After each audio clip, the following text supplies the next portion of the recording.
Good evening, ladies and gentlemen. The mayor has called a meeting to order. Councilmember Kaplan, Here.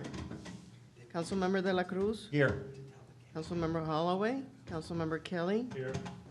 Mayor Lindsay, Here. Councilmember London. We do have a quorum, Madam Mayor.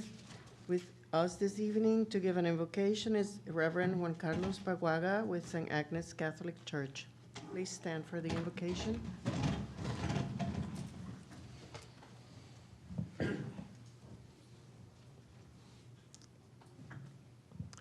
Dear God, we have been asked to serve and have agreed. Help us to know our board members, their gifts, their concerns, their lives, and our community. We are doing your work, oh God, and your love for us and for them as well, above all, is personal. Help us to welcome conflict as a sign of the diversity between us, as an opportunity to reach for creative solutions. Help us to recognize the diversity as a sign of your capacity to love us all, and help us to cherish it as a great strength. Help us to approach issues with an open, inquiring mind, free from prejudice, with our spirit depending on yours for the strength to make hard decisions. Help us to listen, to know when and to whom we should listen. Help us to learn to use our own gift to promote completely any kind of discussions, important concerns in our community. Help us to develop our skills as peacemakers, to know how and when to mediate, to conciliate, to negotiate. Help us to enjoy doing your work and to remember your promise whenever two of us are gathered in your name. And tonight we remember also your servant, Jim. We place him into your hands, O Lord, and we commend our brother. We are confident that with all who have died in Christ, he will be raised to life on the last day and live with Christ forever. We thank you, O God, for all the blessings you gave him in this life, to show your fatherly care for all of us and the fellowship which is ours with the saints. Dear God, listen to our prayers. Welcome our brother to paradise, and help us to comfort each other with the assurance of our faith. This we ask in your love. Amen. Amen. I will ask everyone to please stand silently for a moment of reflection and respect. Words cannot express the loss that we feel as a village for the loss of our friend and our Vice Mayor, Jim Tainter.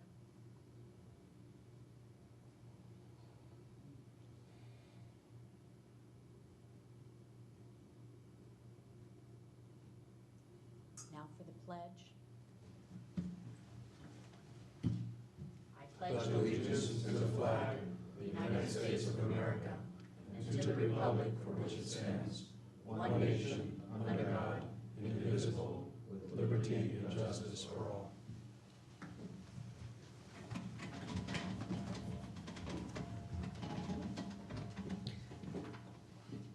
First item on the agenda, Madam Mayor, is brief comments by council. I'd like to start by reading a statement we received from the Tainter family.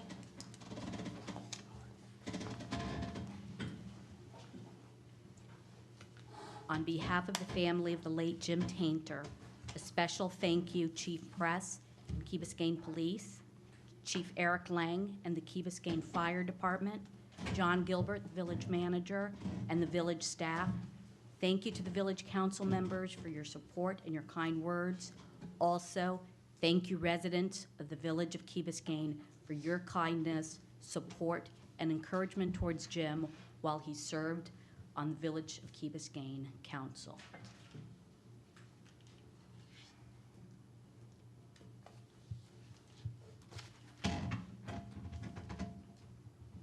We miss you, Jim.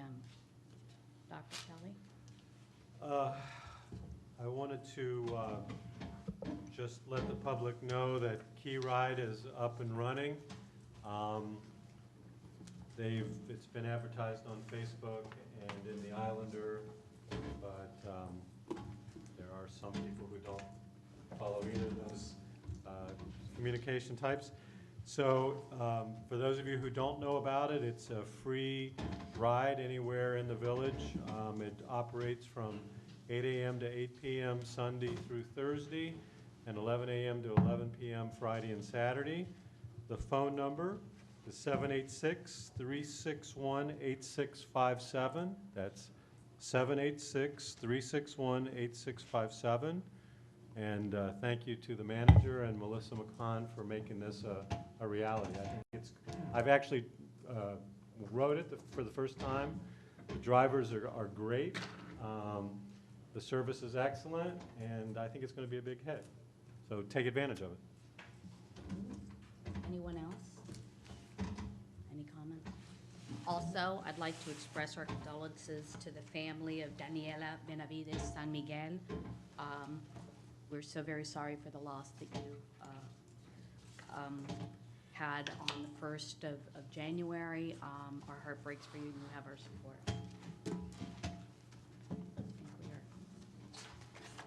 Next item, Madam Mayor, is special presentations. Dr. Phil Busey, report on playing field condition and maintenance.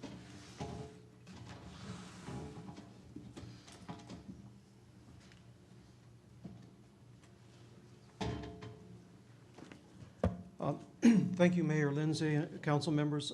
I didn't come here with a prepared report. Be happy to give you a brief update on the Village Green if that's your pleasure, and to answer any questions if that's okay. If you could please give us an update. We do have a report from you. Yes. But if you could summarize it, and then we will have some questions. Certainly. I'll kind of summarize about 9 months from a decision that was made in the spring to renovate the Village Green with a sand cap and the construction thereof, which was completed with the sodding of grass by contractor Green Source around the just by the 1st of September 2015. And since then there were problems, mostly minor problems, a few major problems, the minor problems having to do with mowing patterns and some of the placement of the sprinkler heads and things that would be normal occurrences.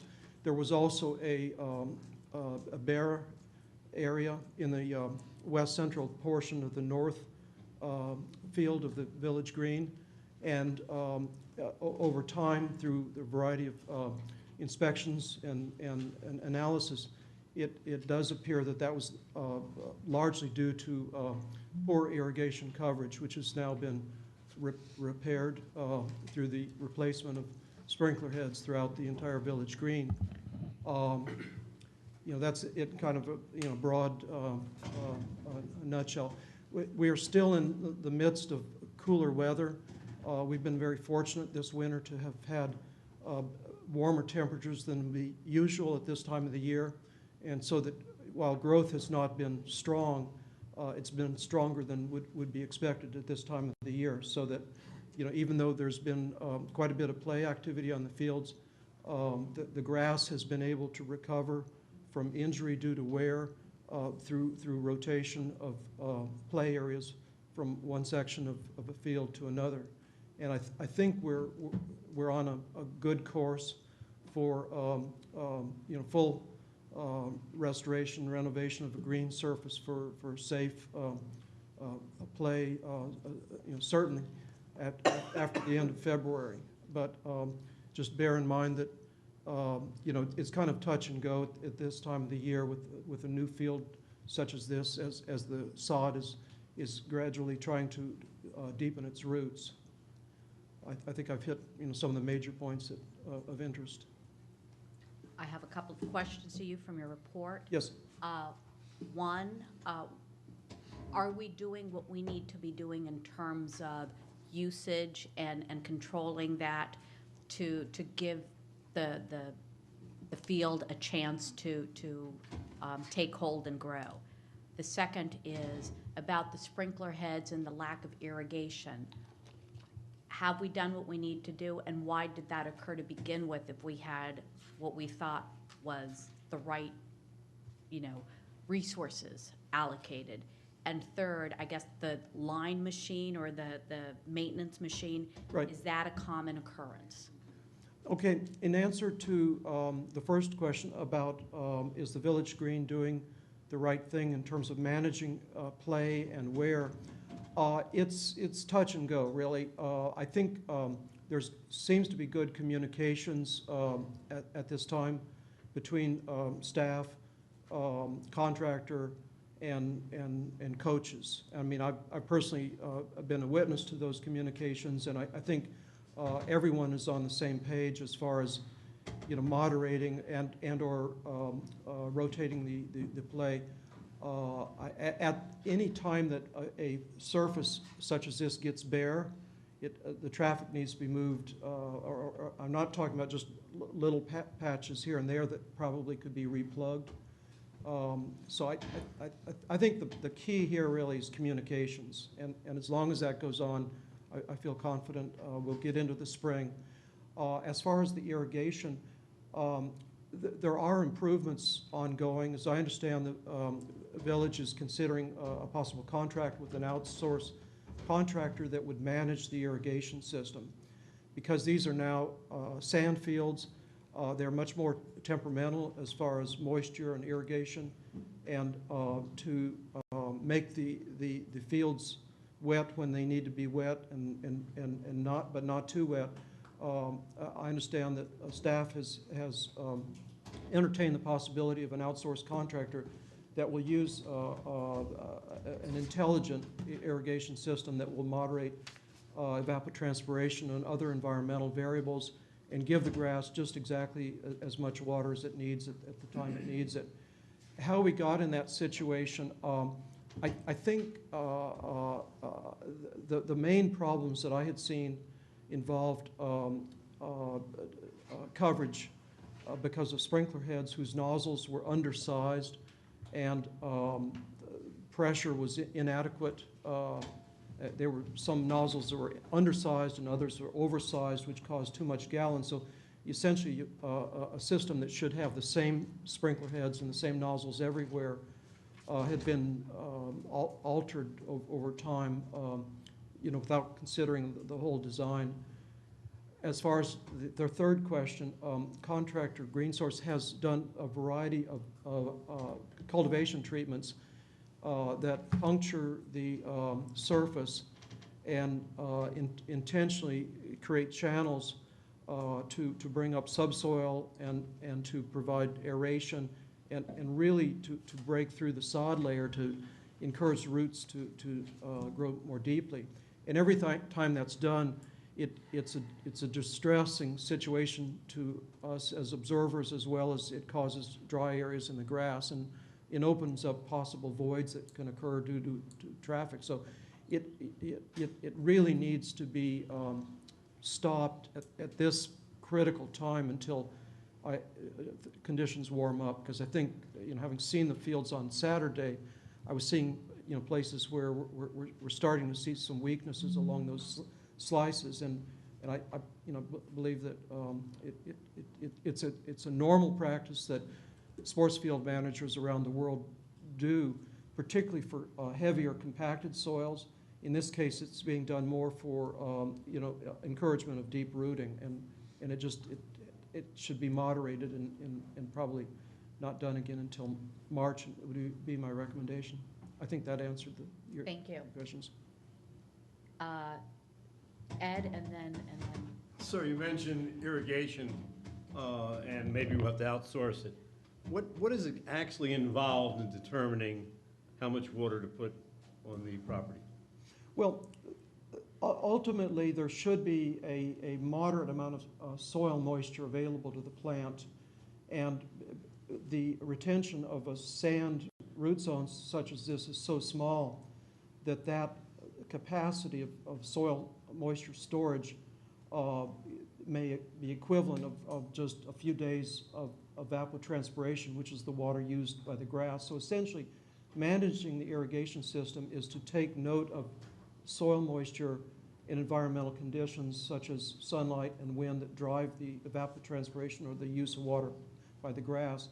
And in the proposal that I've seen, the contractor would integrate weather data from a local institutional weather station, which probably would be one on the property, with soil moisture sensing and with a intelligent computer that could figure out how much water the grass is going to use at any particular day of the year, and make sure that soil moisture is within a reasonable center range. So you test the soil for moisture, there's a meter or device, Yes.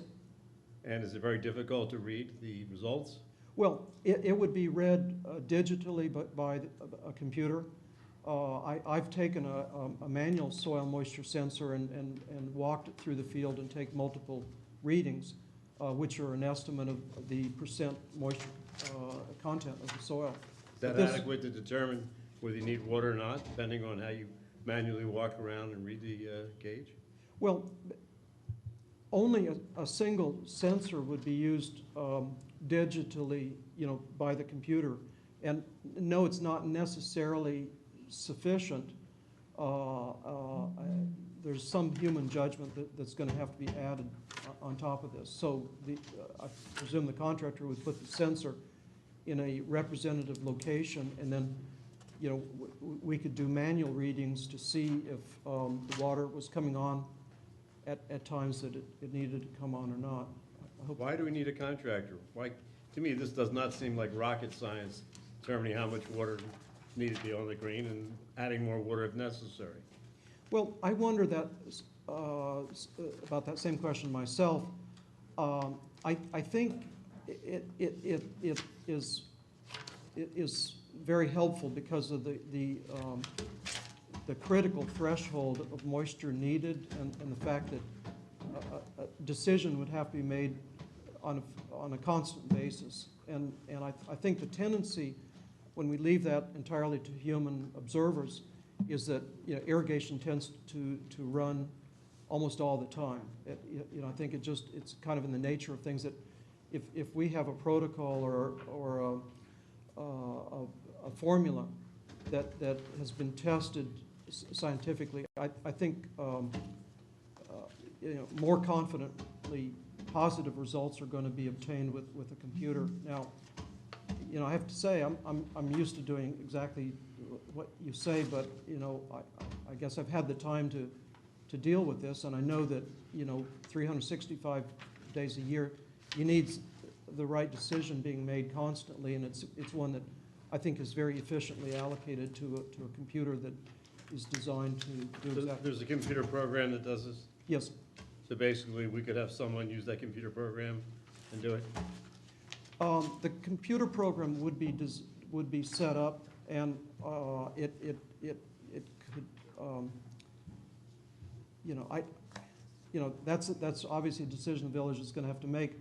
I think it's probably more complicated than it's ever been, and I think that with what would be considered kind of a electromechanical controls that have been used up until now, that it hasn't worked very well, even with outside contractor. I think, least of all, with staff. I think for a property this valuable and a need that's critical, that the proposal is reasonable. Thank you. Dr. Kelly? You made 7 recommendations. Are these being implemented? Well, I've made many recommendations over many months, so please tell me the date of that particular report. This is in your report that is in our agenda here, so Is there a date on the? December 27. A talks about restricting the use. B talks about rolling. C talks about no slicing. Thank you. The slicing.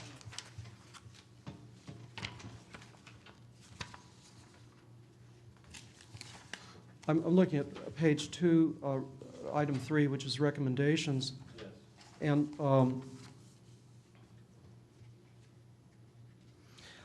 I say play must be restricted in these young, unstable fields, or else where deterioration will increase as weather is cool and Bermuda grass is growing slowly. And I think that that's being handled appropriately now with the communication between staff and the contractor and the coaches. Slicing to encourage deeper rooting has set the fields back, and they are temporarily more unstable, so play must not be intense. And I think that's largely been handled by only doing one slicing during the recess period. Item B is rolling should be done to compact the top layer and improve stability. And I did see contractor Nick Pappas at a meeting today, and he raised the question about rolling, because I've been talking about this before, and he said that he was planning to get a heavier roller, which the intention of that is to just keep the top surface firm enough so that it doesn't scuff up under players' feet. And I believe rolling is important, and a heavier roller would be a solution to that. Item C is slicing or other culture practices should be suspended until warm weather in March. I have no control directly over that, but that would be my recommendation, that not do that. Bare areas should continue to be fertilized by hand with Milorganite.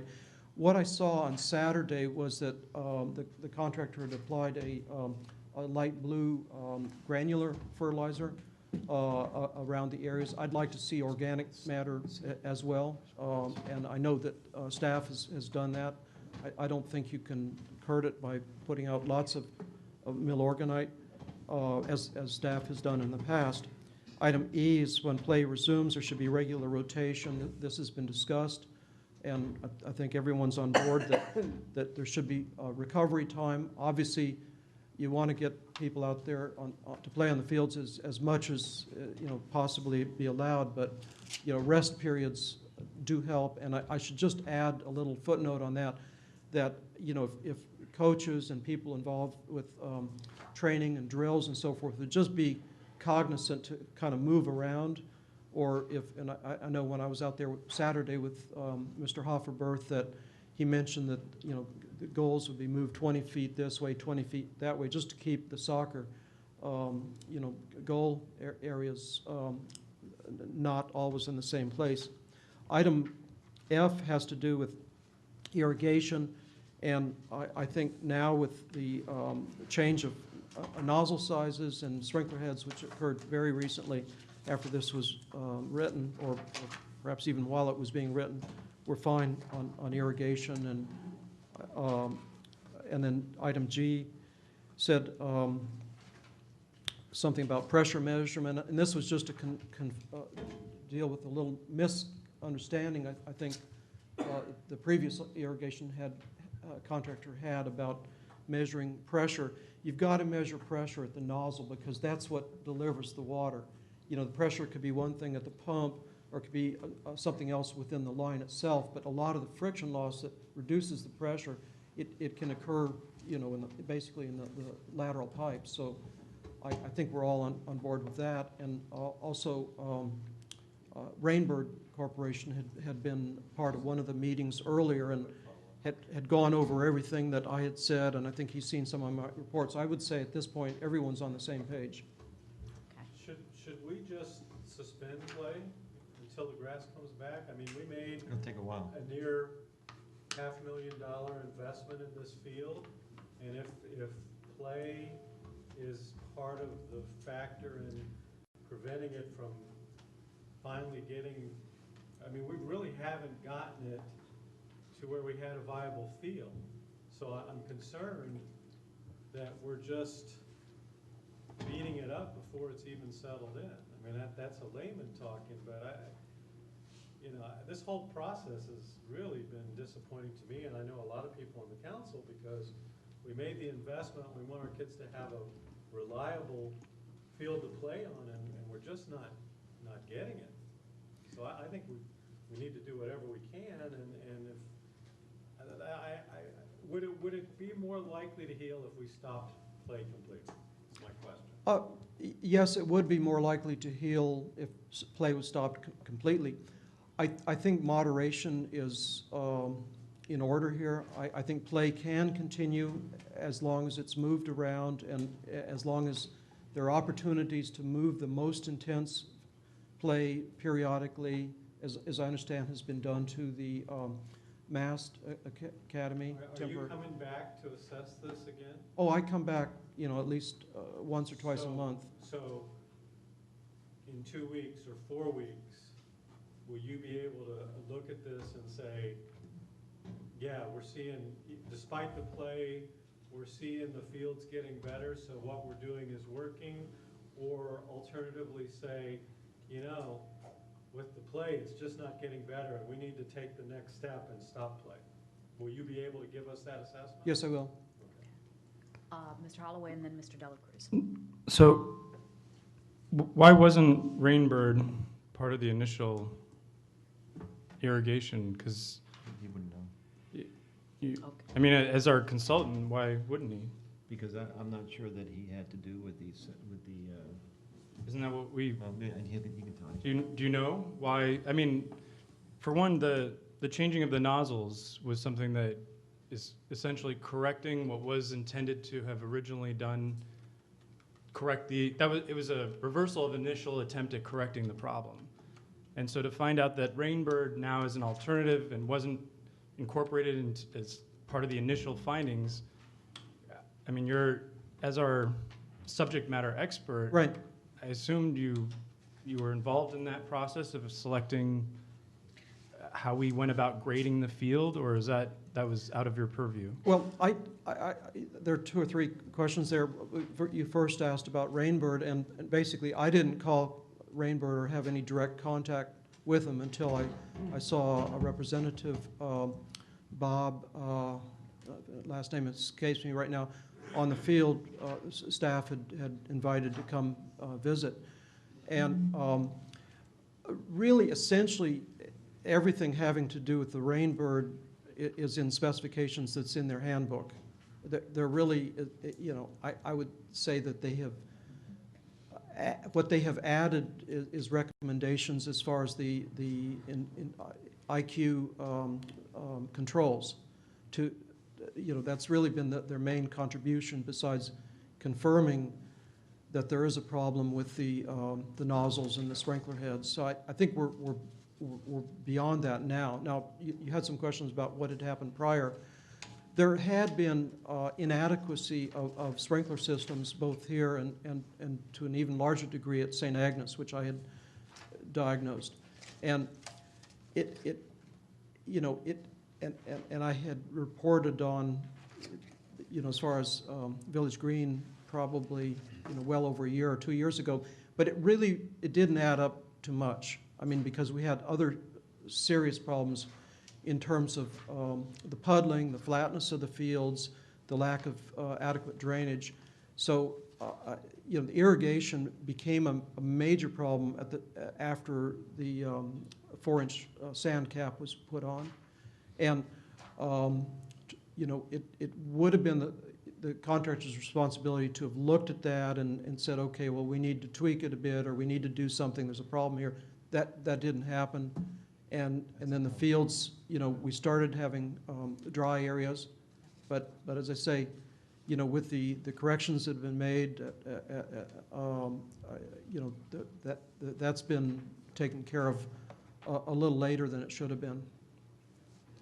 Thank you. Thank you. Mr. Dela Cruz? Yeah, I think that you hit on the problem. The irrigation should have probably been looked at a lot more closely at the beginning, but it wasn't, and now it is, and hopefully with the contractor that we have remember we hired a designer. And then we hired a contractor, and then we gave the contractor the maintenance program, so nobody could do this. Right. You know, unfortunately, that's what they're doing. Okay. Internally? Yeah. Oh. You know, so Dr. Busey, thankfully, is the only one that's really all on our side. You know, and so thankfully we have him. You know,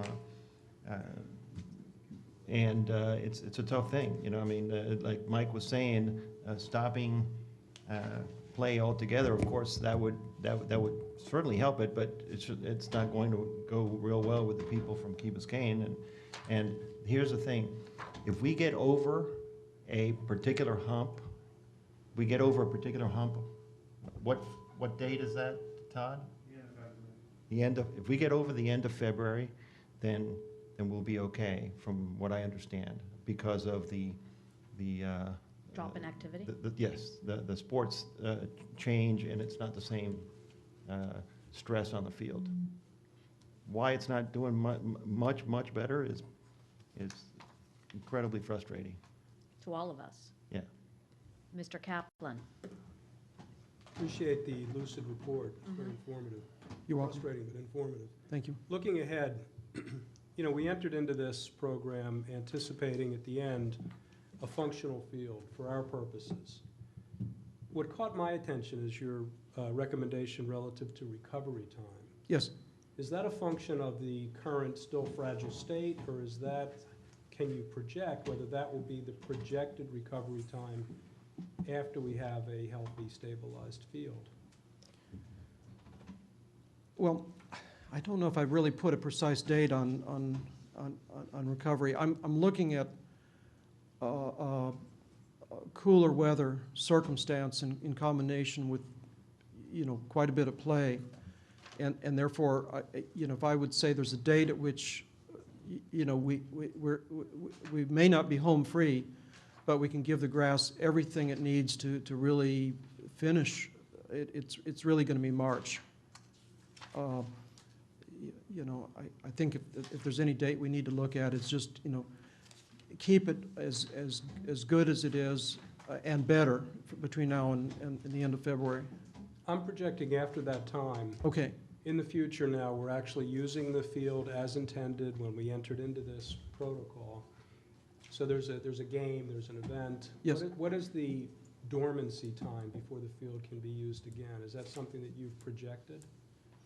Well, I don't think there will be one dormancy time. I mean, we're going to, in March, we're going to have rapid growth and rapid recovery. And at that point, you know, as we get into the summer and then in the years in the future, the village should look at total hours of use, total capacity, and there's a limit. And the limit could be argued back and forth a little bit. The best kind of numbers that I've seen are about Dr. Grady Miller, who is no longer with the University of Florida. He's at North Carolina State University. He published a little-known fact sheet, you know, and it's kind of horseback estimates, really. But it projected that 600 to 800 hours of use per year, you'd almost be guaranteed of severe deterioration. And the hope is to, you know, keep the total use hours in terms of you know, organized play to a smaller number if possible. Now, it all depends on circumstances. Obviously, an hour of use by an adult team, you know, playing soccer versus children and their parents just goofing off and enjoying the fields, it can't be measured in any equivalence, but there's going to be an outer limit, you know, certainly that I think that 800 hours per year of organized activity should be an absolute cap. But so the recovery time, in sum, the recovery time that you cited here is during the period of maturation and stabilization. It's not an ongoing proposition in terms of later use, real use. I don't believe it will be. I mean, certainly once we get into the growing season, I think we can be looking at 800 hours of a cap, you know, in terms of use per year, and hopefully smaller than that. Every winter, Bermuda grass slows down remarkably. And there are some actively used fields in South Florida that actually overseed with a cool season grass, such as perennial ryegrass, which it's kind of a Band-Aid to allow them to get through the winter, and it causes harm in other ways, you know, in the spring transition. That would be kind of an extreme approach. the thing is, in South Florida, a lot of our most intensive play activities are going to tend to be in the winter anyway. So that just the fact of life here. And some winters are going to be cooler than this, and you know, play could be more destructive. But over the years, turf grass is going to thicken its root system. There will be more stolons and rhizomes and other, you know, stem parts in the ground, and organic matter will be gradually deposited through the decomposition of clippings, and thatch will form. So I think a sand field such as this will get better over time. You've answered my question. I thank you, sir. Thank you. you. Just, Dr. Kelly? Just the last follow-up, but, you know, we're saying the best probability for healing would occur with no use, and we're saying probably a little less good probability is with use, but we're saying that's an acceptable risk. But suppose we're wrong. What's the worst-case scenario of allowing play to continue? Well, I don't like thinking about worst-case scenarios, because there, you know, it's like the worst-case scenario when you're driving a car is that you might hit something. But, you know, there's always a break. There's always a way of making a prompt decision. Now, I realize it's difficult if teams have, you know, organized play and games, but I think that we can avoid the worst case by checking the fields every day, having someone check it, you know, every single day, and just say, okay, we're getting to the point of no return. Obviously, the worst thing that would happen, you can look at many fields in Miami-Dade, Broward, Palm Beach counties they're just all pure goosegrass. The Bermuda grass cover has been completely removed due to excessive wear.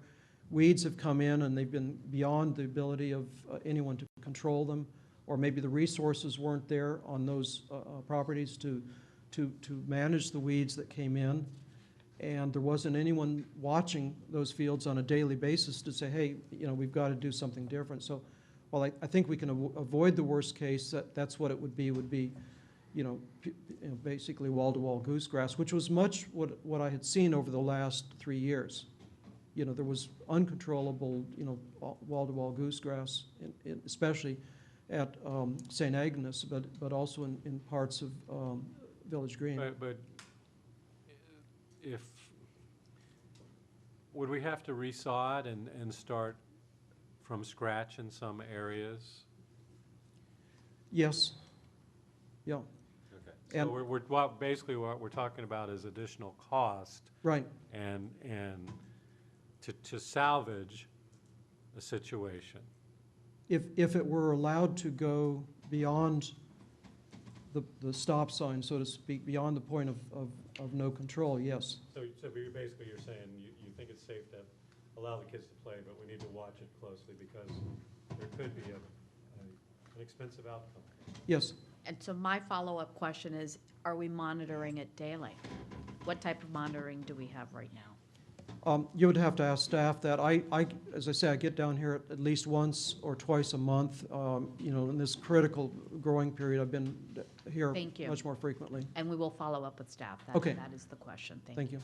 May I add something there? Yes. At the end of Dr. Busey's report in tab 1, you have a divider which is red in color, and then right behind that you have a document from Irrigation Design Group. This is the company that was being referred to. I have decided to utilize this company to monitor our system. They offer the services that you can find on page 4, but what's really important is at the end of this on page 12, for $2,700 in hardware and for $210 a month in monitoring, I believe that this is the way to go. Okay, and would this supplement, or, because we right now are paying a lot of money for a company to maintain it, and I have to tell you, I'm not impressed with the results. And that's why, and I know how many times you've spoken to me about this, that's why I think this is a better way to go with it. This is a better way, but, you know, I didn't mean to interrupt, though, but. Well, the only concern I have about this is that the technology seems great, but it's ongoing maintenance. well, and it's only one aspect of the assessment. That's correct. Well, and I, You know, this is irrigation. and I don't have, I think we are gonna need a maintenance company but we did not go out to bid. We paid a premium to have continuity. I think we have to kind of, No, but to get back to your original question Cast a about wider who's net. monitoring this daily. I mean, just adding this irrigation system. it would supplement, I would think, but we are paying someone to monitor and someone to maintain. And so that's the follow-up. Yeah. That's the follow-up I have, We have to which is ask- not for Mr. Busey. Yeah, we have to ask Todd exactly, who's looking at the fields, but I know that they're being looked at every day.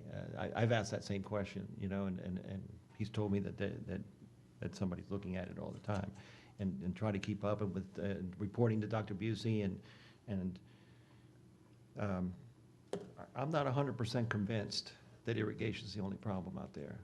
I hate to say that, but I mean, I'm not 100%. I'm with you. Yeah. And, but, So- and I also have to tell you, irrigation has been a problem for us for the last 8 or 9 years Right. that I've been involved. And on the dais, we have resodded the fields 2 other times since I've been here.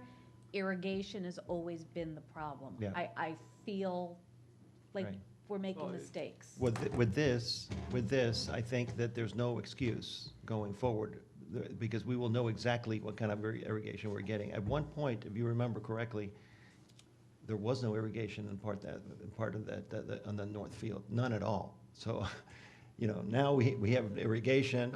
It's crazy to have put in the field that we did without the contractor having checked like he was supposed to, and verify like he was supposed to that the irrigation was in fact working, and he didn't do it. And so they installed this field, and the irrigation still wasn't working, and if it wasn't for Dr. Busey, we still wouldn't be doing anything about it. Or that was at its optimal condition. Right. Right. Yeah, I mean, It got, Clearly, this is a multifactorial problem. yeah. And we have problems with overuse. We've had problems with irrigation, and I share your concern that there's probably problems with design and implementation. And my concern is we're tweaking some of the variables, but perhaps not all. And given our track record thus That's- far, I'm concerned that a month from now, 6 weeks from now, we're gonna be back here going, still don't look good. What are we gonna do? And we're gonna find another variable to tweak. But one of the benefits that I derive from this report is, I think, if it's reliable, and I think it reads like a reliable report, we are identifying multifactorial problems that we think we've addressed, resulting in fewer remaining problems. If that's right, then this is very encouraging. And if that's not right, and we're all ignorant, then we'll all be unhappily surprised. You're just a glass half full kind of guy, and I'm So Speaking of water- glass half empty. do we need a follow-up status in 6 weeks? Yeah. Will that work for everyone? Yes, Okay. absolutely. That's gonna, Absolutely. thank you because very much. You're welcome. Thank you, Thank Dr. you very Busey. I much. think we need to. That's what we need. We need to stay on top of it. We need to, now, exactly. And thank you, Louis, for all the input you've done. Next, Madam Mayor, is another special presentation by Mr. Ken Ballard, on-site conducting a review and assessment of the Parks and Recreation Department's operational budget, as well as staffing plans and job functions. Good evening, Mayor and members of council. You may- Good evening. Good evening. You may remember that about a year ago, we finished Phase 1 of the assessment for Parks and Recreation that looked at the physical condition of the community center and also looked at the recreation program delivery. And we're now beginning kind of the next phase of the study, which is looking at staffing, not only for the community center, but for all Parks and Recreation operations, and also the budget matters, both the expenditure and the revenue side. We've started that process. I've been in meetings today with staff and gathering input and answering some questions, those types of things. But as we move forward with this effort, I want to take a little bit of time to see if members of council and mayor had any particular issues, concerns, areas that you wanted to be sure that I focused on, those types of things. So when we come back with the final report, we're being responsive to what your particular expectations and needs are. So that's the reason for my visit this evening.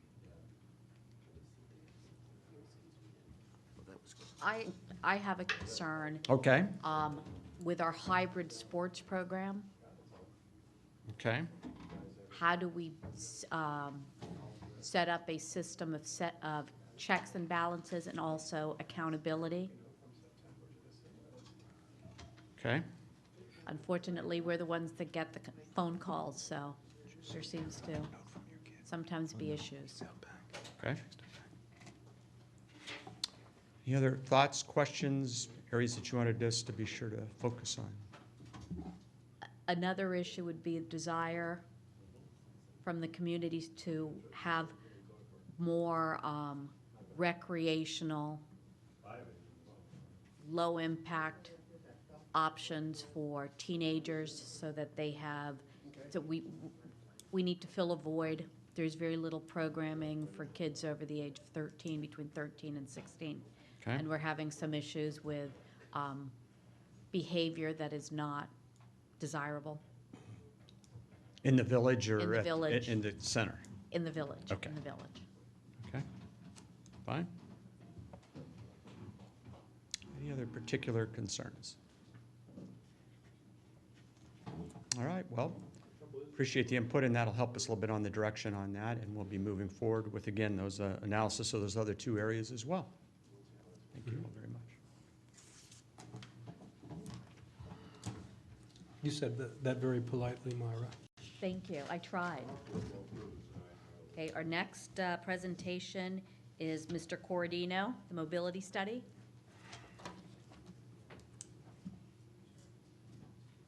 Thank you very much. Joe Corradino with the Corradino Group. With me is Eddie Ning and Carlos Alcantara from our corporation to help answer any questions if you have it. Let me pull up my study real quick. I have a presentation that I would like to give.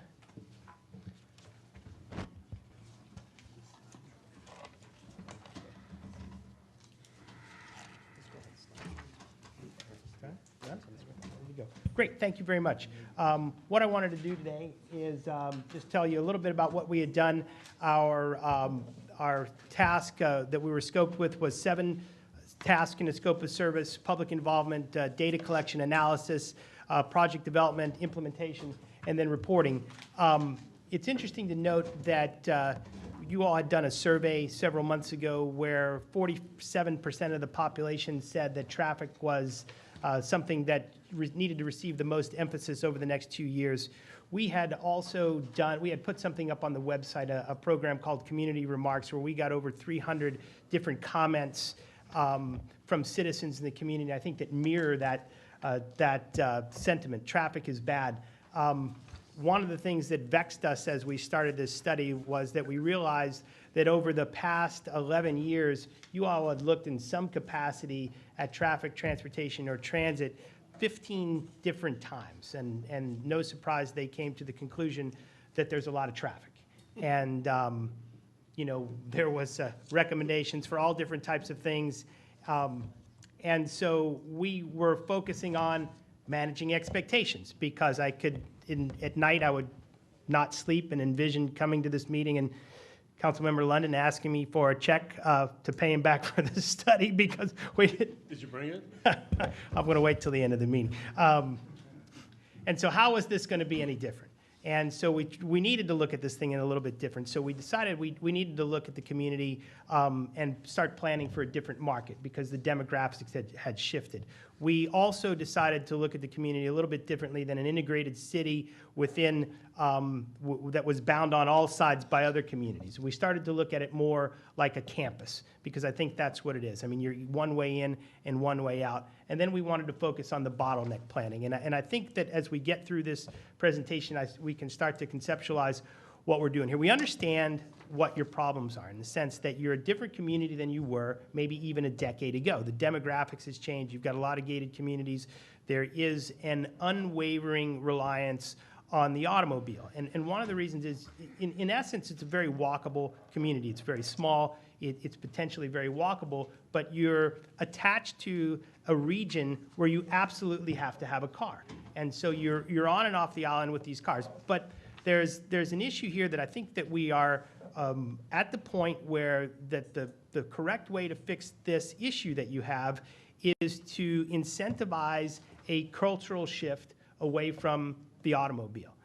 There's just not a lot of capacity left in your system in any way to fix your problem. In fact, you may be able to say that you may never see traffic actually get better than where it is now, but as more people come and more people use it, you would hope that as it's reached that critical mass, that we provide people the opportunity to walk or bike or take some form of transit so that the overflow moves off into that and you can manage it a little bit better than's been done. So we looked at the community. It's well put together. You have problems that many people wish we would have. You've got great finishes. You've got the crosswalks. You've got many of the things that other communities desire that you put in, but there still is room for improvement. And this is a video that we had taken of the community. I think it's very important. You can see what we're dealing with, and there's a bunch of these things. So the first thing we see is you got bicycle and a pedestrian right there. You've got an automobile. You've got a golf cart coming down the street. So you've got these things happening in the community. You're on a traffic calming device,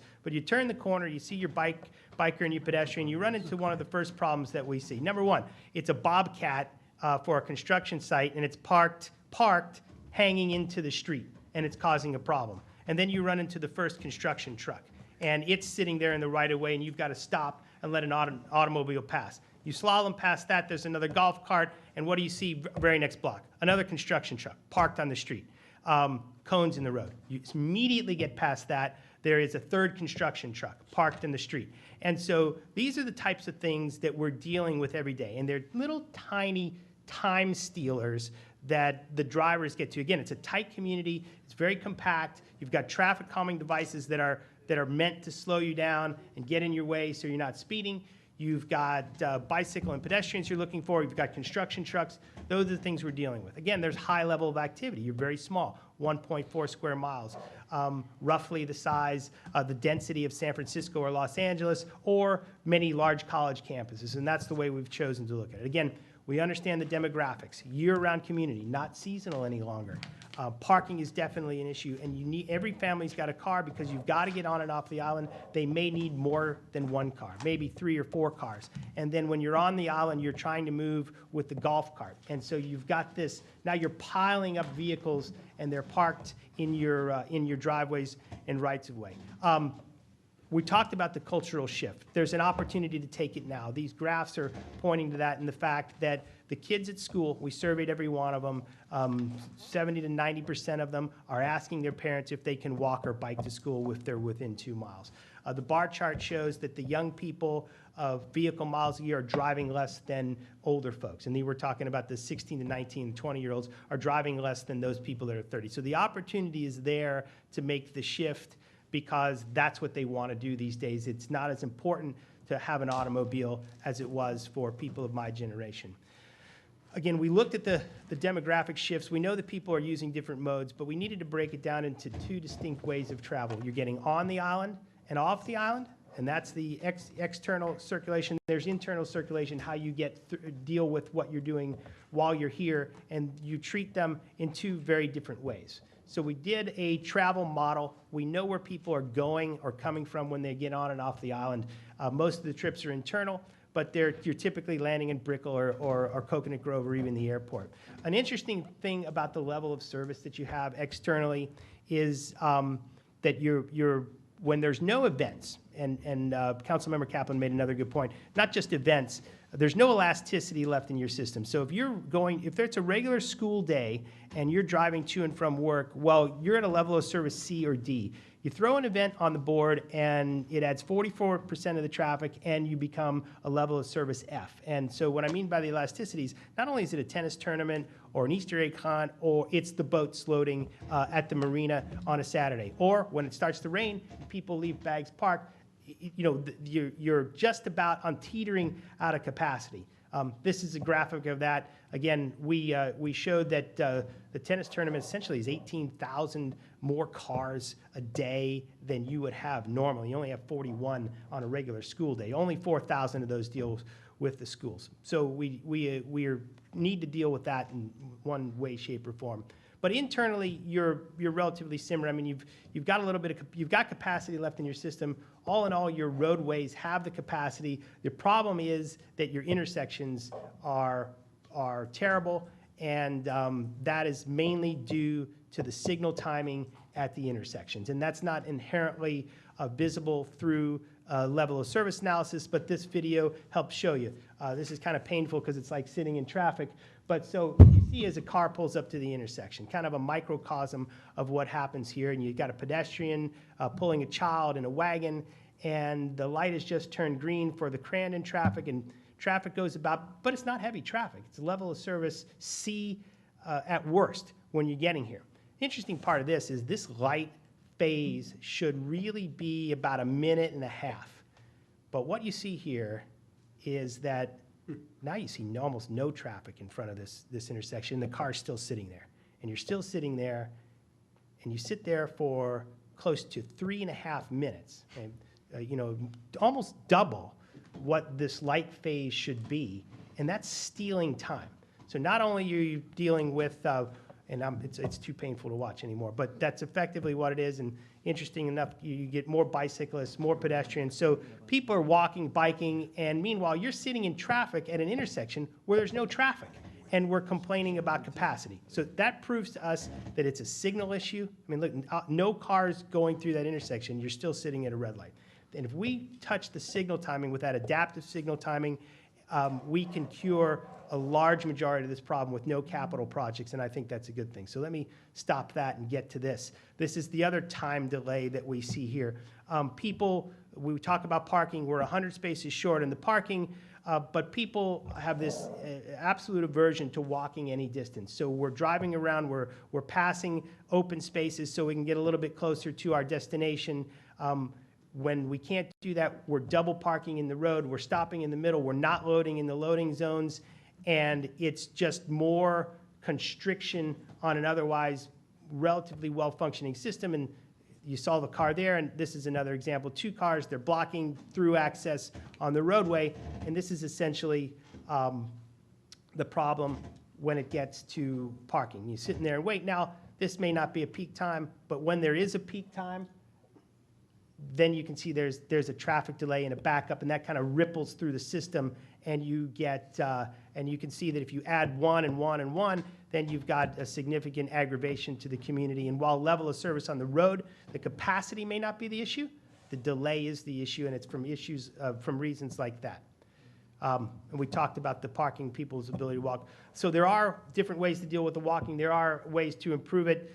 We need to deal with bicycling. Bicycling has 2 modes to it. One is transportation, where you are riding through the community to school or to places locally. The other is recreation, where you've got the pelotons that are training and they're passing through the community. We treat those in 2 different ways. People do bike in Key Biscayne. You can see the pictures of the bikes all over the place. The bike infrastructure, the parking, the bike racks are filled at the shopping centers and at the school. We need to provide more. Transit level of service is not very good. It's on the east side of town, not on the west side, and I don't even know if transit makes any difference out here. Maybe local circulation would. I don't think on and off transit for the citizens of Key Biscayne is a viable issue. We address golf carts, great alternatives to the car in terms of they're smaller and saving space.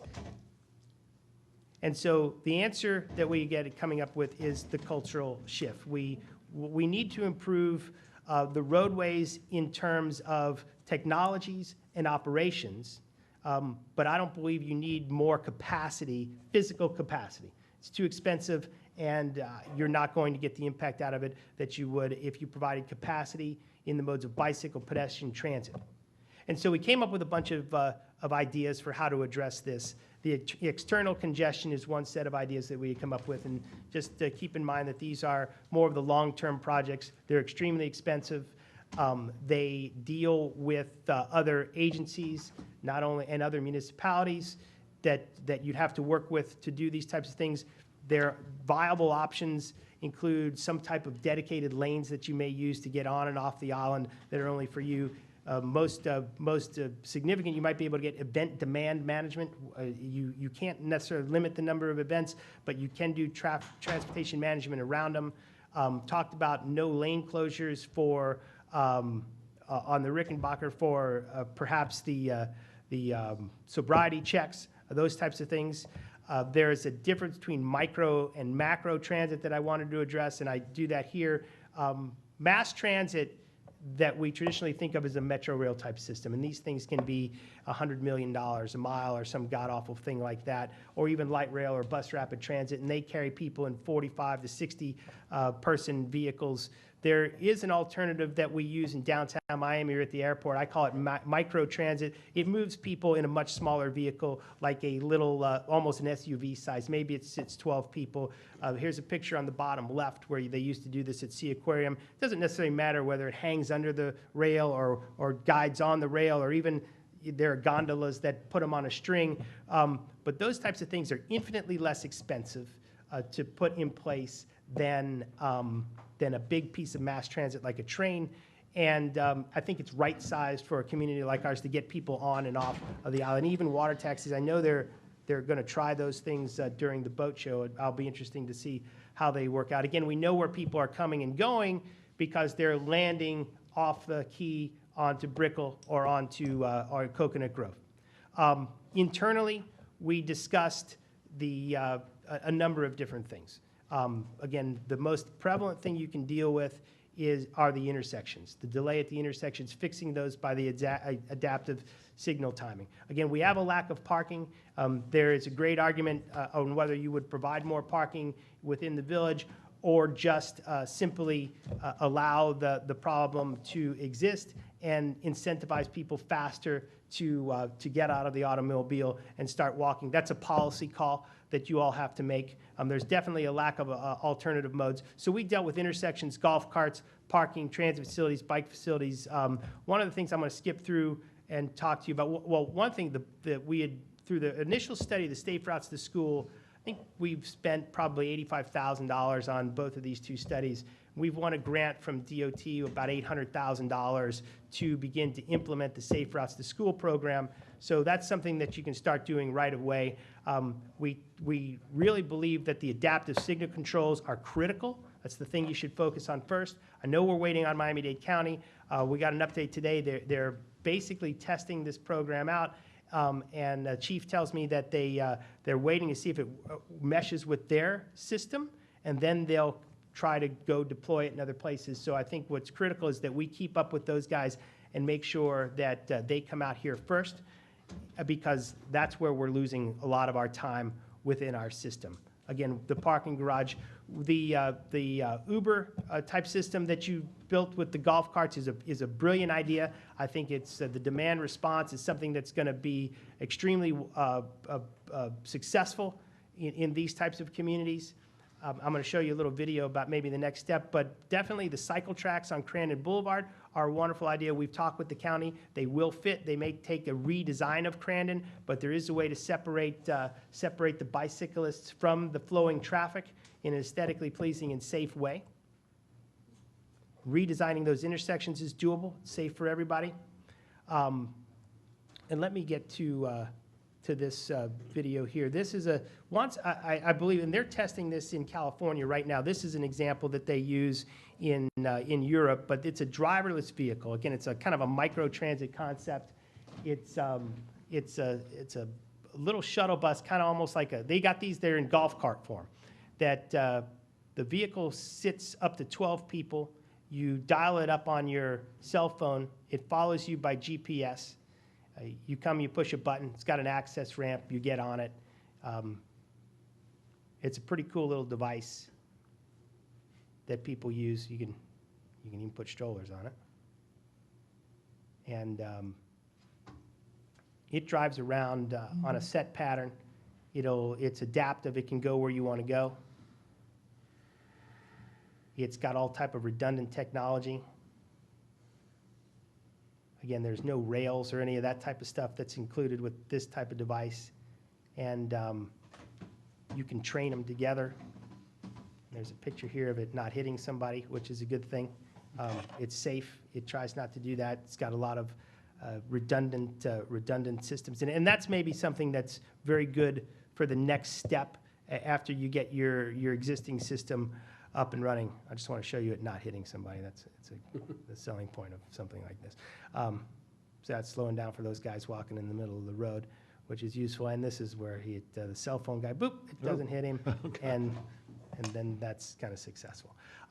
So with that, I'll conclude it. We think that the best thing you can do for the external transportation is keep dealing with your partners across the bay for the demand management for the events, and then work on some form of micro-transit or even an exclusive lane one way or another that you can get on and off the island a little bit better. More realistic, more near-term, dealing with your signalization internally, deal with the issue of the parking garage and how you may want to do that. The driverless shuttle or the golf cart circulator that you're going on, cycle tracks, and then implementing the safe route to school. So with that, I'll open it up for any questions that you may have. Let me start with this one, please. This is obviously fundamentally important to us. We've been waiting for it. It's very good. I think it's very comprehensive and insightful. I guess two principal reactions. One is the behavioral change is something that I've thought is just at the root of solutions for us. And secondly, this little driverless shuttle. I confess I'm the glass half full sometimes, too much so, but I don't know why that can't be utilized for external traffic, for transit. That system exists elsewhere, and it seems very encouraging to me. If the technology is reliable, and I presume it is, it's being used, why can't it go over the causeway?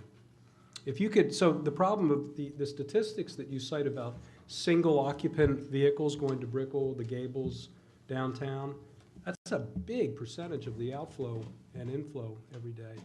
If you could get and create a habit, and people would find it acceptable to be in a vehicle with 8 of their neighbors or friends that are going to the same place at the same time, and maybe it's an on-demand feature too, so if you're 10 minutes late, there's another one coming, right? Because I don't think that one of the problems with transit is, the carpooling principle means you got to be in lockstep with everybody else in the carpool. Some people don't like to do that. But if this on-demand system could be utilized off-island, that seems to me to be something to explore. I agree, but I wonder how many of those drivers actually have other things to do off-island, whether it's pick up children or other activities, because I think there's a lot that goes on once people leave the island that's not just, back and forth. It's true, and there, I'll use myself as an example of this principle. There are days when I'm just in the office and I don't go anywhere, and there are days when that's not true. So on those days when I have to go to various places, this won't work. But most of the time it will, for me. Wait a minute. Mr. Dela Cruz and then Mr. London.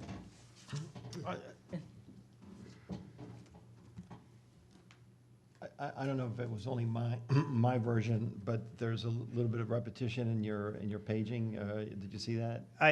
Yes, I've heard of it. I'm going to correct that for you Okay. and make sure It's no big deal. that was obviously not the I just wanted intent. to- So I think I may have, I want you to know that I actually read it. Okay, so, and in these also, I think that there's repetition on there. yeah, I don't know what happened during the printing process, but I will go back and make sure that everybody's got, that Okay. I clean up all those Not a problem. details before we do anything. Please do not reprint mine. It's a lot of paper. Yeah, don't reprint anything, not for me. I want to get it right, so. But all right, it's got right, it. it's right the way it is, don't worry about it.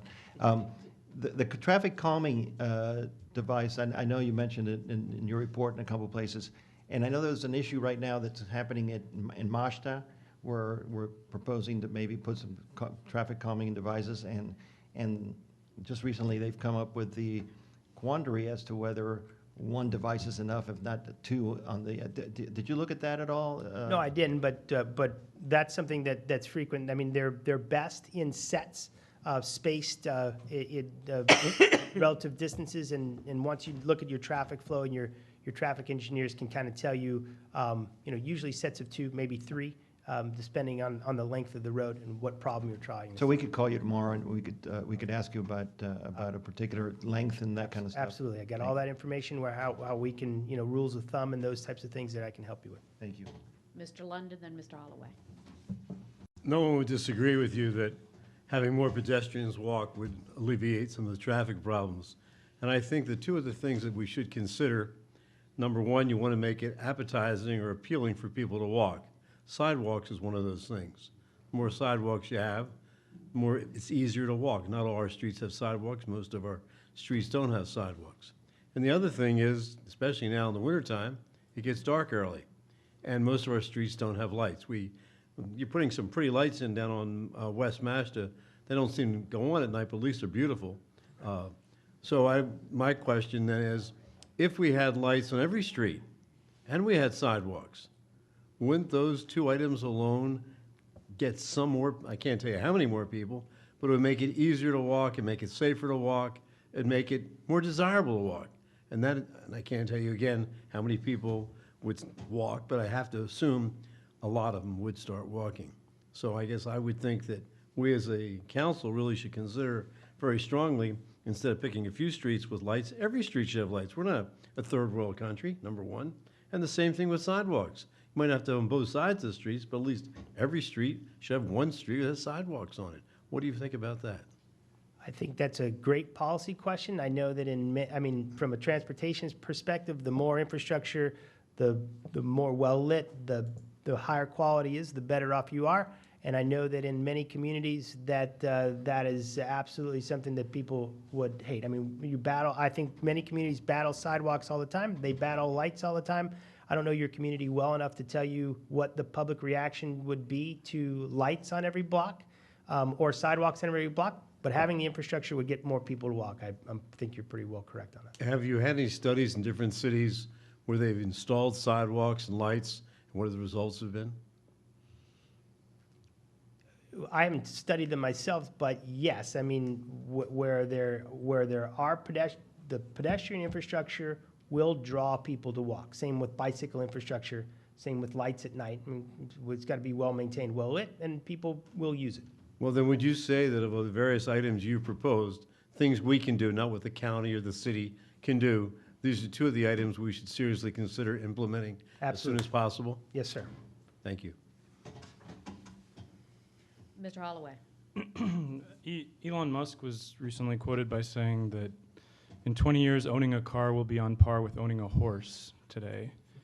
If that's true, because people will use Uber equivalents, self-driving vehicles, to get anywhere,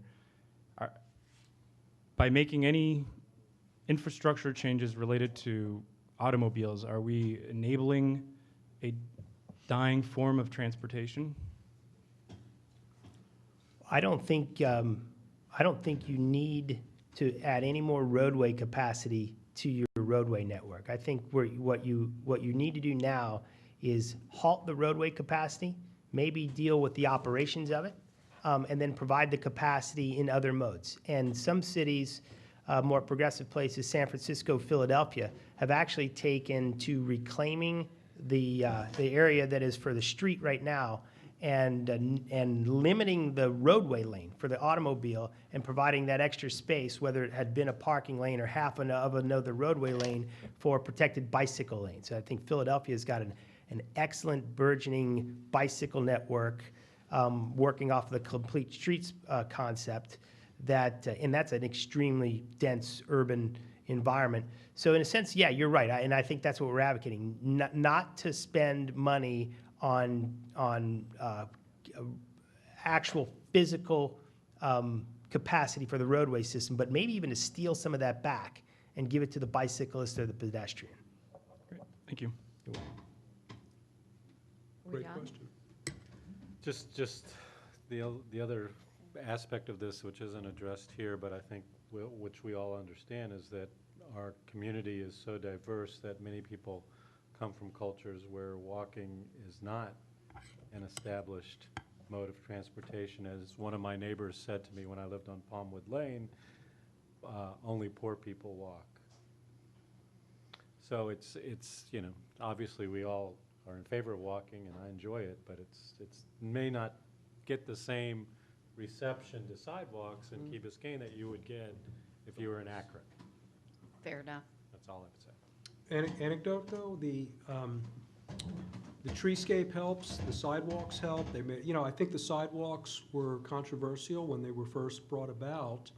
I know they were. It was sort of a fight. Oh, I was up here fighting over this issue. I mean, I had people tell me that sidewalks cause accidents. Right, And they made the streets more dangerous. Right.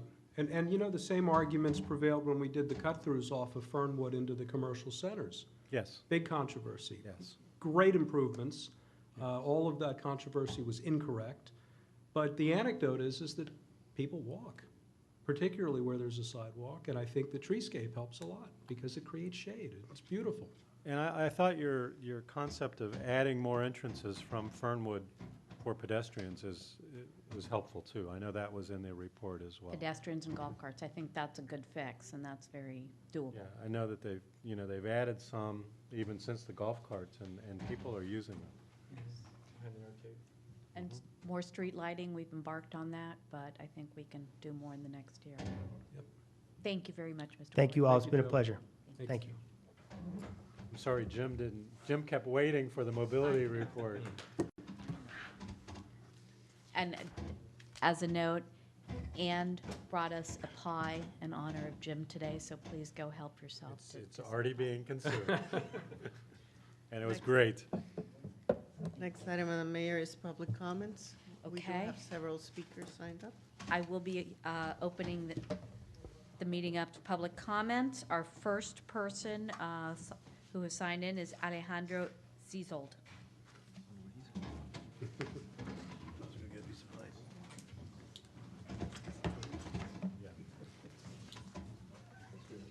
How are you?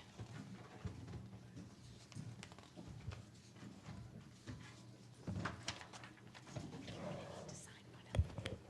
It's right outside.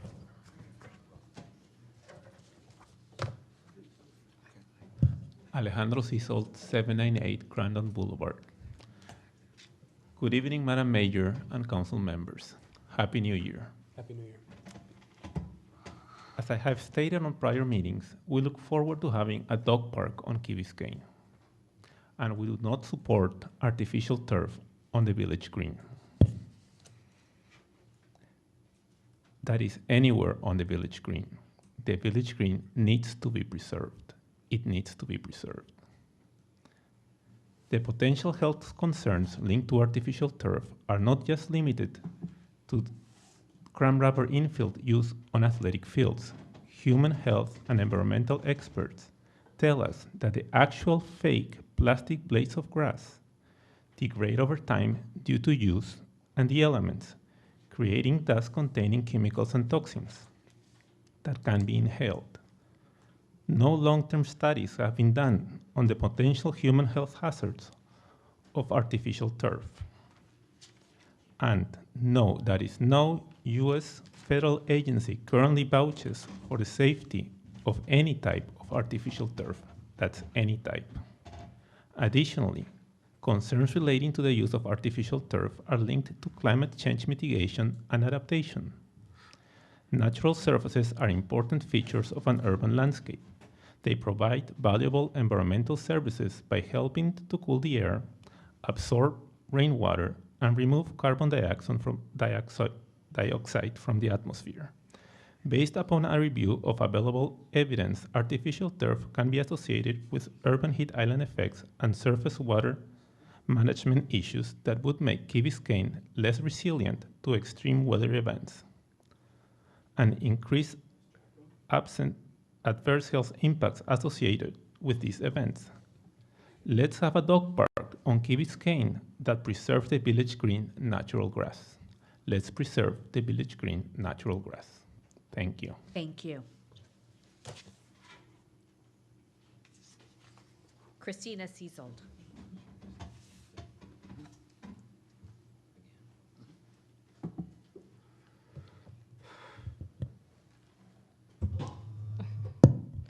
Hi there, Christina Figueredo Zizold, 798 Cranon Boulevard. Good evening, Mayor Peña Lindsay and council member. Again, also Happy New Year. We look forward also, like my husband was saying, to seeing a dog park on Key Biscayne. Regarding the artificial turf on the dog park on the Village Green, as you're aware, there's a petition with over 550 petitioners who have signed it. Let's keep the Village Green natural grass, no artificial turf.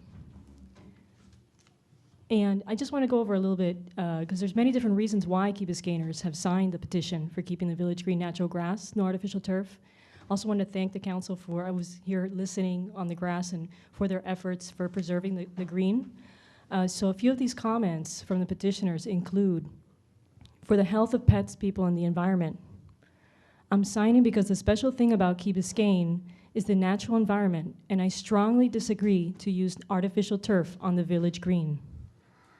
Plastic is a carbon derivative pollutant element. Natural grass, by definition, is organic, alive. It recycles carbon dioxide into oxygen. It is natural, non-polluting. Replacing nature with petroleum-based products is unhealthy to the environment. Nature is something we need to preserve, not replace. Preserve Key Biscayne. Let's keep the Village Green green. Keep it natural, please. I love our island paradise and want to keep it as natural and healthy as possible. Parks should have grass in the largest open space on the island. We need to help keep our Village Green really green, not plastic. Let's keep Key Biscayne naturally beautiful and safer. I'm signing because I strongly dislike artificial grass and I highly enjoy real grass. I think the village should continue allocating the funds necessary to maintain a Village Green with real grass.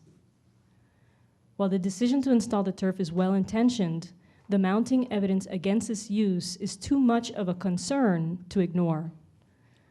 Regardless of arguments for or against, I think artificial anything takes away from the beauty of nature, and that's what we love about our island. The health of tomorrow is the responsibility of making the right decisions today. Again, these were among the comments of the over 550 petitioners. If we Key Biscayners do not preserve the very limited natural and healthy resources we have within our municipal boundaries, who will? The Village Green needs to be preserved. And again, thank you for all the efforts done. Again, we look forward to seeing a dog park in Key Biscayne. Please, Mayor and council members, for the safety, health, and welfare of our entire community, let's have a dog park on Key Biscayne that keeps the Village Green natural grass. Thank you and good evening. Thank you. Our next speaker is Brett Moss.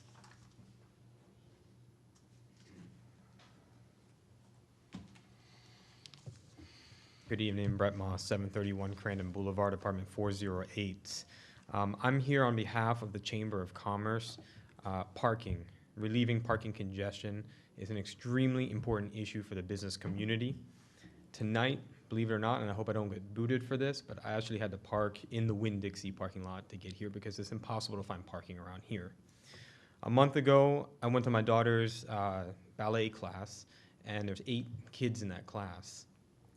When I got there on time, only 3 children were actually in the classroom. About 20 minutes into the class, the other 5 children arrived. I listened very closely what the parents were saying, and they were at the end were complaining to the teacher because they could not find parking, and that was their problem that they were so late. Our community needs additional parking. The mobility study concludes that there is 100 parking spaces shortage in our community. We understand that the acquiring of the police parking lot is a priority for this council. The business community wants to see this move forward, and we would like to see it move forward quickly, which is why we're here to support this item, and we want this to get done now. Thank you. Thank you. Our next speaker, Alfonso Garcia. Good evening. My name is Alfonso Garcia. I live on Machta Island, and I want to thank you, Mr. De La Cruz, for mentioning our concern. I have been witness myself of people speeding at close to 90 miles per hour on North Machta Island or South Machta Island. at any time, even when my kids are playing with me in the front yard. And so we believe that on one speed bump won't do anything. Please, it's just common sense. And my other comment is different. It just appeared after the mobility study. Something that I think it missed that the study is safety. You know, there's not really safety for bikers to bike here in Key Biscayne. A couple of months ago, I was leaving Key Colony, and I was taking my kids before, you know, I lived in Key Colony. I was taking my kids to school, and a woman in front of me drove probably her kids to the school too, and she missed 8 stop signs. She didn't stop in any of those stop signs. And then she made a shortcut, and she had to take one of those circles or whatever, and she took it, you know, on the left-hand side, not the right-hand side. So, you know, I prefer to take my kids to school because I don't want them to bike to school because it's not safe, because of drivers, not because my kids. Thank you. Thank you. Sorry, that is stunning. Not surprising. Not surprised. Do we have any more comments? I've called everyone who signed up. We're closing public comment. Next item on the mayor's agenda, approval deferrals, additions, deletions, substitutions, withdrawals. Dr. Kelly? I had 2. One was going to be the upcoming Duran Duran concert, but, That's fine. well, Go ahead. I defer to your, Okay, fine. the village attorney already had it on his agenda. Duran so, Duran under village attorney. The other thing which reminded me was the talk about the parking garage, and so if I don't mean to surprise the manager, but if he could give us an update on that, I'd appreciate where we stand currently, because we had set a January 1st goal, and so I'd like to know how we're progressing towards that. Would we like that under report and recommendations, number 7? Actually, I probably, since we have to get to the manager by 10 p.m., if possible, I'd rather it be on his agenda. That way it won't, Number 3, because we may not get through the whole agenda tonight. status on parking lot.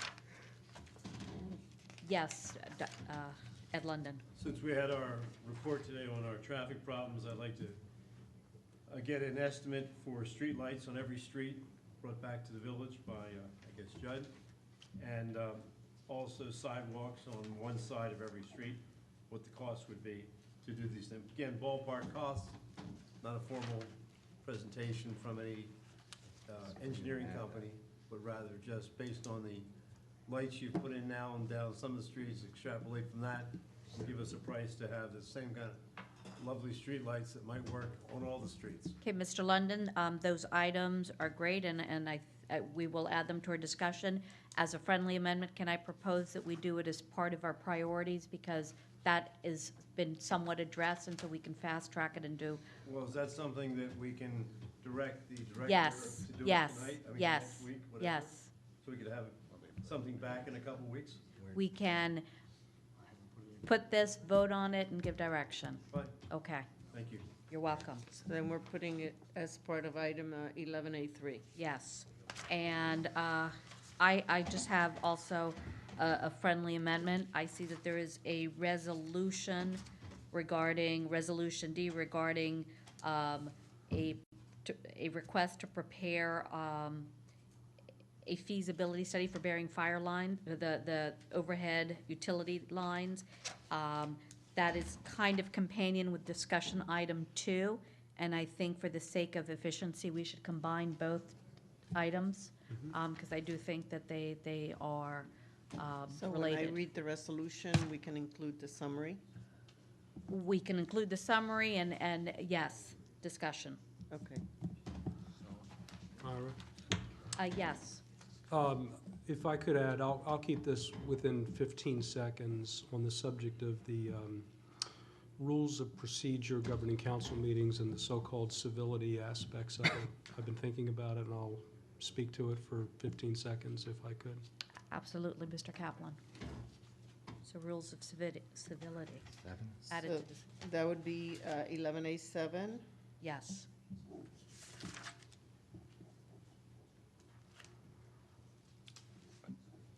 like to defer 11A6, uncertain. To a date uncertain? Uncertain, yeah. Okay. I'm sorry. I fell asleep, I'm sorry. I'd like to Yes, add an- Mr. Manager. I'd like to add an item, please, under mine.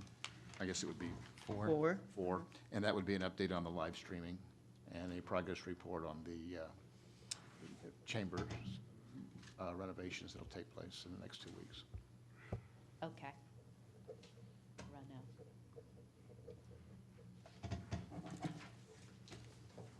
Do we have any other additions or deletions? Is that it? All those in favor? Aye. Opposed? Motion carries. The next item, Madam Mayor, is the approval of the minutes of the September 9, 2014 first budget hearing. Second. Any changes? How can we remember?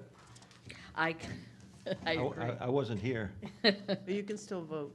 I don't know that this is a needed change, but in the section on page 3 of 6 where we talk about the manager's report on the budget, it's lifted from text that it must have been his sort of scripted talking points and uses the personal pronoun. It's a little odd in the way it's presented. Page 3 of 6? Yes. Where? I commend all employees, et cetera, et cetera, et cetera. If you were to recast this in terms of a report instead of a transcription, it would be more consistent with how we present these things. Oh. Good. I'll tell Jenny.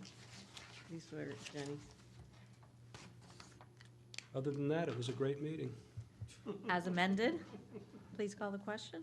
So on the minutes as amended, all those in favor? Aye. Opposed? Motion carries. Next is the approval of the minutes of December 1st, 2015, workshop on council priority projects. Move. Second. Kelly and Holloway? Yes. Thank you. Please call the question. All those in favor? Aye. Opposed? Motion carries. Next is the approval of the minutes of the December 1st, 2015, regular council meeting. Move. Second. Any changes? Is that Kaplan? Who's Kaplan. that? Thank Kaplan. you. All those in favor? Aye. Opposed? Motion carries. Next item, Madam Mayor, is the first reading of an ordinance of the Village of Key Biscayne, Florida, creating the Water and Boat Safety Committee, providing for severability and providing for an effective date. Move. Second. Open discussion.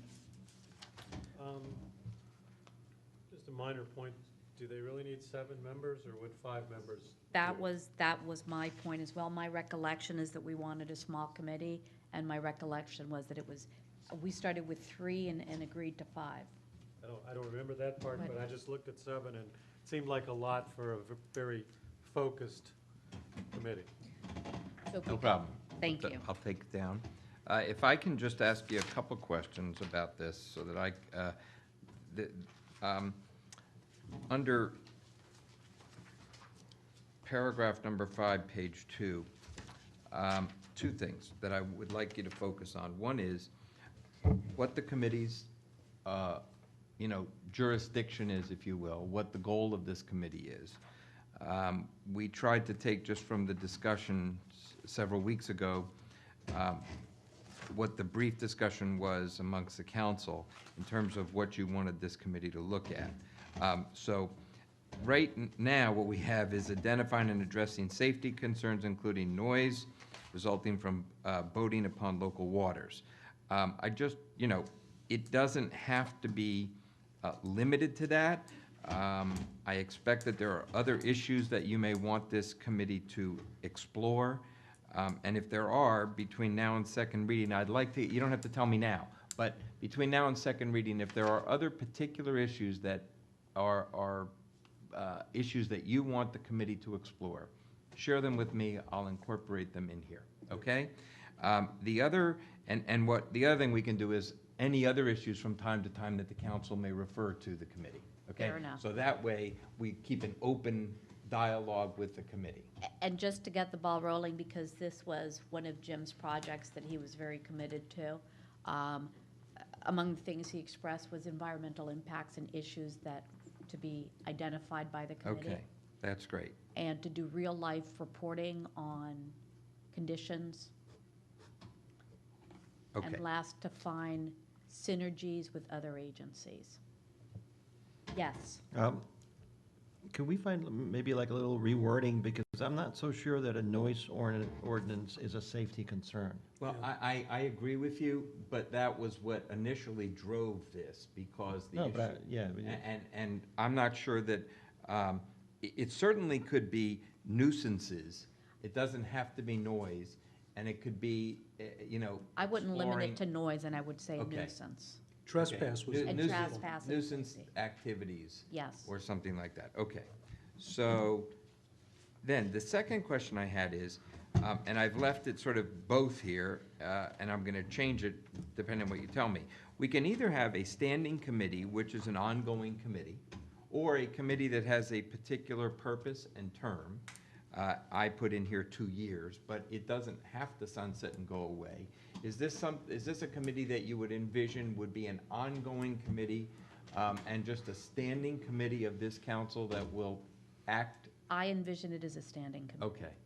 I don't know how everyone else feels about it. Or would you envision that they have a particular responsibility over maybe a year and a half to explore these task, a issues? goal, and then they're done, they report. Report back, and give recommendations, and then they're done? Sure. My only concern with committees that don't sunset is that at some point, the people that are members of the committee lose contact with each other, and then it sunsets on its own, unless there's a. Well, unless they have an ongoing agenda, what does happen after that first effort, which is to explore all the things, come to you with their initial recommendations and so forth, then what does happen as a natural, unless you continue to sort of feed them issues. So long as we understand They've that. sort of exhausted their job. Or it's up to them to continue to convene on a regular basis and try to generate, advice back to you. I would suggest that we do 2 reportings a year, yes. Could we just give ourselves the Flexibility. timeline to review at 2 years and decide whether the committee Sure. needed to continue? Okay. That's. I've always felt that the golf cart committee was the best committee ever, because they met, they came up with recommendations, they got implemented, and they dissolved. They went home, right, yeah, exactly. It was a great committee.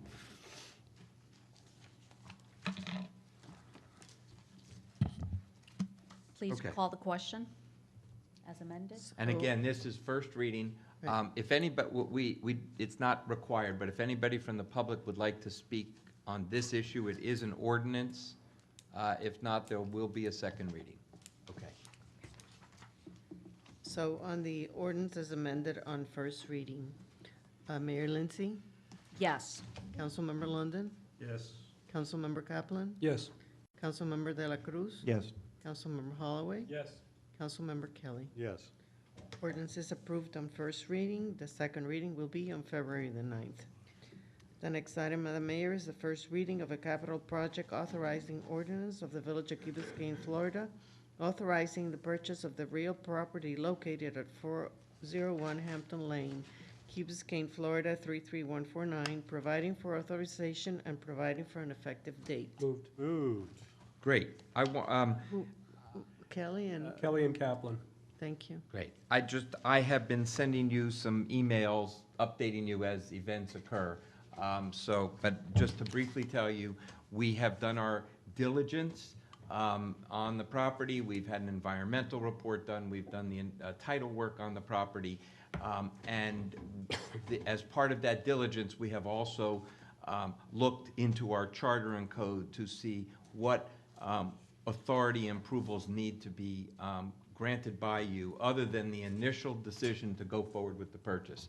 And in order to buy this property, a capital authorizing ordinance is required. So we're bringing that to you now. It'll have 2 readings. We have amended the contract and modified the contract with the seller so that we have the time to accomplish these 2 readings. We've signed an addendum to that effect. They understand that that the closing is contingent upon the 2nd reading. So we're in great shape. We need your approval to authorize us to go forward now, and this is the formal required approval. Let me just open this ordinance for discussion, Great. public discussion. Would anyone like to speak on this topic? I'm closing the public discussion. I'm opening up for discussion of council. Dr. Kelly. This tangential question, but if we wanted to finance this purchase rather than to pay cash, how would that play into this? We would have to bring back a borrowing ordinance, and that would require a supermajority of the council to do that. So if you decide that you want to do that, we can certainly do that. The timing may be a little bit difficult if we're you could maybe, if you will, We could refinance it right, or we could- mortgage the property after the fact, because if we bring back a borrowing ordinance now, it could, we might be able to get it done before the deadline. I don't want to delay this Okay. purchase. Then And- my And we have the suggestion is- cash to do it. yes. But it seems to me the most prudent way to purchase You could an free up asset your that the money by village borrowing. is going to own forever would be to borrow the money. You know, Okay. why spend that money all in one shot? So we have time to evaluate that. Right now, the contract was a cash closing. It When- wasn't subject to any financing contingency, so we're gonna go forward. When will the closing be, if everything goes according to plan? I would say 2 to 3 days after our 2nd reading. So, I don't know what, 20 days from now? Are we ready for? The 2nd reading in this case is on February the 23rd. Okay. Because as required by our code, I need to send a Yes. postcard to all the Right. electors of the okay. village. So you're gonna close For a between capital project. the 23rd and the end of February, because that's the deadline on our contract. It'll be days, it could be the 24th or 25th. So- This is the only thing we need to do. We're prepared to close. After this is closed? Yes. Then we could do the refinance? Absolutely. Okay. If you want to bring it up for discussion decision, either the next meeting or the following meeting, we could do that. Just a discussion about financing. Or if you want to ask, if you're going to have that discussion, you might as well ask the manager if he would look at financing opportunities, terms, rates, and so forth that may be available, so that you can have a discussion. We might be able to get So an answer by the directed. 23rd. Yeah. I mean, otherwise, you're just going to say, yeah, that's a good idea, and then we'll wait, you know. Can we direct it now? Well, Yeah. yeah, right now. Sure. So directed. I'm writing it down. Thank you. Great. He's all over it. Okay. Okay, so you've asked for public comment. There's been none. Again, this is a ordinance. There will be a 2nd reading on February 23rd. Any more discussion from council members? Please call the question. Councilmember London, Yes. Councilmember Kaplan, Yes. Councilmember De La Cruz, Yes. Councilmember Holloway, Yes. Councilmember Kelly, Yes. Mayor Lindsay. Yes. Ordinance is approved on 1st reading, and as the attorney said, the 2nd reading will be on February the 23rd. The next item on the mayor is the 1st reading of a capital project authorizing ordinance of the Village of Key Biscayne, Florida, selecting FHP Tectonics Corporation for the construction of the dog park at the Village Green, providing for authorization and providing for effective date. Moved. Discussion. Who's second? Do we have a second? Second. No? A Kaplan? Thank Second. you. May I read my Okay. recommendation? Yes, manager, and then we will open it up for Sure. discussion. It is recommended that the village council approve the attached ordinance selecting FHP Tectonics Corporation for the dog park at the Village Green Capital Project. Attached as Exhibit A is the agreement along with the request for proposals responses submitted by FHP. The village clerk will mail the required notifications attached as Exhibit B in a manner that will permit the 2nd reading of this ordinance to be heard at the February 23rd, 2016 Village Council meeting.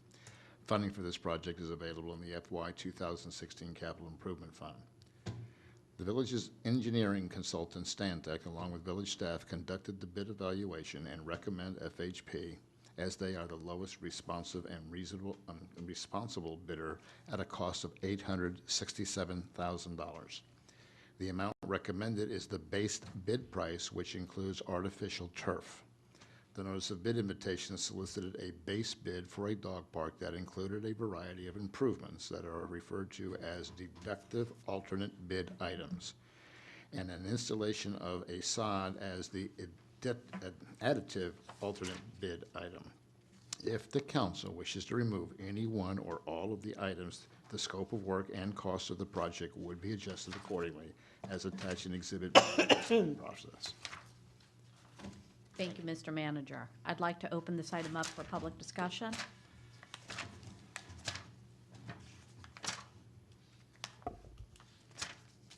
Good evening again, Alejandro Cisolt, 798 Crandon Boulevard. I have a question. Do the bid plans to still include rubber mulch sidewalks, bonded rubber mulch sidewalks? They do. Are they from recycled tires?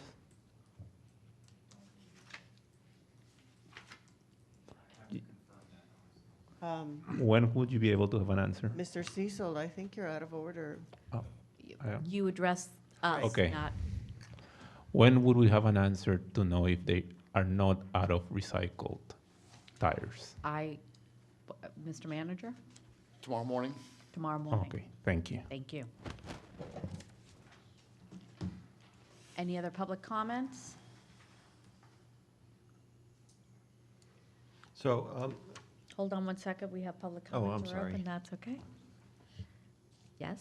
Christina Figueredo Zizold, 798 Crandon Boulevard. Just wanted to reiterate what we said in the public comments, that to have a dog park, let's have a dog park and on Key Biscayne that preserves the village green with natural grass, and that there's a petition that has over 550 people, petitioners that have signed it, with various reasons as to why they want to preserve the village green natural grass. I'd like to turn it in again, Madam Mayor. Please do. Thank you. Give it to our clerk, and thank you very much. Any other public comments on this issue, on this item? I'm closing public comments.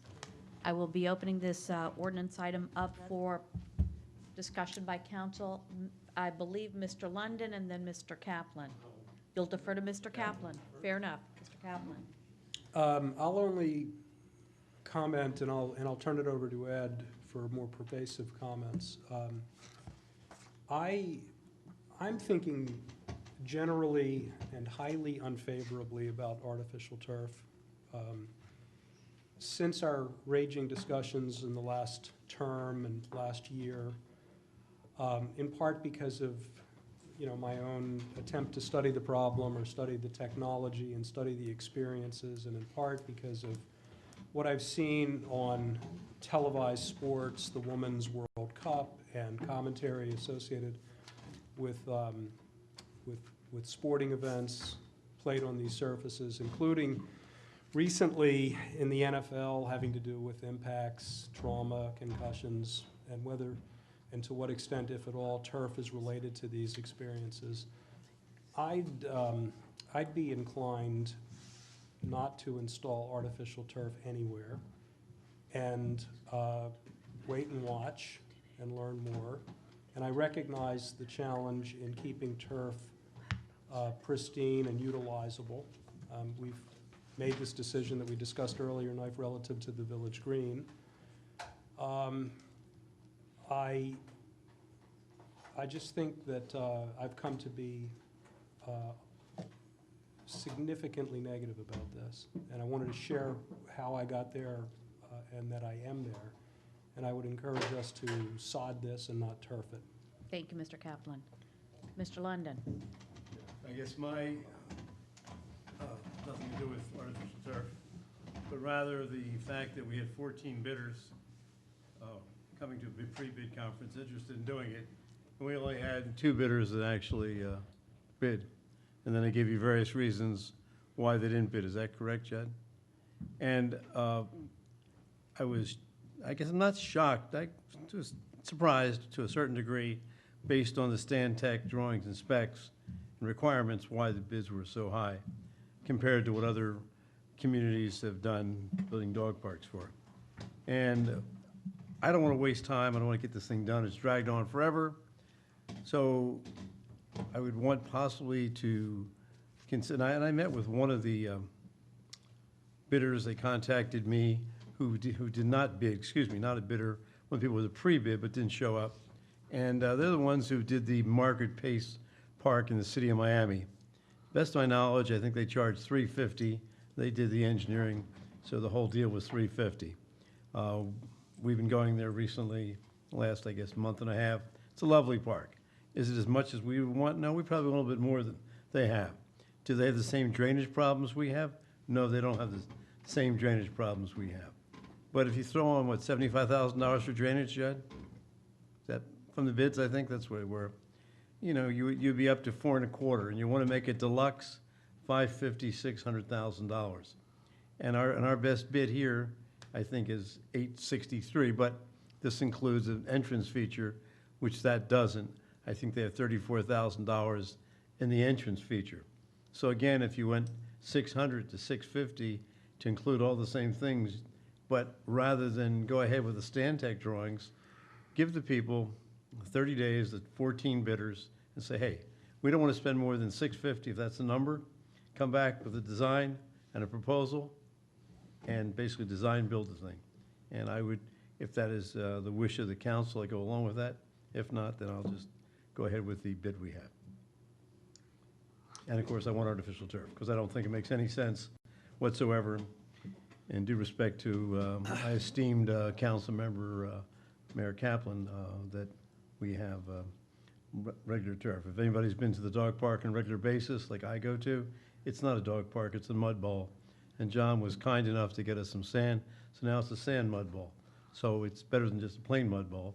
And basically, people just stop coming because it's so bad. Dr. Kelly. You know, sometimes the. Dr. Kelly, can you? I'm sorry. Thank you. Sometimes the enemy of good is perfection, and we're so close to getting this thing done. To start going back and finding other bids and contractors, to me, just seems like another step for stalling things. And in a perfect world, we'd be able to put turf in that dog park, and the dogs would, we would be able to put grass in that dog park, and the dogs would frolic, and it would look green and beautiful always. But I don't think we live in a perfect world, and I don't think our dogs are that well-behaved. And Speak for your own dog, please. I'm sorry? Speak for your own dog. Right. Well, they enjoy themselves, and the perfect experience of what happens with grass in this park, as well as the 3 times at the city of Miami when they tried to use grass until they finally gave up and went to artificial turf, is that the dogs disrupt it. And, you know, I think Councilman Kaplan's concerns are well-founded for team sports, but there's not going to be a lot of concussions and hopefully and high-speed running and guarding of goals going on in this limited area of the dog park. Meanwhile, the petition that was brought forward was addressing, that's why I pulled it up to look at it, was addressing, should we put artificial turf on the village green? I would say to you that almost every one of those people who signed that was referring to artificial turf on the great expanse of the village green, and weren't referring specifically to the small corner which will be the dog park. To me, from a practical standpoint, and I may be in a minority here, I think the best thing we could do is vote this thing up, get it done, and again, accomplish something rather than put in grass, which will invariably need to be replaced after I'm off the council, or send it out for more bids, which is just going to delay things that much further. We've been looking at a dog park since the time I started on the council. We've switched locations. We keep tweaking it, but I just want to get it done. And I think this is a good solution. It's a Key Biscayne price, which we're going to get. And it's going to be beautiful, and it's going to be well used once it's built. So that's my perspective on it. Fair enough. And I just want to add that I favor natural grass. However, based on the experts and the presentations we had, I have real concerns about it being viable. I was especially concerned about the drainage issues, the maintenance issues of actually having it, be intact for longer than a certain time. Mr. Cecil? And last, Public hearing is I'm closed. extremely concerned about the Public health hearing is issues closed. of, the drainage, having the water come, being Public hearing able was to closed clean already. the surface on a daily basis so that we do not you can have tell him when afterwards, but not feces and excrement on the surface, I think is more compelling, is extremely compelling to me. And last, children and are not going to have the level of contact to that surface than they would in a playing field. Having said that, I would amend, or I would ask that we remove the black recycled tire product and put something else that is more environmentally sensitive. So I think with that amendment, I would support this, just because I appreciate, I think, lesson learned. We will approach this differently. Okay. But let's get this done. Yes, Mr. Dela Cruz. So, I have a huge problem with it. I want a dog park built as quickly as everybody else on this council. I want to get over this issue. I really do. But I think that doing it this way, and I really do believe that if we did what Ed was suggesting to do, we could probably do that in a short period of time, and get a significant number of bidders where they would listen to what our bottom line is, or our top line is, tell them what things have to be included in there. I think we'll be surprised at how many people would go for it. And I think the problem here was the specifications in the $134,000 or whatever it is that we paid for that for those plans. It just, if we save $200,000, shouldn't we? If we can save $200,000, shouldn't we take a stab at it? I mean, I don't, a $900,000 plus 130 something, we're $1 million dog park is, 130 sunk. Yeah, we're not getting that back. No, I know, but I'm saying at the end of the day, we're spending more than $1 million in a dog park that somebody else built for $350,000. Yep.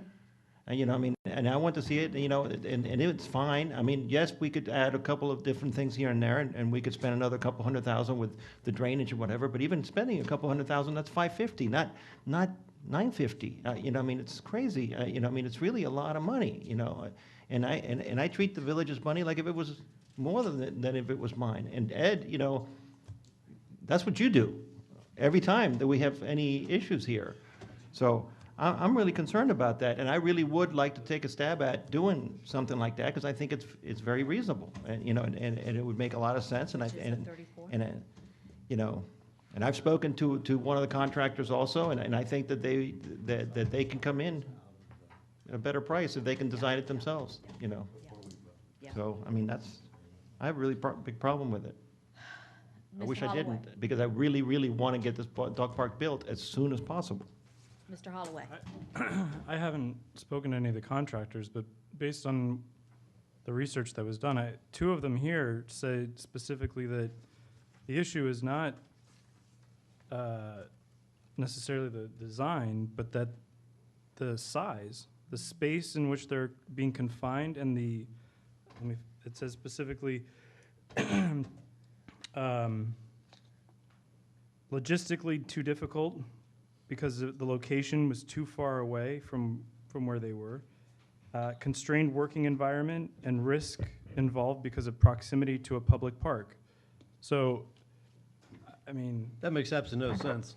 Those comments make no sense, because they came here to bid, so they obviously knew where Key Biscayne was. So Yeah, but when if you they read didn't know comments like that, either they just said something, but it makes absolutely no sense to whatsoever. me, it makes sense. If you're asking somebody to install a dog park in a very which was quite frankly my Right. concern from the very beginning with even having it in this location, but it's a separate topic. The fact that you're asking them to build it in that sliver of a space, where are they supposed to do their setup and takedown? Where are they supposed to?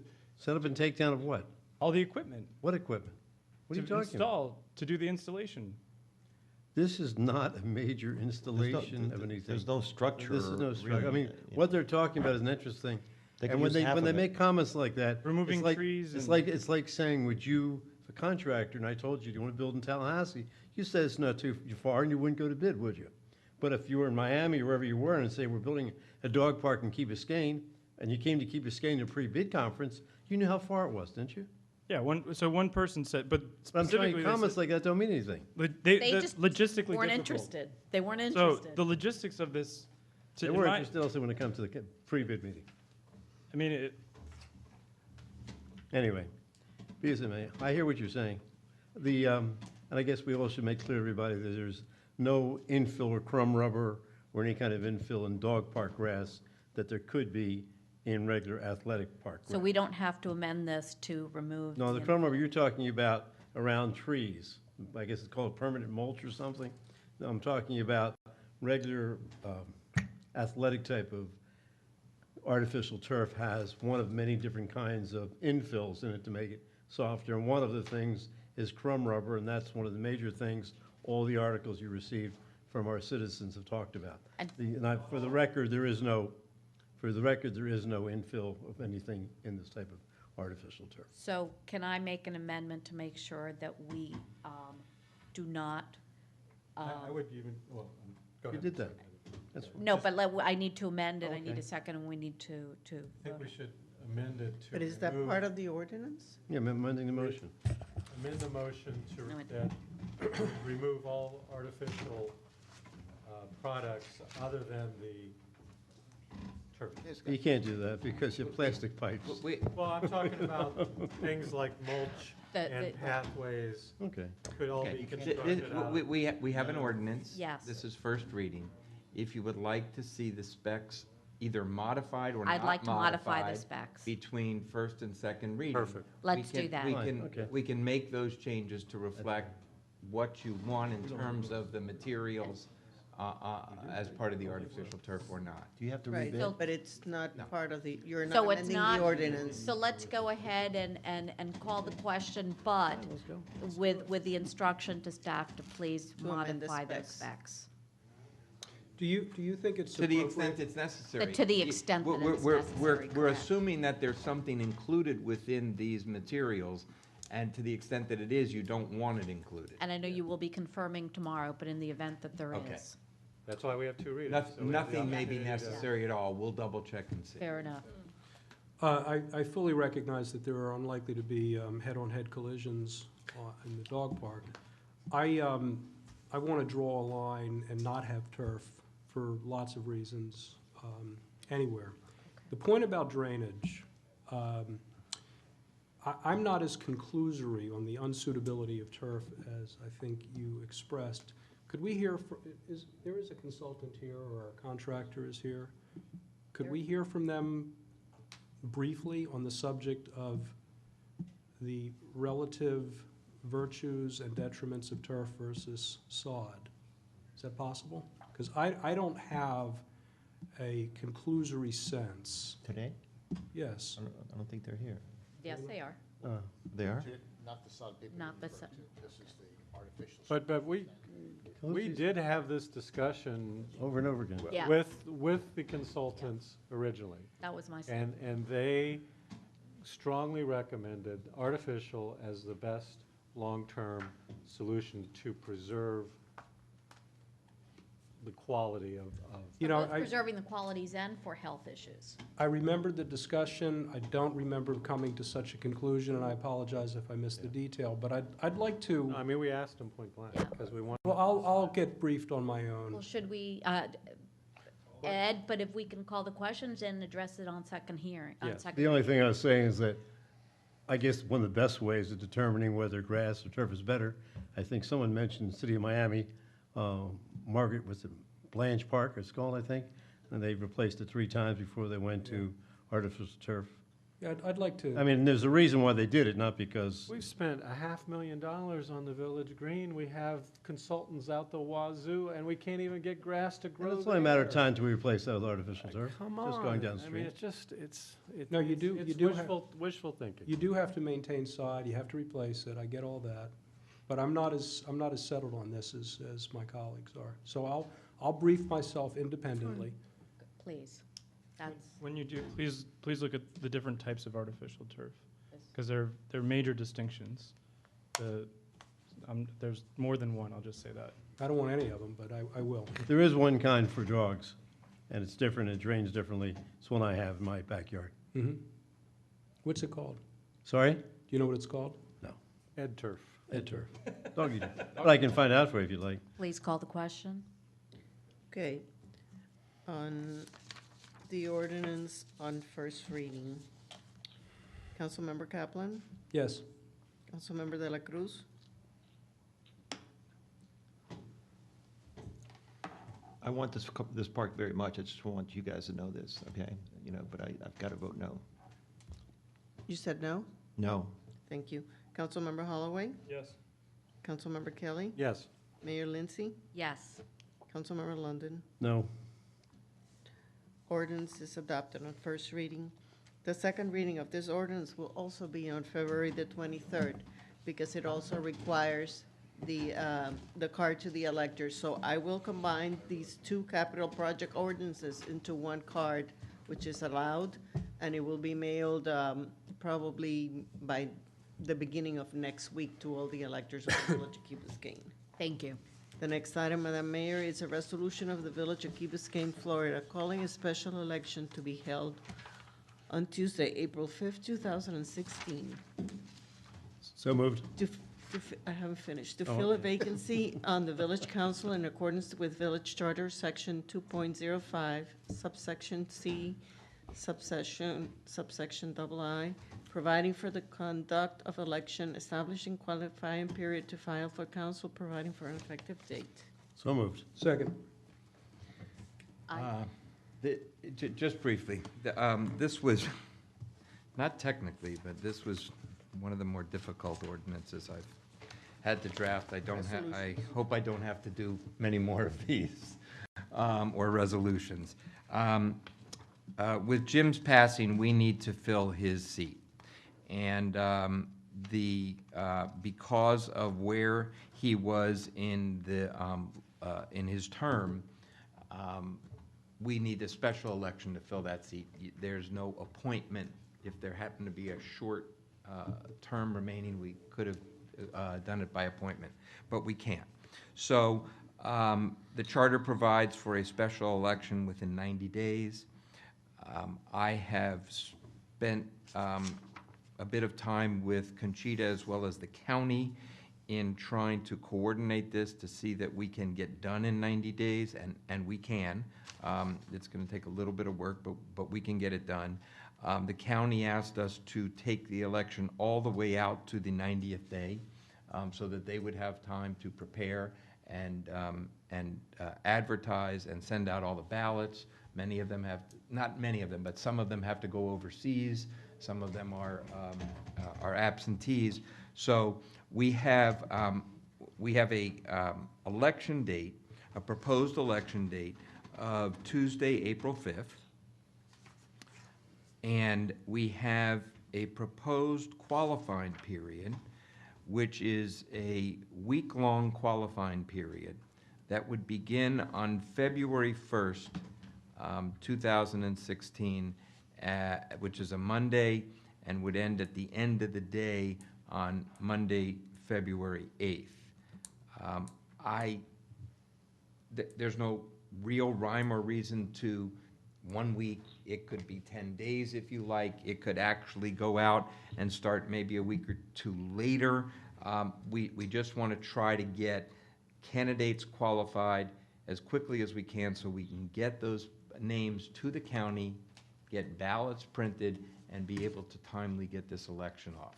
The council did give me a deadline for the qualifying, and it was. I think it was 30 days. It was maybe a week later than what Okay, we so are if you proposing, like, so that they we are trying to leave some room here in the event of, some unforeseen circumstances. But, so, I have inserted, and there's no particular reason except just to try to move this along, February 1st through the 8th as a qualifying period.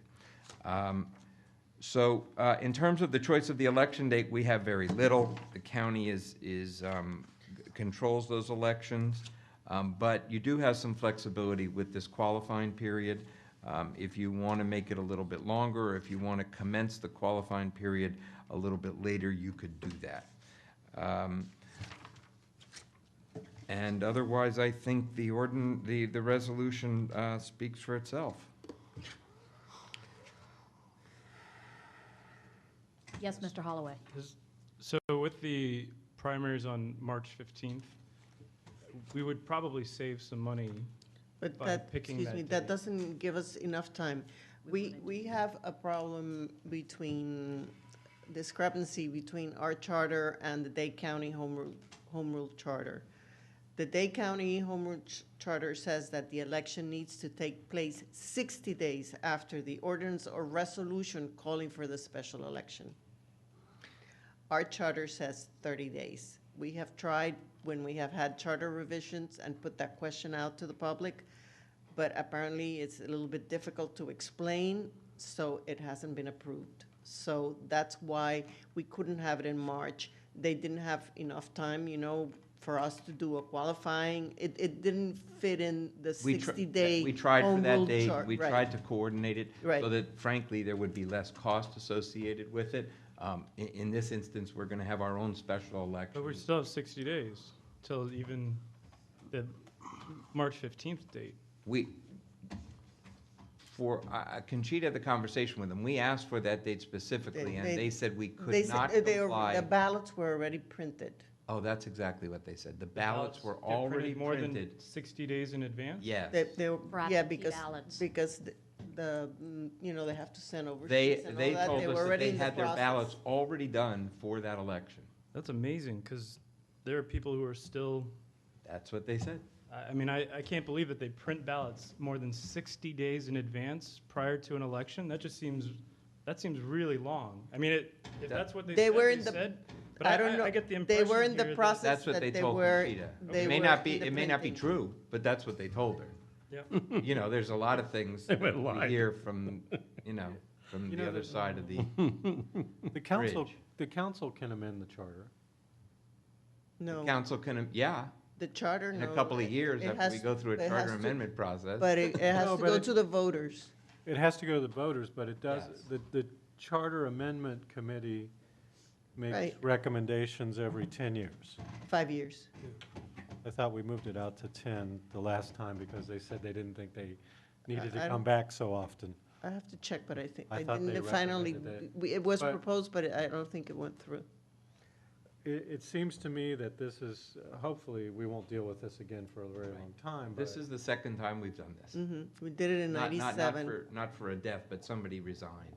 back in Obviously, the- this isn't a burning issue, but at some point, shouldn't we try and be proactive about this? Because it seems silly, the hoops that we're jumping through for what is basically a poorly functioning charter rule right Yep. now. I mean, So 90 days is- I think we could change it to Well- something that works better going forward. I think unfortunately, we needed to cite an example of why it didn't work, and we now have an example. Well, I'm not sure that it doesn't work. Or that it's not Well, the Th- most This practical, works, that it it's just not the depends most- on the timing of the vacancy.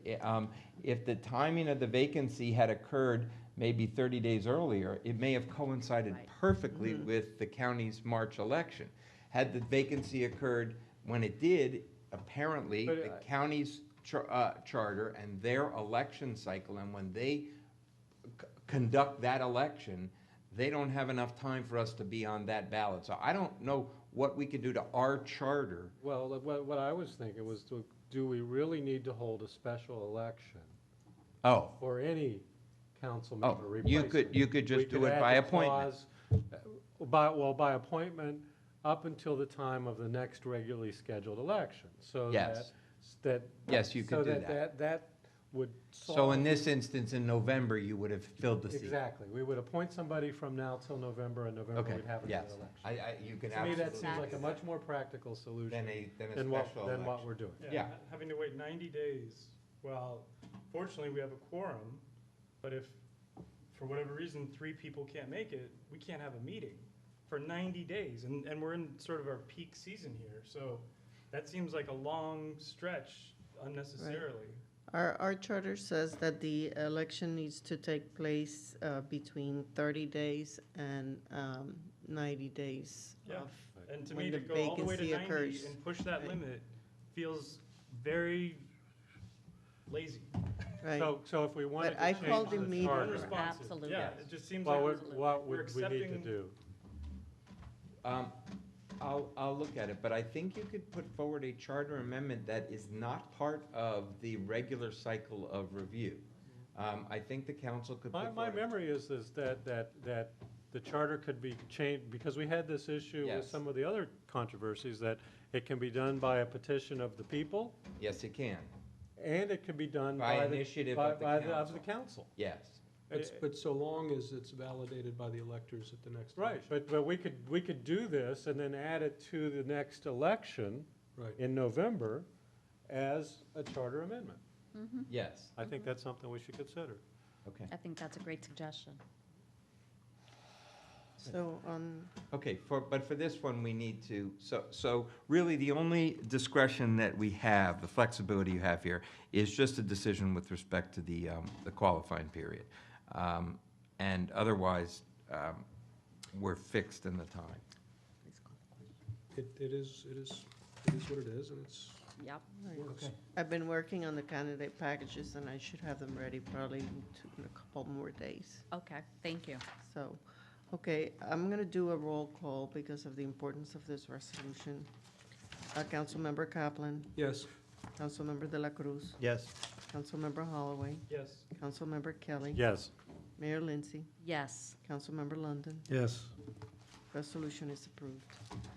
The next item, Madam Mayor, is a capital project authorizing resolution of the Village Council of the Village of Key Biscayne, Florida, authorizing the expenditure of funds from the United States Department of Justice Equitable Sharing Program and the issuance of a purchase order for Verizon Network Fleet, Inc.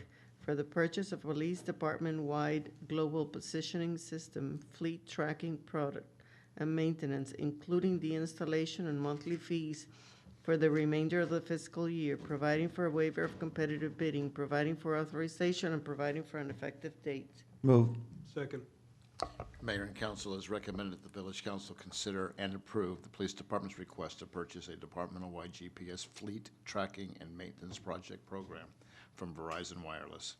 The purpose of this request is to help improve the high-quality public service expected of our police officers and manage the department's fleet more effectively and efficiently.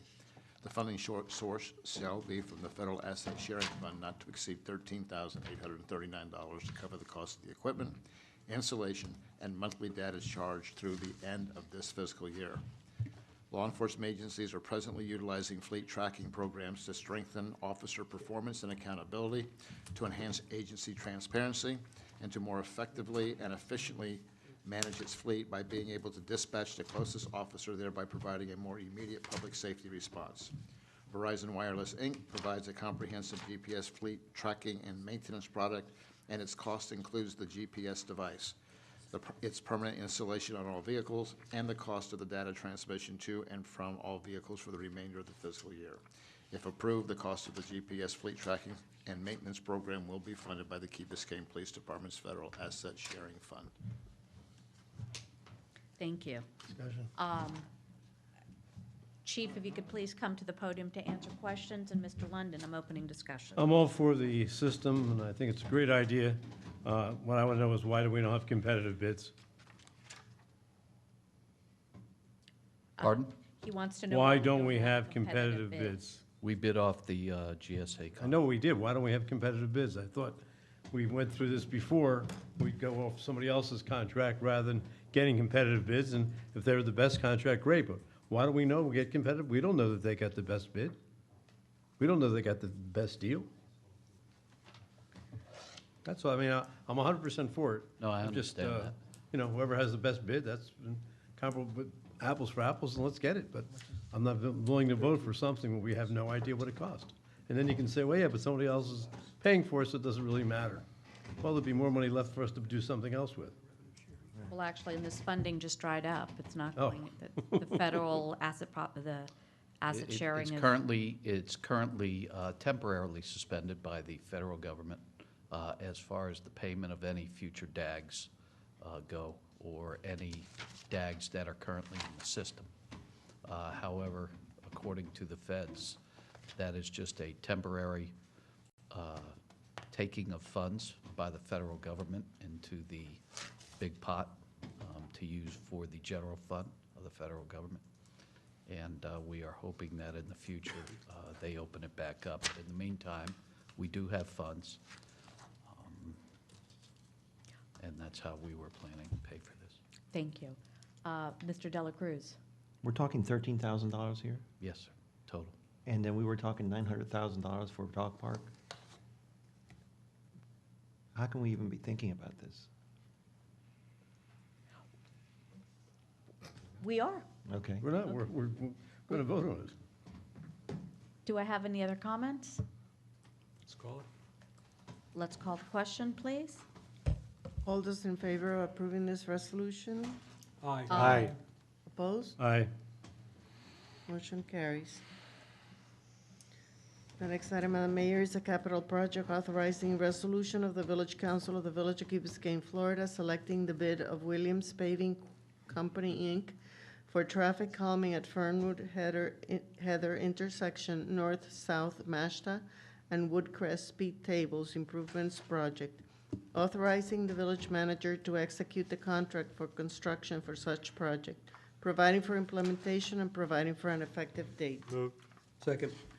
Okay. it Mr. is Manager? recommended the village council approve the attached resolution authorizing the manager to execute the agreement with Williams Paving attached as Exhibit A for traffic calming on or at Fernwood Heather intersection and speed tables for north-south Mashta and Woodcrest Road at an amount not to exceed $221,089.42.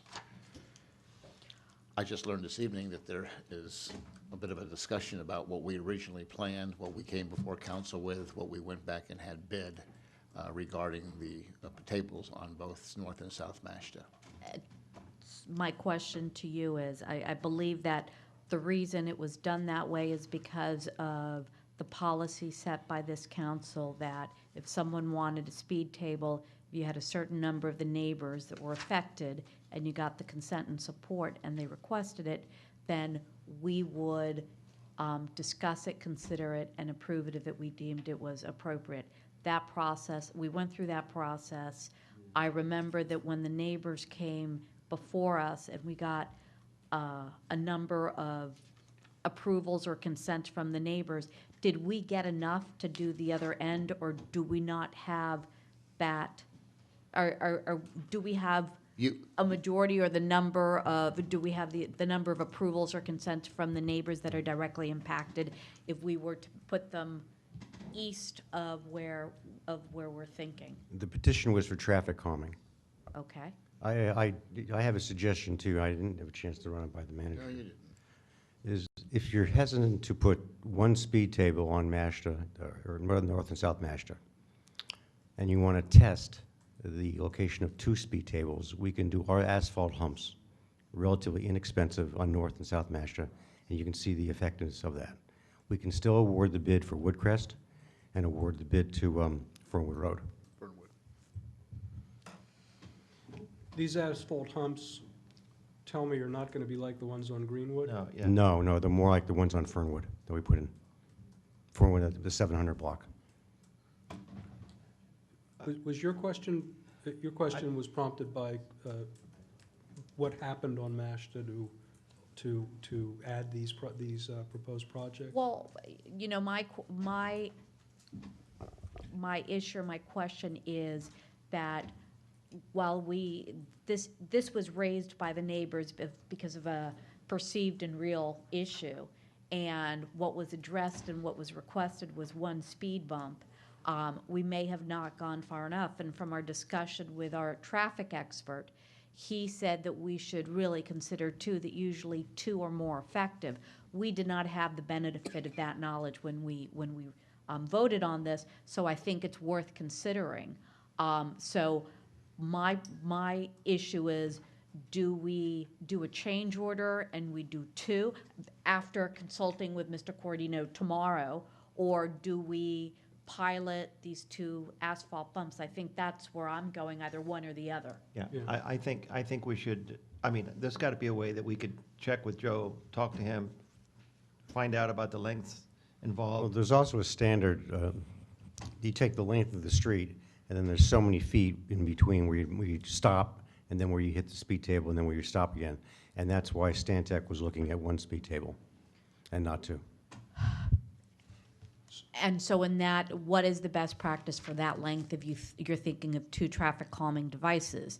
Would you then do bumps versus a table? I mean, what? Well, I would suggest to you that we do the bumps for now. It's very easy. We can get it done in a few weeks.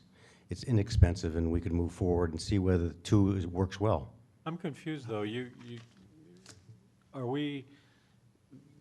You said that Stantec had analyzed it and thought that one bump was adequate. Yep. So are we, I mean, I want to listen to our neighbors, but at the same time, if there's standards, I don't know that we need to be not going against what the typical standards are. Sure, yeah, again, for the record, Sean Campbell, associate with Stantec. And this goes back to the traffic calming master plan that we completed and the recommendations in that plan. I'm trying to recall going back months to how we came to our conclusion of one speed table at mid-block. But I recall that, as Judd mentioned, based on the total length, the effectiveness of that speed table would be at the mid-block position. That's not the answer. The thing about that particular block on North and South Mashta is that there's a cross street, which I don't remember the name of. Mashta Court. Yes. And Where do you so put it? where Where do you put it? which are you putting it at that cross street, or is it proximal or distal to that cross street? Very close. So on North Mashta, it's just, you want to say southeast of Mashta Court of the cross street. And on South Mashta, it would be just north of that. So it's almost catty corner for me. To avoid driveways, drainage, things like that. But still taking the block as the entire length of North and South Mashta, it cuts it in half. I guess the question, if I was living there, the concern I would have was that you might slow at mid-block, and then you're going to hit the gas from mid-block down Open to it the up. corner. Yep.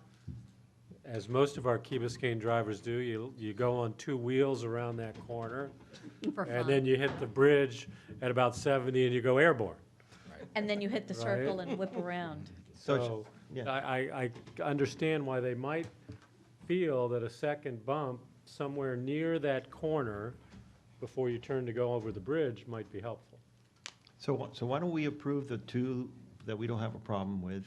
And Sean, did you say I mean, I didn't quite understand your response. I mean, it seemed to indicate that two would be better, but one is enough, or That's not what what I is? understood. No. He's recommended one. We based recommended on- one, Okay, and not two.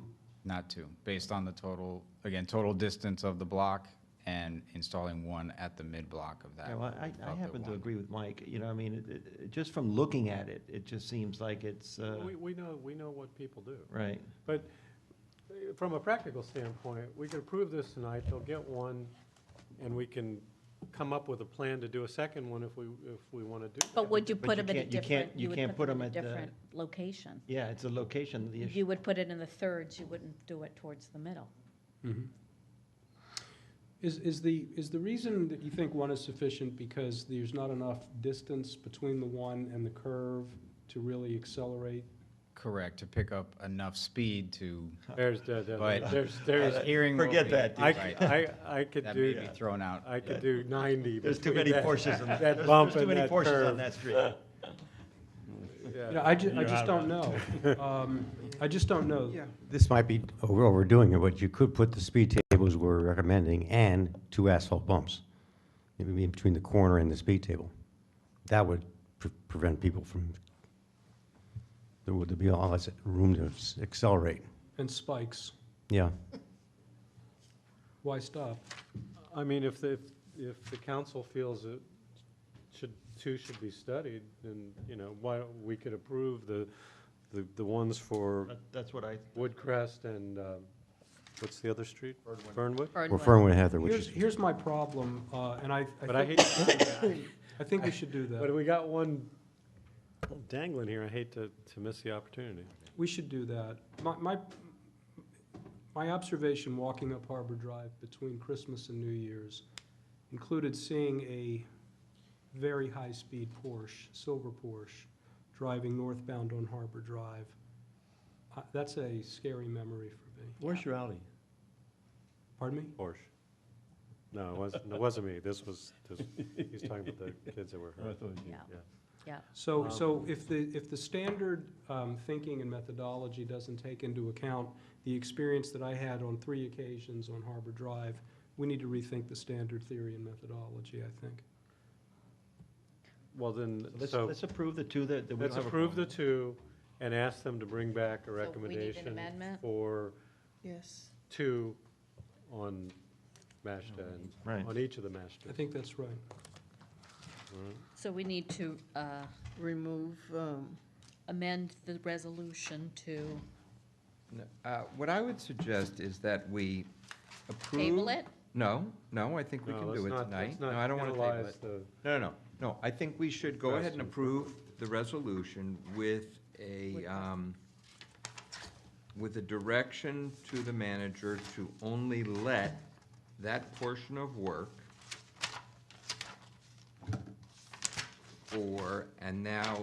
and you should tell him which intersections you want the work done at. Woodcrest and Fernwood Heather.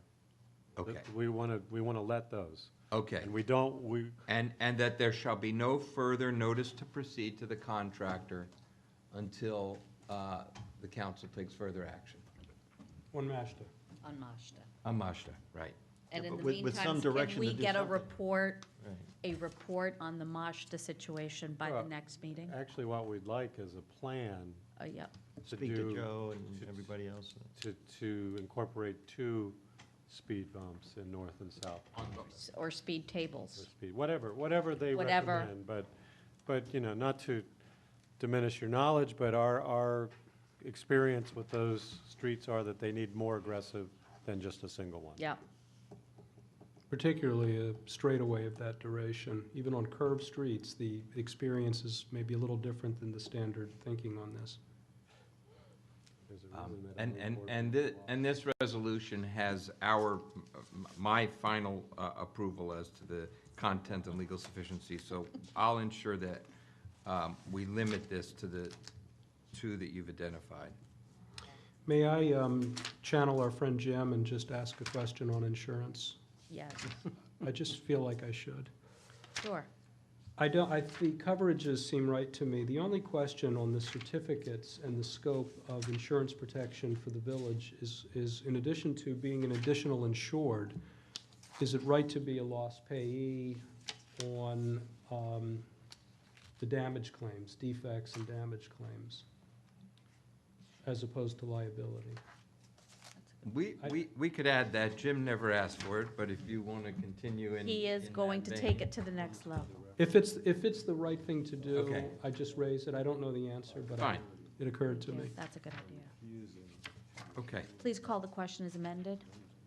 okay, on the resolution as amended, approving traffic calming devices for Fernwood Heather intersection and Woodcrest.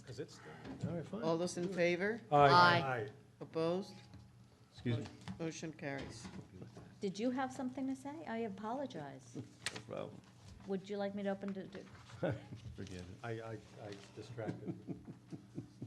you didn't raise your hand, my apologies. That was the plan. The speed bumps are in Fernwood already, aren't they? Is that the 600 block? This is, Yeah, this the is right here, that intersection. intersection that we've been Heather and discussing for the Fernwood. last No, okay, 8 wasn't that part of months. the same contract?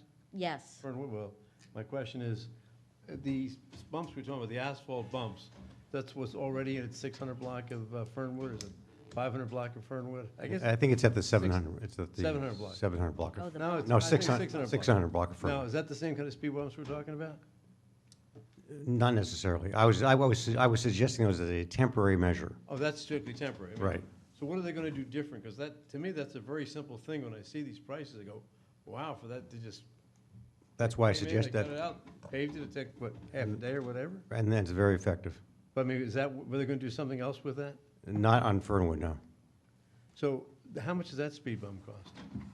3,500, something like that. So, Less, 3,000. well, let me ask you a question. Why, since the price is so cheap compared to the prices you got here, why can't we just put those speed bumps or how we want on both Mashtas and everywhere else? Judd was. Why are we spending, what, $40,000-$60,000 for speed bumps when you get it for, Aesthetics. Right. oh, can you paint them? No, it's not paint issue. So you're gonna brick them? Is that the idea? Yeah, they're bricks and concrete headers, Properly angled, right? properly angled and. Key Biscayne. Height, We have a right? $900,000 dog park. Ritz quality. 863, don't exaggerate. Okay. The proper angle includes deviating from the existing condition on Fernwood. Yes. That's not the proper angle. No, one of them is really, really bad. Okay? Thanks.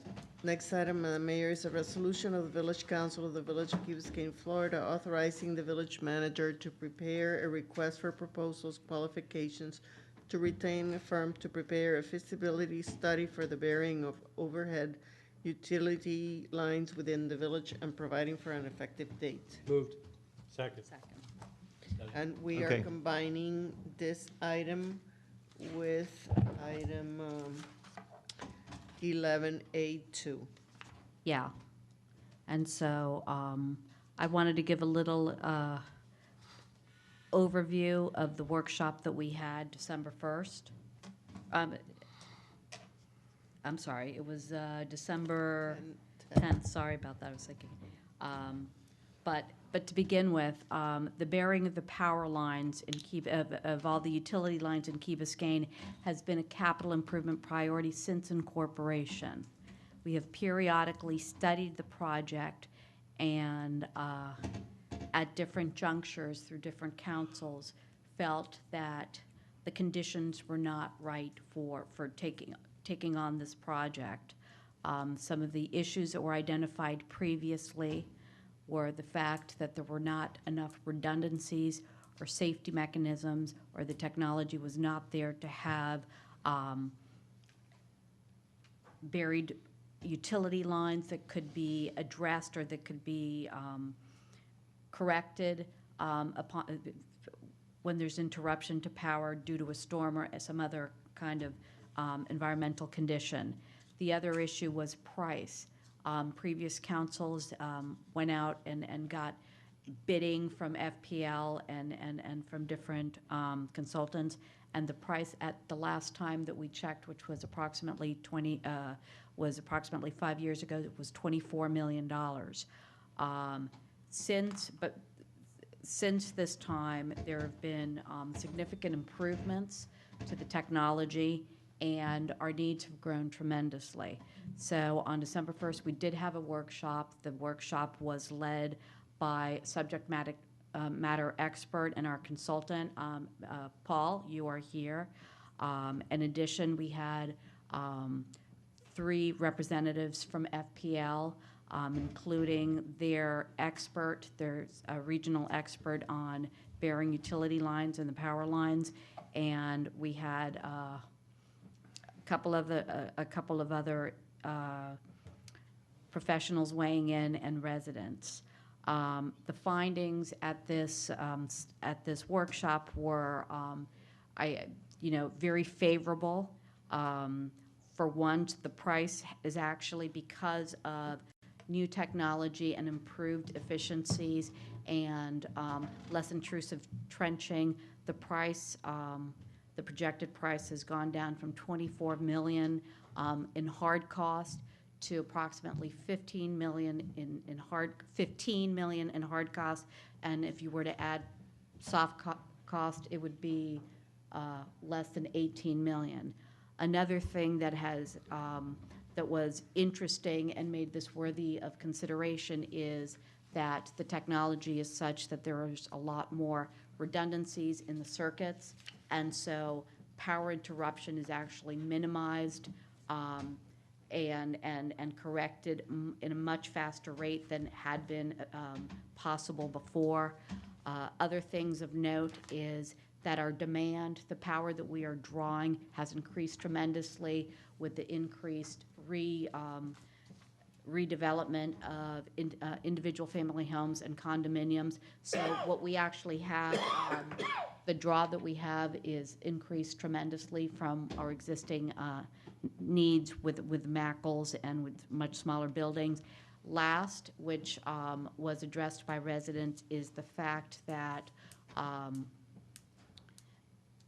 internet access and is now really done through fiber optic cables, and we have some real challenges when it comes to this type of services with the other utilities. So taking this on as a collective effort and addressing these needs now is something that is absolutely worthy of considering.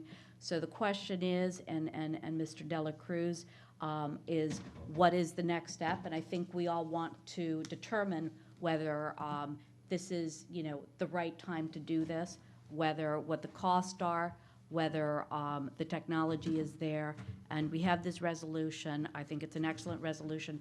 My question is this the best way to proceed through a feasibility study, or do we really determine the feasibility through, and I think what was suggested by the experts at the workshop was that the next step would be to actually get all the utility providers together to start kind of working on what their needs and their budgets are, and bringing in an outside consultant to work on a feasibility study may not be the most efficient way of getting to the next step. Okay. Okay, so I went to the same workshop. I got a little bit different take on it, but I certainly would love to see no power lines. We'd still have to see the big boxes and stuff, but it's a lot less obtrusive, I think. Unfortunately, they will have to be in the front of the lots instead of out in the back. And that's one of the questions that I had for them as to why we couldn't put those boxes in the back, and they said no, that for whatever reason, that's the way that FPL wants them to do it. It's with the front.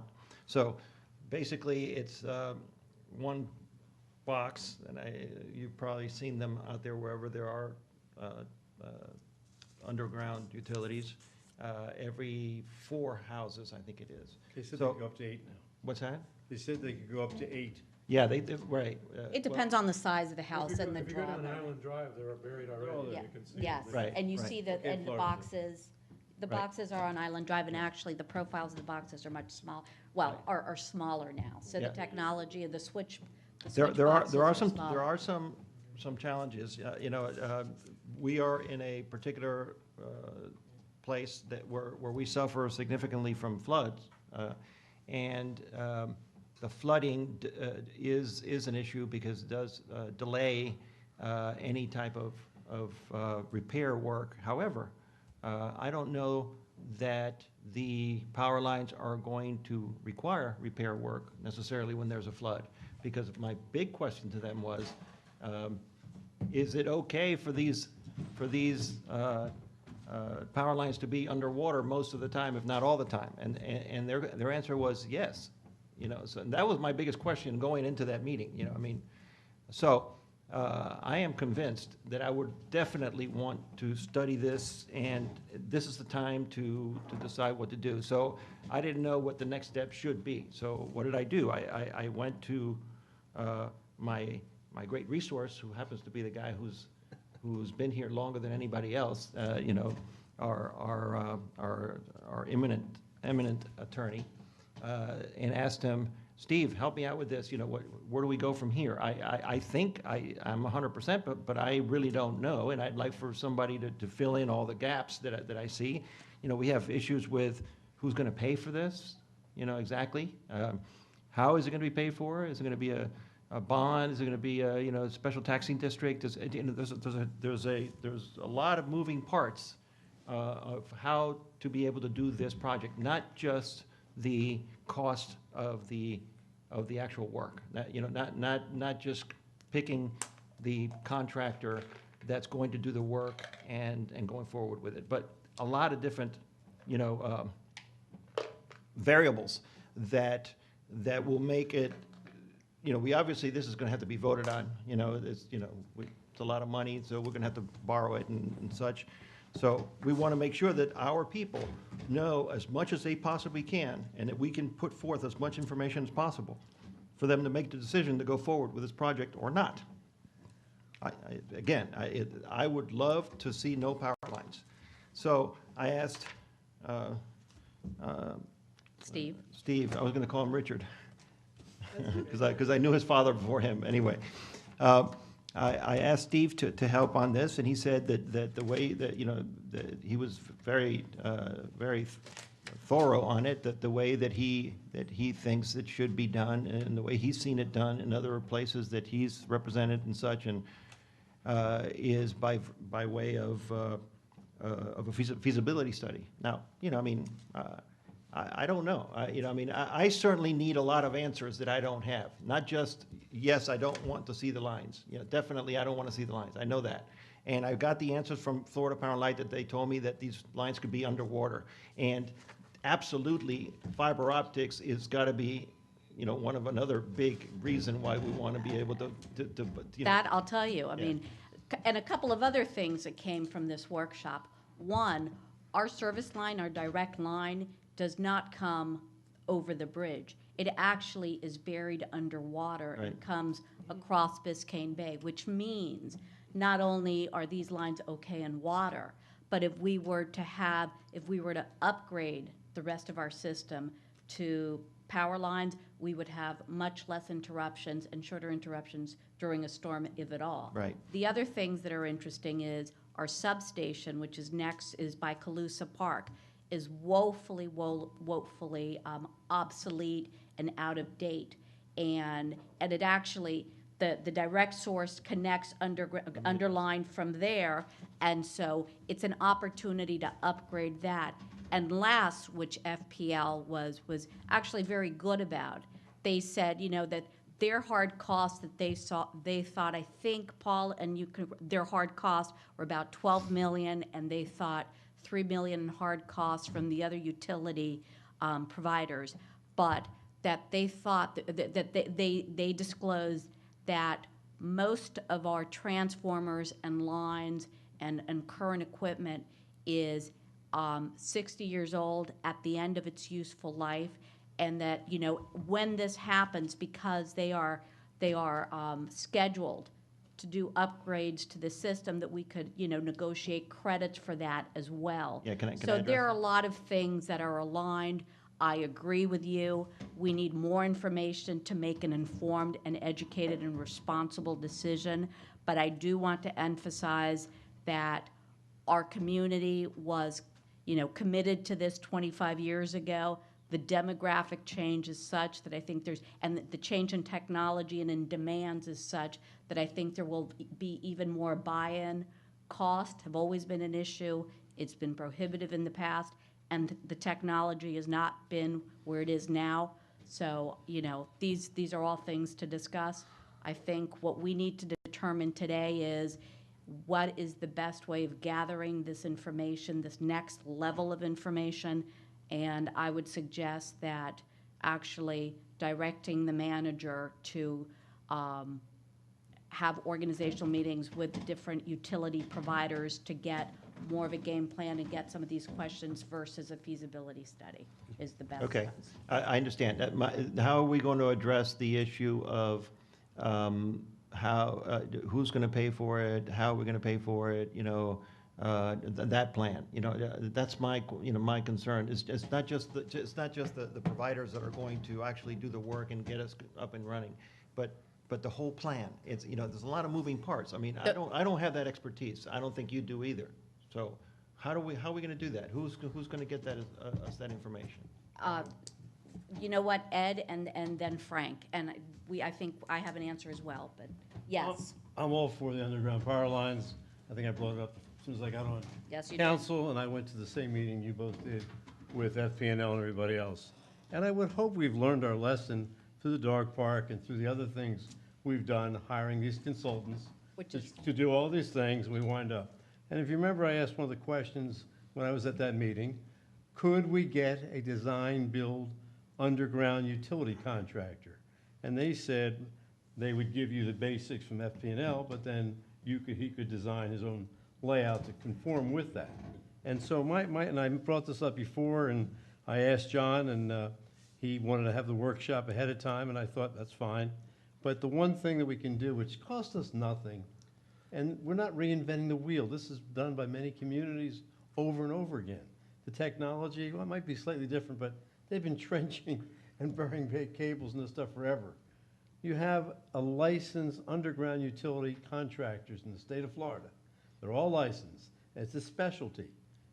The first thing is contact them, tell them we are going to build underground electric in Key Biscayne. Are they interested? If they're interested, here's what we got. Give us a ballpark number, because they work with FPNL, they work with Florida Power, they've done all these things. Give us a ballpark number to do this. So that's one of the things that Lucio is addressing, the cost. The next thing I agree, I think, are political, which is who is going to pay for it. That's really a political decision. Is it going to be just this group of people, everybody, or whatever? And I don't think a consultant can tell you that.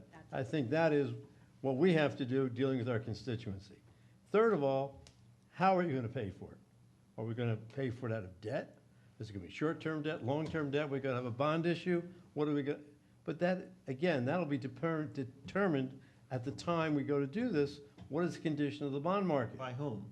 By us. Who's going to help us? Well, we spend I'm not an $50,000 a expert. year for a consultant. Maybe you're the only one on this council who is competent in order to analyze that. We have Put it this way. we have a consultant, we have a service provider. Another that gives us $50,000 these consultant after options. that, okay? So anyway, so that's what I suggest. I'm not saying, I'm not against the feasibility, but I'm really saying I think it's No, three I'm parts. not, I'm not, And I'm saying, not I believe suggesting that it has I'm- to be a feasibility study. I'm no, just I'm throwing it all- out there and discussing it and make sure that we discuss it ad infinitum so that we can come to the conclusion and go forward. I agree with you completely. All I'm saying is the first easy step is to get the list of the underground contractors in the state of Florida, send them out a proposal, this is what we want to do, are you interested? But Ed, aren't you missing a step? Do we Tell me. not still need to, step one is for FPL to come out here and give us what they have to do, their No, specs, their no, drawing? No. That's what, This is not. and then after no. that, we I can just- then I just- decide. I totally disagree, because these people who do this bit, who do this stuff, what they do here or anywhere else, it's all the same. They know what a transformer will supply, how you have the capacity of the house, the demand, the load, and they know what it is. It might vary, but they're not gonna give you a final price, but you're gonna get ballpark prices. This is not rocket science for FPNL to design anything. This is very simple stuff. So if they can't do it, they'll tell you, then we'll go to the next step. But this is a simple, easy, no-cost step to get moving and get going. But It getting costs nothing. FPL to do this is Well, also no cost, okay. no? Well, listen, one of They my went concerns $120-some is, thousand or whatever they one of wanted my for engineering concerns is to do this, remember? Hibiscus and Star Island did a design build, and they still haven't started. Other communities, and listen, I want it done, I want it done Listen, I'm just efficiently. making a I suggestion. feel, You know. feel a little burned with the dog park. I completely, yes, Dr. Kelly, but I listened, I am. So, I mean, that's what I'm proposing. If Okay. anybody's for it, if not, fine. Dr. Kelly? I'm giving up. I'm trying to reconcile what we want with. They can't hear you. Been very comfortable tonight. I'm trying to reconcile what we want with how our community has worked in the past. and the capacity to manage a project of this size, given the limited resources that we have. And that, no offense to our administration, which is great, but this is a huge undertaking. And it would seem to me that many communities have done this. And we don't need to reinvent the wheel on the best practice to get it done.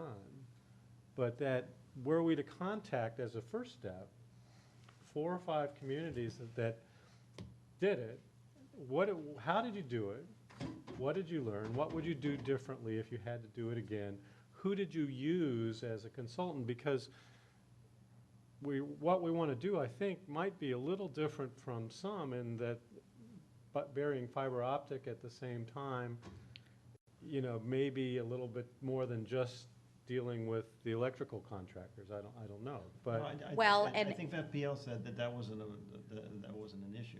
And actually, that's actually being done now, and one of the recommendations was to do all of that at once, because it's very, very cost efficient, and it just needs to get done. They also said to put additional fiber optic bundles under, because demand is not gonna lessen, it's gonna grow. So do it now and be proactive.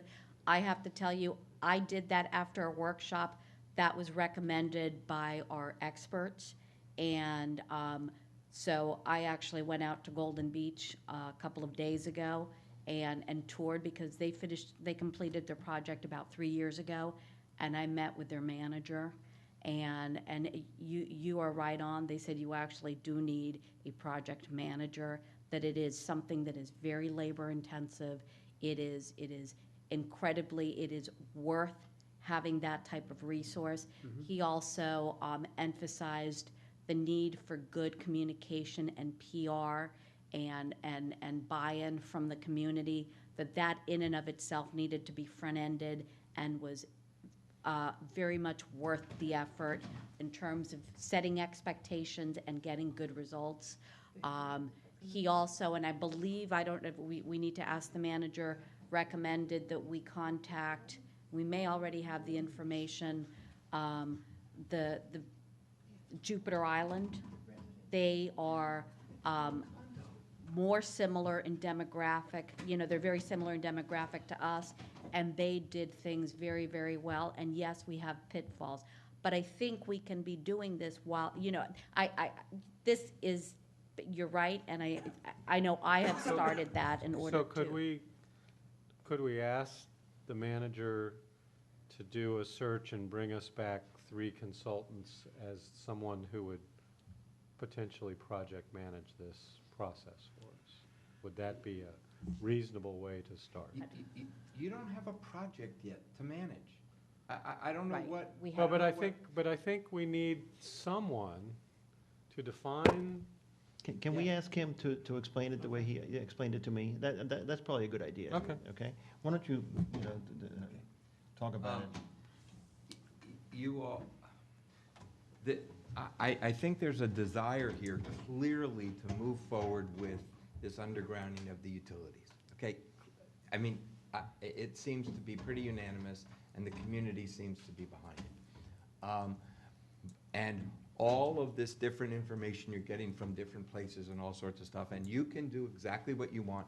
And you're gonna, if you send it to 15 electrical underground contractors, Mass, everybody else, they're all gonna come back and say, yes, we'd love to do it. And we'll get a ballpark price also. Yeah, maybe. Maybe you'll get a ballpark price, depending on how much work they wanna put into this, not knowing whether there's an RFP, not knowing whether we're ever gonna do it. There's a lot of work that goes into this, a tremendous amount of work. Golden Beach has 1,200 residents, okay? You have that in one condominium. So don't compare yourself to Golden Beach. It's extremely hard to do that. I mean, we had to pass special ordinances that required people to hook up to the new power within a certain amount of time. How do you get the rights to go into the property to get the poles down? Trenching through people's front yards to hook up to new electrical boxes that you have to mount on their houses, and going through their lawns. I mean, This is, and trenching through the front of their properties and screwing up their driveways and redoing everybody's driveway. And what I'm telling you. Trenching it, you're going to public right away. I don't know. No, you No, can't. It goes people have approaches to their driveways. They go right out to the street with their beautiful pavers and everything else, and their manicured lawns and everything else. I'm telling you that this is not just, oh, we know what the cost is, we're ready to go, let's go get people in here and let's start talking about it. I do think that you need to look at this comprehensively. This is going to be a several-year undertaking, probably done in phases. Yep. The cost of managing this project, traffic control, everything, PR, yes. They had a whole PR effort because they had an election in Golden Beach as to whether the homeowners wanted to do this. They put out to every homeowner every dime it would cost them, how long they had to pay for it, whether they could upfront it, whether they could pay for it as a special assessment. They had bond lawyers and bond advisory people helping them to finance it out over that time. They had a whole package to every resident that said, this is what it's going to cost, this is how long it's going to take.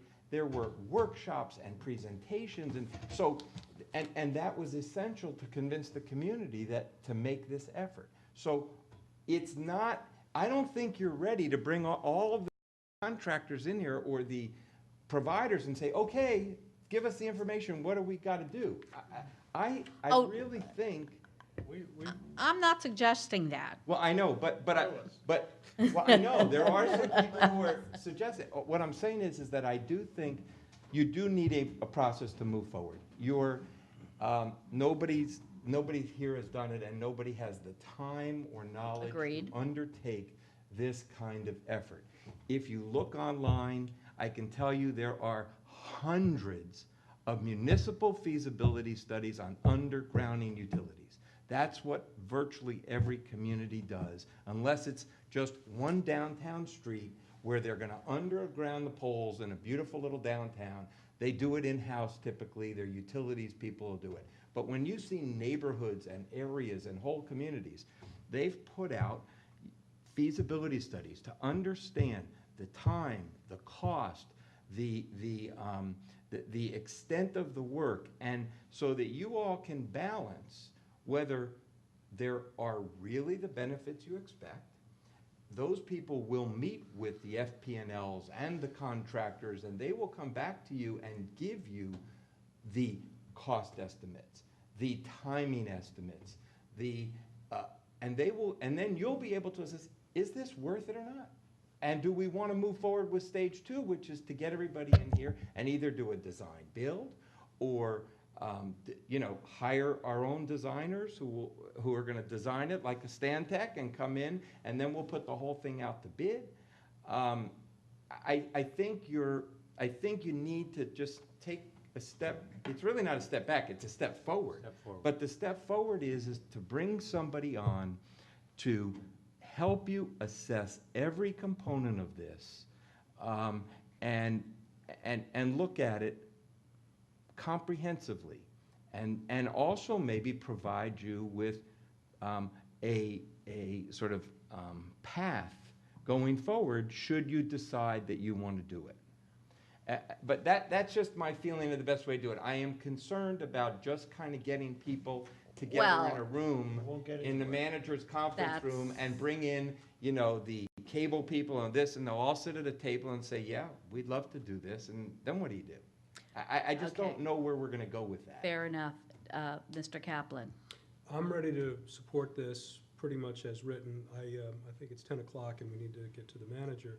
I think that the first whereas would be slightly improved if we spoke about interruption of service in addition to aesthetics and problems from windstorm. And I think the purpose of this is not only physical and cost feasibility, but maybe something like pros and cons. And with that, I'd vote to support this, and let's move on.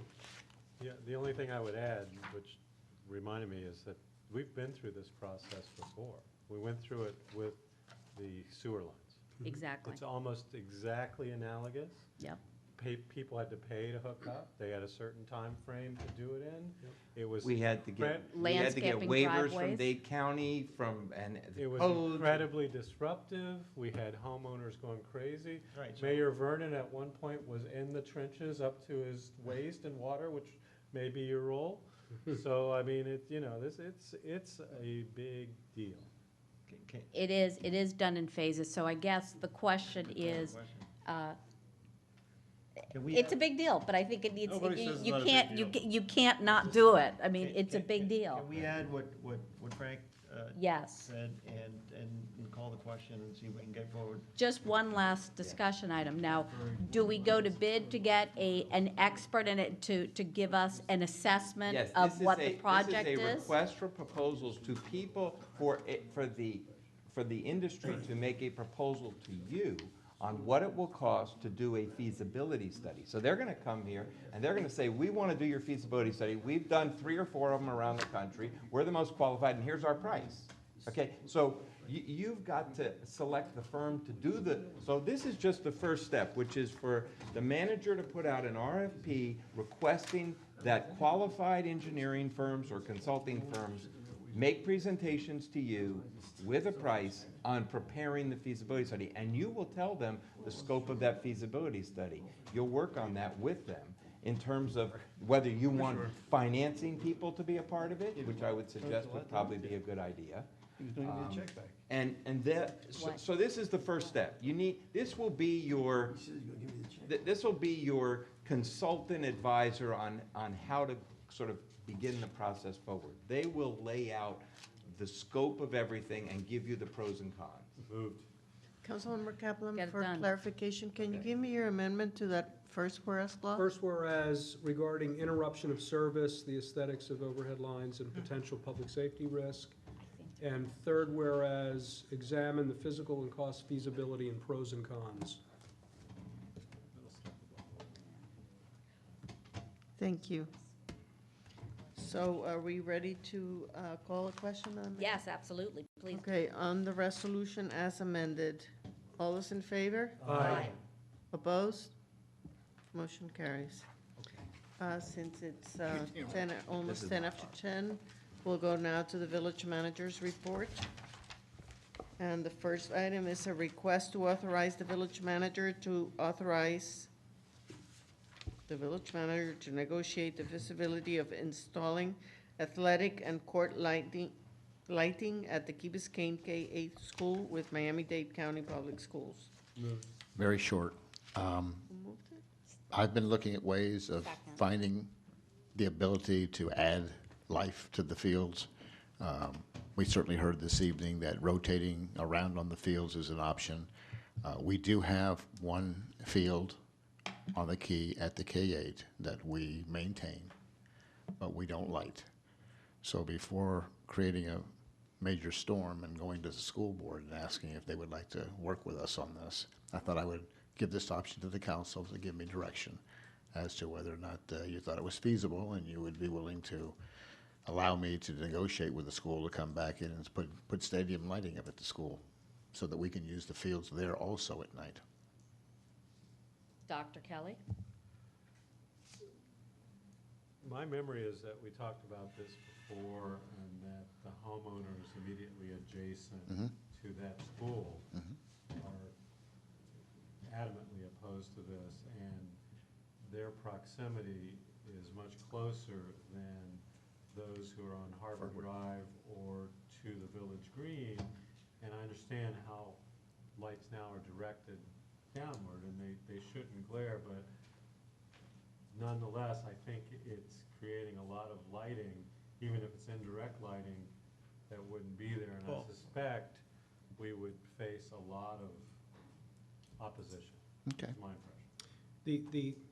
The lighting, I think the lighting, the last time I remember this coming up was not as directed and conal as it is, which theoretically would reduce objection. But another element of objection was the noise in the evenings, if there's an active recreation in the school.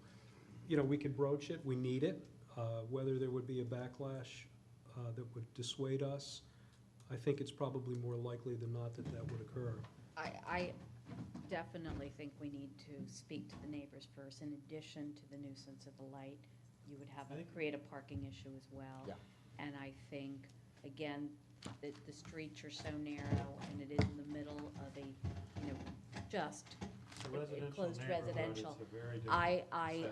I appreciate you bringing it up as an option, but I think the first step is really, and I don't support it unless there's unanimous support from the neighbors. All right. What about Mass Academy? When are we going for lights there? There are lights. We have Lights have Oh, been there okay, since I'm the sorry. field was installed. Item 2, just because I have a They're moment good. from time to time. I would like for the council to consider establishing hours of the park's usage, and I will give you an example. I think a few of us used our summer break to go to travel around the country, and I happened to be in one locale where they actually restricted the time of usage for the field. I come into work and I see pickup games occurring on that field for our neighbors, our residents, and others, sometimes as early as 7:15 in the morning. And I think that, once again, to try and address the issue of the type of usage and the timing of the usage of the field, that I would be willing to make a recommendation about confining some hours, whether it be 9 o'clock in the morning or 10 o'clock in the morning, and following through with what we already have in place. But for those 3 hours, if I'm correct, between 7 and 10, there's quite a bit of field usage. And You're talking about on the Village Green? yes, sir, I am. It's great, people used it. I Why keep don't we- looking why at don't- ways. It's What do we- organized sports that are out there. It's not just, someone playing There are fizz. people, there are people, what's the difference? Why don't we find out? I mean, exactly how much, Do a census. I mean, I know a couple of my friends are gonna object to it, I know, but how can we find out, to what? I know that their biggest concern is noise, not so much the lighting, because Oh, you're talking about lighting, the light. Yeah, he's moved on. He's moved on to another item. Oh, I Village Green apologize. From between 7 a.m. and 10 a.m. Oh, okay, I'm sorry. All right. But what are we gonna do about the other item when, I Nothing think that there's this a time. consensus that we need to get, information from from all the neighbors and from the make sure neighbors, that okay, there's buy-in. yeah. That's step one before it's even considered. Okay. And I'll start with my fire chief. Eric, up or down? The next, He's smart. He's not giving No, an he's not. opinion. the next item is a request for motion to accept the transit mobility study. What? Only quickly, if I may, there was a presentation made to you tonight on a report. I'm asking that the village council accept the report the same way that we did when we accepted the sustainability and green accountability report. And by allowing your acceptance of that report, then I would then be allowed to come back and make recommendations. We've already had 2 very good recommendations about sidewalks and streetlights. But again, we didn't do anything. I don't want this report to, as I've been told in the past, collect dust. I want to accept this, and then I want to be able to use this as my mechanism to report to the council. Move to accept with instructions to come back with first line of recommendations. Second. Who seconded? Ed, London? Thank you. I'm ready. Ready to call the question? All those in favor? Aye. Opposed? Motion carries. The next item is Done? No, 2 more items. status on parking lot, I police failed. parking lot. Looking at you. I failed. I was told to have something completed by December 31st, but we're close. I will turn this over to Councilmember Kaplan, but we have met twice with the Wausau folks. The second meeting was with Jim Tainter because he was part of the committee. We have a plan. We are moving forth with the appraisal portion of what that piece of property, this piece of property could be purchased for. The school board, WAS is doing the same thing. And I'll let you fill in the blanks, but Real short. It was 2 weeks before Thanksgiving, probably, and I think you may remember I drafted a proposed lease amendment renewal, presented it in advance of a meeting. We expanded the constituency at WASD to include the WASD director and facilities people. They were prepped for our meeting. As John said, Jim attended the meeting as well. The outcome of the meeting that's most positive, just to get right to it, is they accepted the valuation proposition that was included in the lease amendment, the second lease document that created a purchase option, an evaluation benchmark that assumed vacant land unimproved for any purpose. They accepted that as the valuation benchmark. We agreed that we would get 2 appraisals. They gave us the list of county-approved appraisers. There's 30 of them. They chose one. I think they second-guessed their initial choice. By the way, they asked us to review the scope of work and the predicates for the appraisal in advance of going to the appraiser. We did. It says exactly what the old lease said about valuation, which is exactly what we wanted to accomplish because it correlates with the lower price. We've read the county's appraisal list, and we all should read it because we have to make a decision on the appraiser. I happen to recognize one that we've worked with on a recent transaction that has a similar fact pattern and a similar valuation benchmark. So maybe tomorrow we could pass around the list and see if anybody else has any ideas on our council, but we're ready to get an appraisal. Then the question is, they'll have their number, we'll have our number. The valuation predicate is so specific and so discrete a concept, unimproved vacant land. We don't expect there's going to be a wide disparity in valuations. If there is, there's a process to deal with it, and we'll get to a price. Then before us is still the question of whether we want to lease with a purchase option or we want to just buy it.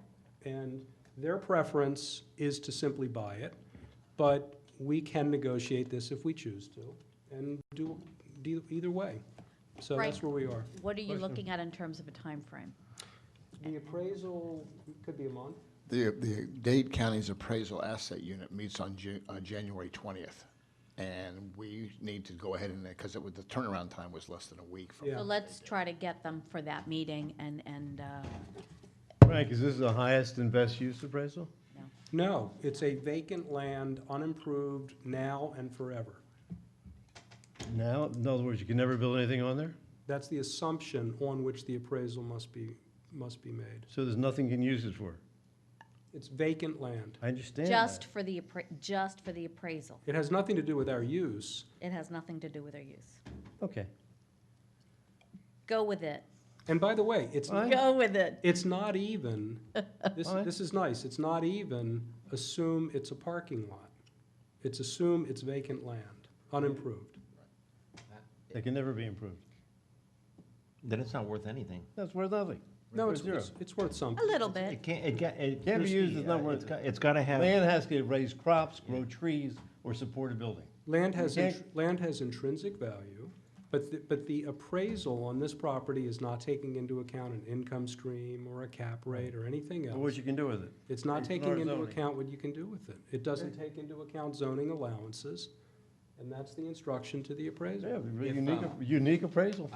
Very unique. I'd be it is. I would like to look at that because I've had several experiences with the county when they go out and do this and they put in language like that.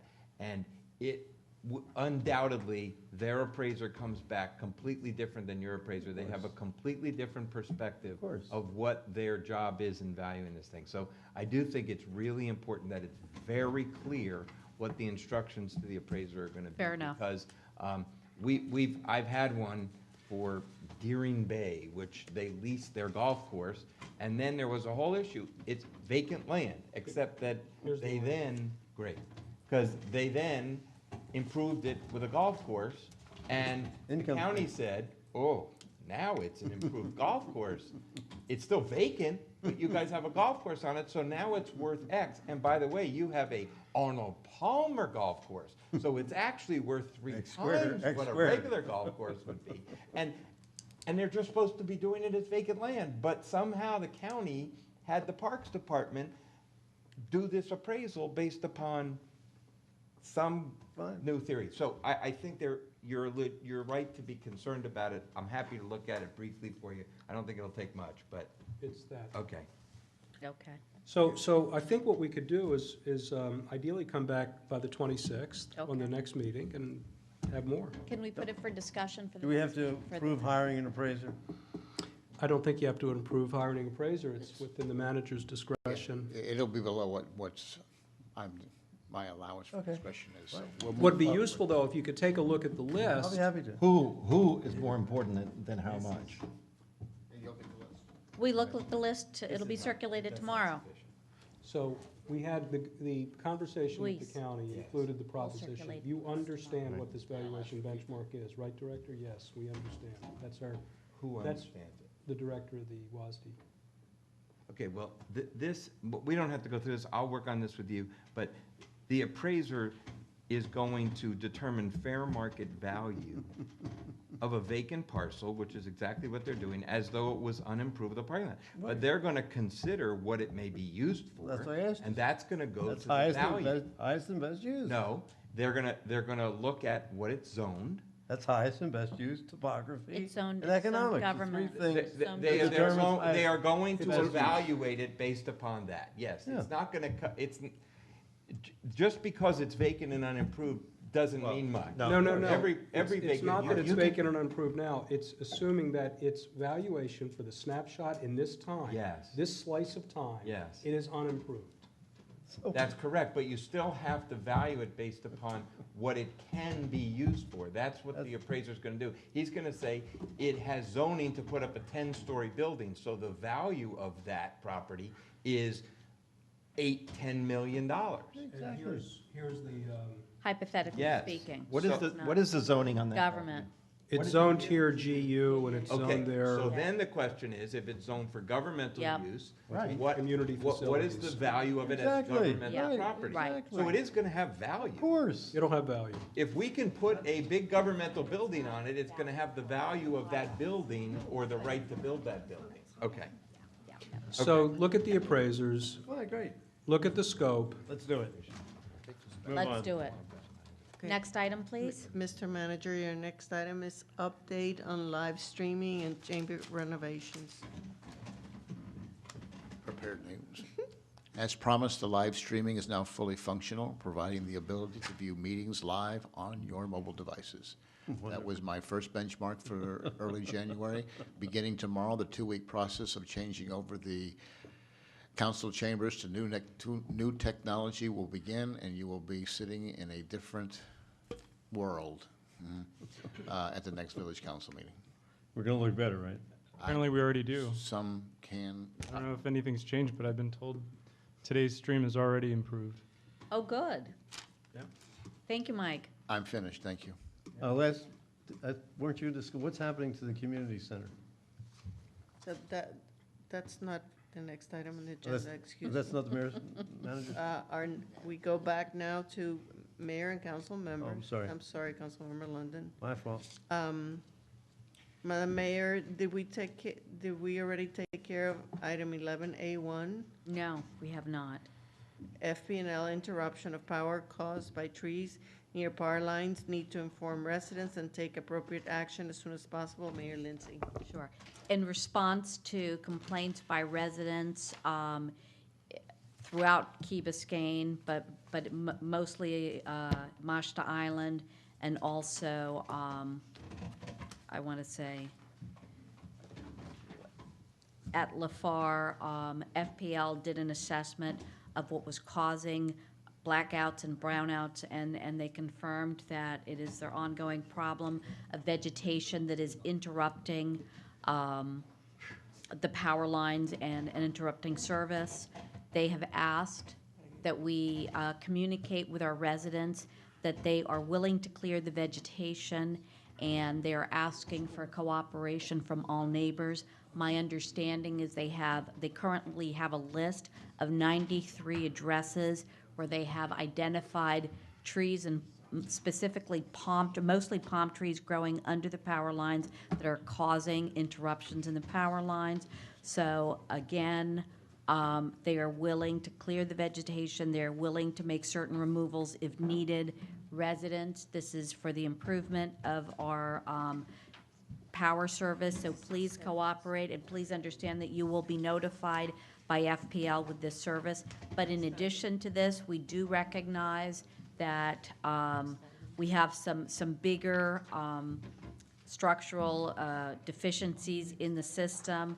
FPL has determined that much of their equipment is at the end of its useful life. They've also determined that the substation may need upgrading, and that we probably need more the ability to draw more power from the substation. So while we are working that, the immediate fix is to clear vegetation, and I am done. Okay. I was, can I speak a little bit on? Of course. Okay. We met with Florida Power and Light, their what do they call that fellow that met with us? Government liaison, the government rep? Yes, with that fellow and the head engineer assigned for our area, and her boss, okay, and a number of Machta Island residents. We met at the Building and Zoning boardroom, and they all had their opportunity to speak to Florida Power and Light, because Florida Power and Light's position was that all of the interruption in service in Machta Island was being caused by the vegetation, and the residents were not in agreement. So they're still doing an evaluation of Machta Island situation in particular, and they haven't gotten back to. Have you heard from them, Tony? Or okay, maybe he's heard something more than I have. Good evening, Mayor and Council. FPL has started tree trimming. Over on Mashta Island. And we have an announcement on our website. We will be trimming from January to March.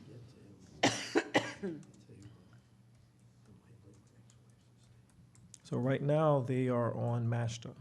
And we have a schedule on our website for residents, and I spoke with FPL. They said that they have an automated system that calls all of the residents, giving them updates as to where they are and when they're coming by, so. Yeah. Great. Hopefully nobody deletes thinking that it's a telemarketer. Fair enough.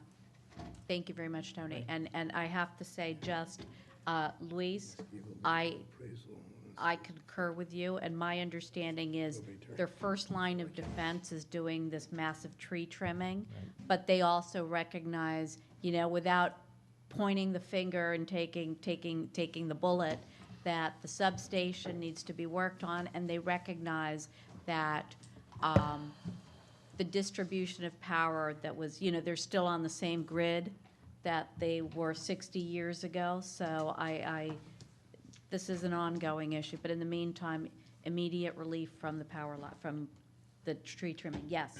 I was not able to attend the workshop, but with respects to preventative maintenance, specifically to transformers, about a month ago, the transformer between 104 Crandon and I think it's 100 Crandon, where the Wells Fargo is, the transformer exploded, and it took out the power for maybe half a day for the for St. Christopher's. Right. And I'm just curious if through that experience they've acknowledged that I don't know what causes a transformer just to spontaneously explode, but According to their engineers, it's wires touching trees, branches touching wires. So it's and going back mainly it's to- the secondary wire, which they said that they would remove in our meeting. That's one of the things that they will be doing. Okay. It's a secondary wire from the main wire that they really don't need, so. But I think they also recognize that all of that is, again, 60 years old at the end of their useful life, and Yes, they did. is ripe for replacement. So I does mean, I that hope- contribute? Yeah, I hope they're going, it's fortunate no one was standing underneath it when it happened, and if it happens in somebody's backyard where they have a transformer, I would hope that those are being checked regularly for preventative maintenance reasons, so it was startling having. We have a new Those things government happen rep. every so often. Yeah. you know that, right? Yeah. Yeah. No, I mean, as I'm walking by, just huge explosion, and, Yeah. I mean. That's happened this right is- behind my house. These are preventable, so, All right. I mean, FP&L has a responsibility to, That's what we're on their case about. yeah, not just on Mashta, though. And it's not all about the tree trimming. Right. No, that's not the only maintenance that they should be Yeah. providing. I They think we all. want to tell you that, and, you know. We, That's the major maintenance, though. What's one of the things it is. causes most of the problems. Any other comments on this item? I think, thank you. Welcome. Residents, please be aware that this is occurring. Okay, next item is discussion of priority capital improvement items and timeline for next 24 months based on list compiled at December 2015 meeting. I just gave you The updated list. the updated list.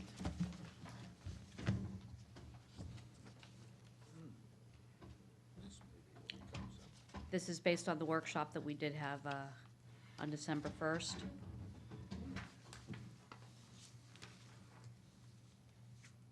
And December Yes, it was. 2nd, excuse me, I keep on. No, it was December 1st.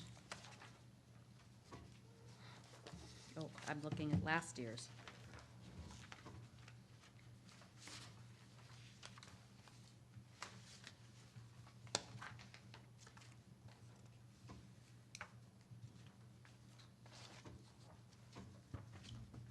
So what we have is we have two documents. We have one that is based on last year's list of priorities, the 12-month priorities with the status updates, the 24th priorities with the status updates, then projects that were identified based on council directives and their statuses. And then finally, a list of the projects that were completed in 2014, 2015. There are a good number that are near completion. And then the following document is based on the discussions that were raised on December 1st as a list of new priority items.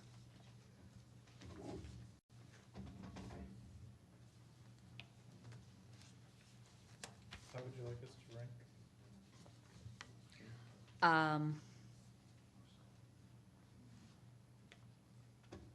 Do you want to put a 1 through 5 next to the items? And I would add to this, Which one? to the second document, which is the working document, The first because I think that we keep on trying to address this, but the implementation of the Safe Routes to School program, because we have funding and we have a plan, and it addresses That's here. Safe Routes to School, I'm sorry. I'm absolutely. Um, Jetty, thank you. We talked to she, I think it was not properly articulated. Shouldn't we carry forward 530 and the dog park from last year's list? Yes. Those are not, They're still pending. yeah. So those would be 9 and 10. And then we can rank them. Mm-hmm.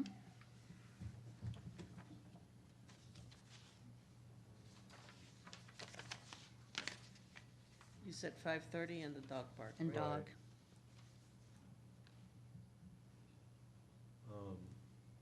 You want to put the police parking lot on a 12-month window I would love to. Let's instead do of a that. 24-month window? Okay, 11, police parking lot. I'd like it in the super secret 6-month window. Dream on, baby. Dream. What about the Mashta Flats project? Aren't we in the midst of? Yes, it's showing 216. but I've got the documentation. They'll be putting the poles in on Monday and Tuesday of next week, and this project will be completed by February. So that's why it says 2/16.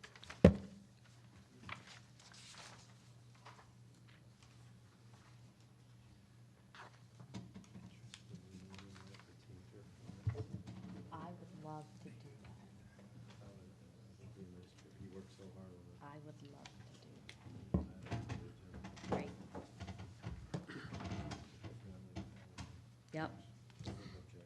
No, I think they would, I think they would love that. What are we waiting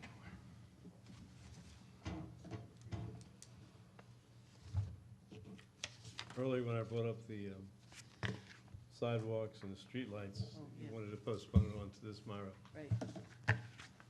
Do we put that on 12 months or 24 months?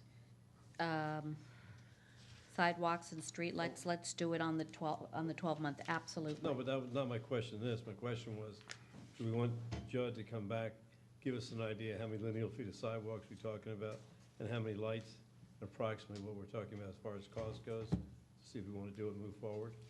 I think we can put it on this list, move it forward, and then for our next budgeting cycle, we budget it. Can I offer something? The Safe Routes to School application does. and diagram had certain areas that we would be putting sidewalks in for young people's safety. So we would remove those and then go with what you're suggesting for the rest of the community. All I'm saying is just get Get an idea. So you know what we're talking about, let's get a ballpark thing. We have the money, and if we can do it quickly, maybe we'll do it right. We don't have to wait to do it till a year or two, that's all I'm saying. So if we can get Judd, just give us an idea, how many lineal feet of sidewalks, how many light poles we're talking about to do it, that'd be great. And what it costs approximate per light pole, and what it costs approximately per lineal foot of sidewalk, and then we can talk about it real quick and see if we want to do it and go forward. Instead of, wasting a lot of time. Now, there was a discussion about public safety. What specifically, I mean, so many of these issues address public safety. Do we need to articulate it, or have we defined it further through other issues? I don't know about public safety. I'm, We're so safe, it's ridiculous. I feel like I'm in a cocoon.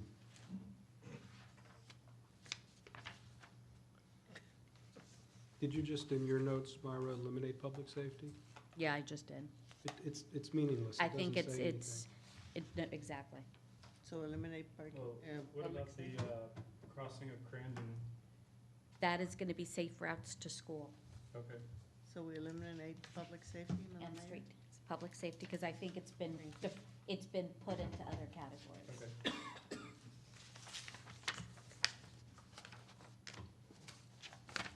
John's going to come back with specifics on mobility. Recommendation. Right, You want to, I suppose we could wait and see what he comes back with. okay. And I would say that the K through 8 overcrowding is ongoing, but because of the deferral of the sixth grade, of the movement to sixth grade, they're not going to budge until they see what the impact of That's having right. sixth grade. So we may want to put that on the 24 while pushing hard, but we don't have enough data collected. They're not going, yes, I have yes, a- Louise.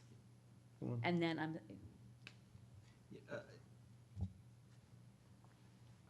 I'm going to want to rephrase the K through 8 issue down the road. I'm talking to Brett and a few other people to see how we approach it in a different way. But I believe we should be looking at renovating that building whether or not it's overcrowded. I don't think that overcrowding should be our only concern there, and I think we should consider that and talk about it and see if we're all in agreement. I don't think overcrowding should be the only concern about the K through 8 renovation or rebuilding. I can tell you that I totally agree, and I think that's been the position of council in the last couple of years, in addition to just efficiencies with power and with having it be a smart school and having other amenities that are a priority. So that's always been part of the discussion, and I completely agree. Brett's got some really good ideas that he might want to share with us one day soon. We always welcome Brett, and he's been part of the ongoing discussion, absolutely. Yes, Ed. I met with the superintendent of schools, I met with the head of the facilities, and I met with Arida Cartay-Mendez. And basically, I was blindsided. I mean, they had all the statistics there. I think we have 1,300 and some students. Now 1,400, but yes. Well, when I went there in December, whenever I was there, it was 1,300 and some students. They had the, we have 1,200 and some, what they call approved student stations, which is 90% of the actual student stations. So we actually have more student stations than we have students, believe it or not. Now, what the problem is, they agree, is that when they built the school, and before this classroom amendment size was put in, we have very large rooms, a lot of them, which can be, should be and will be divided, so you have 2 teachers and 2 classes in one room, which seems like it's overcrowded, but they can divide the thing up, and they will, so it's 2 individual rooms. I'll bring back to the next meeting a breakdown, and they also did street by street, house by house, number of kids, everything else. But I told them that the main problem, of course, was their success. They did such a good job on Mast that now we got more people want to come to school here rather than sending to private school. Anyway, and then we discussed building a new school, which would be on the northeast corner of the parking lot, which they have plans for. And I talked about basically going higher, so not your normal 2-story, we go to a 3-story school, and forget about the little kids. And anyway, and they understand how much money we're paying in taxes and how unhappy we are in general. But then when I got blindsided on that, because everybody's telling me we're so overcrowded, and yet when you look at the numbers, we're not overcrowded, unless they're all lying to me, and I have no reason to believe that they're lying to me. So for the next meeting, I'll try and bring in all the data for everybody to see, okay? Thank you very much. But they're very receptive. I mean, again, we're called a donor community. We are very much a donor community. I gave them the numbers that we're donating. They didn't think it was that much, but then I got the numbers, and we're a big donor. Vivian gave me a number. We're a very big donor. So anyway, that's where we are. How are we doing with filling the spaces in Mast Academy entry years? Well, you know, there was an issue we're doing very well, but there was an issue this year. Last year, they were to expand the 6th grade. They were not ready to do that. They were overwhelmed with the programming. They were going to do 6th and 7th grade together. They found that it was not feasible for the facility and for the resources they had, so they only added the 7th grade. Right. This year, and I believe that the enrollment just closed, or the application process just closed. My question is, how many of those openings are being filled by Key Biscayne kids? That's my question. Well, we are meeting the requirements for the seats we have. We are getting some dropouts. But this year in particular with 6th grade, I don't know if we're going to meet our capacity, because the open house for the new parents did not go as well as we would have liked. There was some pushback from faculty, and some of the parents got spooked. So I do not have the numbers yet, but I understand that there were issues that we need to address with the school board. I'll try and have those numbers for you for the next meeting. I mean, that's extremely important. No problem. You know, for us to stay on top of that. You know. We are, but again, the enrollment when was the enrollment? Is it December 31st or January 15th? January 15th. So we don't have, the number is just not ready yet. But in the last 2 or 3 years, we've had full capacity. Okay. Can we add a parking garage to the 12-month council priority for the police parking lot? Sure. Even after today's presentation? Madam Mayor, for Do you want to do it for the 24-month? No, why waste time? I mean, parking garage for 12 months or 24? I thought you said 12. I asked for 12. I'm with you. I'm all in favor of that. I'm for 12. What if we add more? Madam Mayor, for fewer red clarification, carts? are we moving the K through 8 to 24 months? We are going to move the K through 8 for, yes, 24 months. based partially on, and on your assessment, that I'm they're just- not going to budge. We need to I show mean, they're going to show you that's, yep. where we are. I mean, You know, we're going to put a flex park on top of that parking garage and have indoor soccer up. Why not? Every flex park I know is a convention center. Yeah. So are we gonna try and rank these, or are we? Do you want to rank them now, or do you want to bring them back? I'd rather bring it back. I am Yeah. brain dead. Yeah. I What are we ranking? apologize. It's late. Well, we've got the list of items, Oh. but we need to rank them. Oh, I thought you said rent. I was like, what do we rent? Rank. They're Okay, all number perfect. one. So for our next meeting, I'll we are bring the going same to, thing. same thing with a rankings column, and then we can rank. If we could Right. do that earlier, Because- earlier in the meeting, Yeah. it would And be- I will add Yes.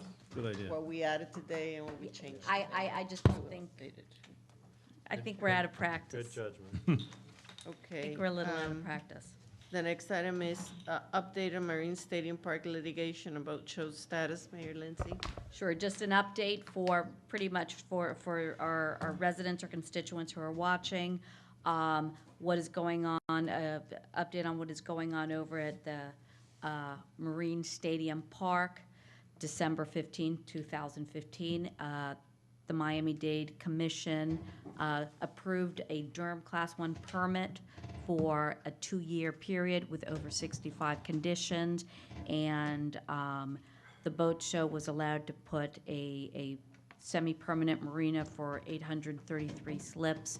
They have started that process. December 22nd, the village filed a second amended complaint against the National Marine Manufacturers Association regarding compliance with public records request. This is a lawsuit that was dismissed without prejudice, with instructions from the judge to refile with what we have asserted in our complaint.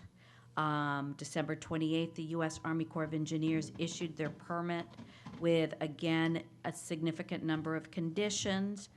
Last Thursday, the Miami New York Times published a story on connecting certain emails that were exchanged between the National Marine Manufacturers Association and the City of Miami about a plan to remove all trees on that property. In addition to that, the National Marine Manufacturers Association asked that they remove the historic fountain that was in the circular fountain that was in the center, and also for the ticket box and certain other things, because they wanted use of that real estate in direct contradiction to what was stated at the Historic Preservation Board meeting. So that, if you're interested, go online, Miami New York Times, and look it up. And on January 7th, Durham cited the City of Miami and the National Marine Manufacturers with a notice violation a notice violation and a cease and desist, because they were already in violation with some of the permitting conditions.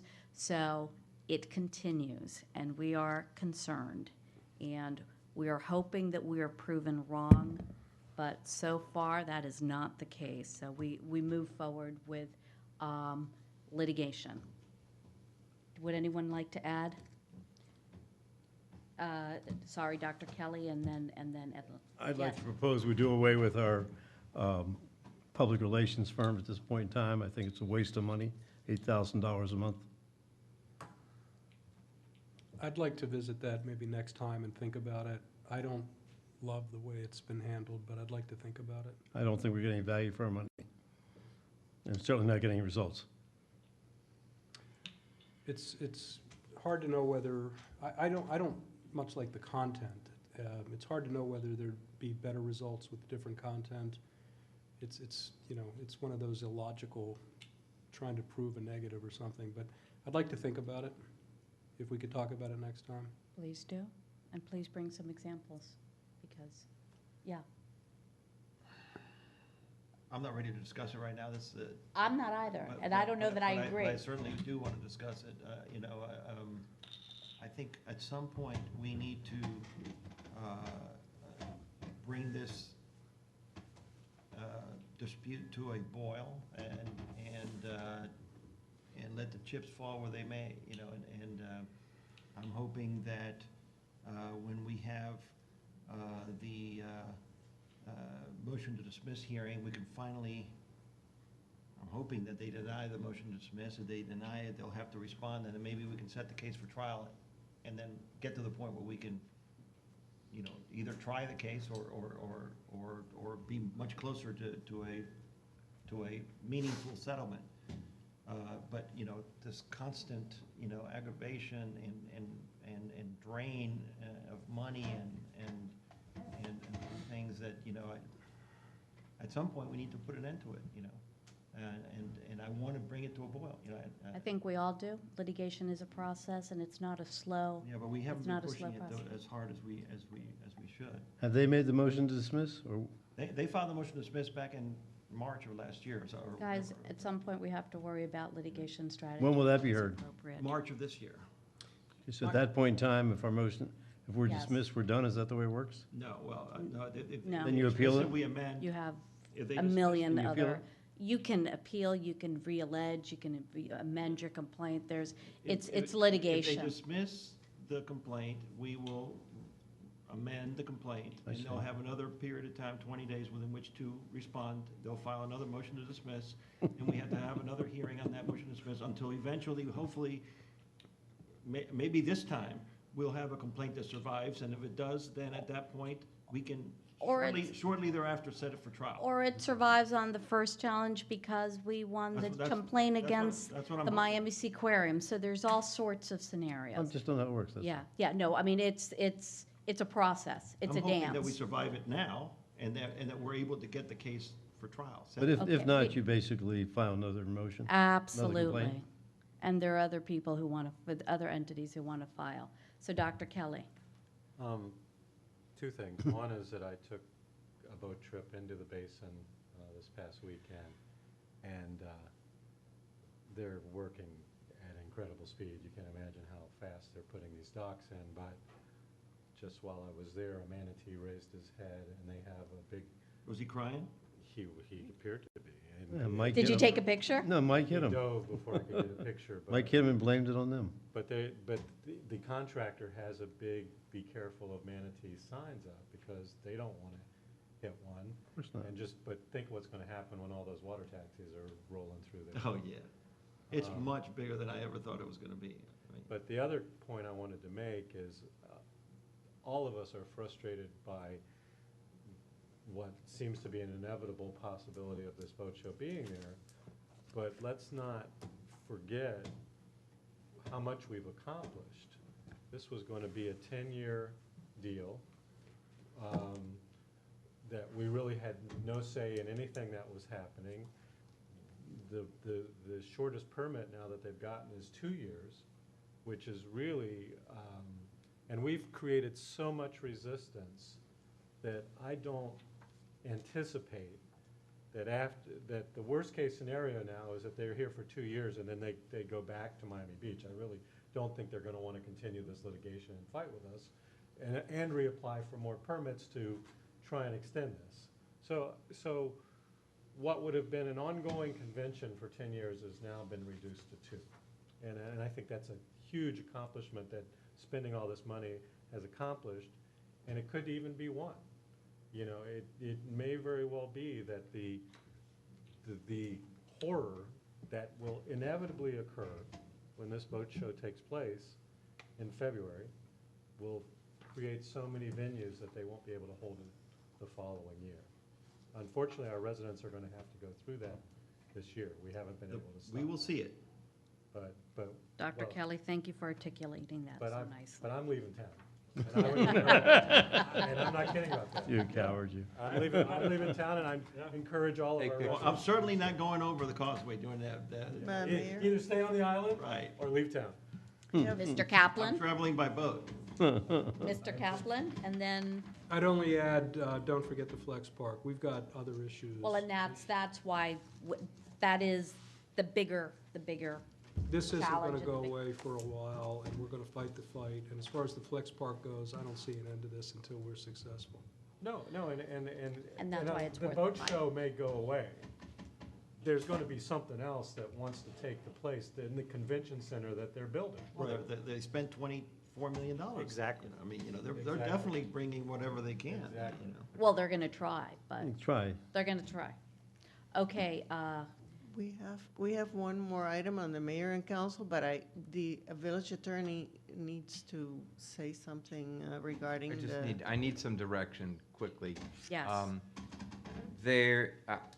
Several of you, I think, are aware of this, but just let me briefly tell you that the tennis tournament plans on April 1st to have a concert in the main grandstands following the Semifinal. men's semifinal.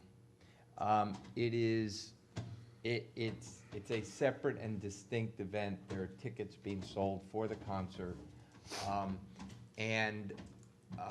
We have been contacted, my office was contacted by Bruce Matheson's lawyers, who are very concerned about it because they remember, as I do, but I'm glad they refreshed my memory, that we have an agreement with Miami-Dade County that goes back to 1995, I believe, that the tennis facility will be used for only tennis. That was a negotiated agreement that we made with Miami-Dade County from a lawsuit that we litigated with the county to ensure that that was the only use that occurred there. And in 1999, the county and the Lipton at the time scheduled a concert, which was I think I showed it to one of you. I don't remember. There was a back and forth. The tennis promoters at the time and the county realized that they had made a mistake. And we negotiated with them that they could have this one concert with the understanding that this was the first and last concert that they would have. And that we were doing this because they had inadvertently scheduled it. They were all set to go, and this was going to cause a tremendous hardship to the event. So 13 years later, or 14 years later, we're back here again. And apparently the tennis tournament has scheduled and is advertising a Duran Duran concert. And the question is, I believe that Bruce Matheson may be taking some action, but I'm not sure that he has any standing to take action because the covenant between the declaration of restrictions that we entered into and recorded on the property is between the village and the county. Matheson was not part of that. We negotiated our own agreement with the county that the only activities that would take place there are tennis. But isn't it a violation of the master? Whether it is or isn't, it doesn't matter. We hold the covenant. We had our own separate covenant with Miami-Dade County. I understand, but isn't it a violation of the master covenant that Matheson protects? I suppose not, because they're looking for us and asking us what our position is with respect to this. I'm not sure that it is as clear in the master plan agreement that they have that what the detailed activities that can occur on site. But on this issue, we specifically entered into an agreement. They forgot about it the first time. I suspect they forgot about it this time, and allowed the promoters to go ahead and lease out the place for a concert. So the county has agreed to this? County may not know. Well, by now they may well know, but we have an agreement with the county. They obviously have not told the tennis operators that they have an agreement with us, and the tennis operators are going forward planning a concert. So the county is permitted them to do it, basically? Yeah. So therefore, if we would now tell them they can't do it, we're really telling the county. We would, if you want to enforce the restriction Motion to we have extend. against Miami-Dade County, we need to inform the county that this activity is in violation of our restrictive covenant. and that we expect them to. Move to extend the meeting, please. So moved. All in Well, favor? so I understand. 5 minutes. Aye. I 5 minutes. I understand what you're saying, but by the same token, you know, we did a great job building a relationship with the county over the Bear Cut Bridge, which is really gonna help us in everything we want. And we'll do the same thing here. It's gonna just make things matter worse for us, and what will we really gain from it? Listen, I have no idea. I just want you to know that you have a covenant. Oh, I understand. And whether you decide to enforce it or not is totally up to you guys. You can enforce it or say, hey, listen, you screwed up, going forward, you can't do this, you might have forgot about it. But to go enforce it, you're gonna have, I mean, you. Sorry. No, I just think that you've spent so much political capital on the bridge. What little political capital you have left with the county, you know, you must just give it all away. Mr. Dela Cruz has the floor. My question is it Miami-Dade County that's having the concert, or is it the tennis that's having the concert? Because Miami-Dade County was against the tennis tournament with respect to this last lawsuit. Okay. I'm not sure it makes a difference, but I think it is Well, the it does. tennis operators that are putting on the concert, or some entity that is related to them. Do we know what Miami-Dade County's position is? Luis, it looks like, from what I saw, that it's the tennis promoters that also promote entertainment that are hosting the concert. We don't And know it's what the separate county's apart. position is. We do That's not very know. important, extremely important. Yeah. For Ed's point. Okay.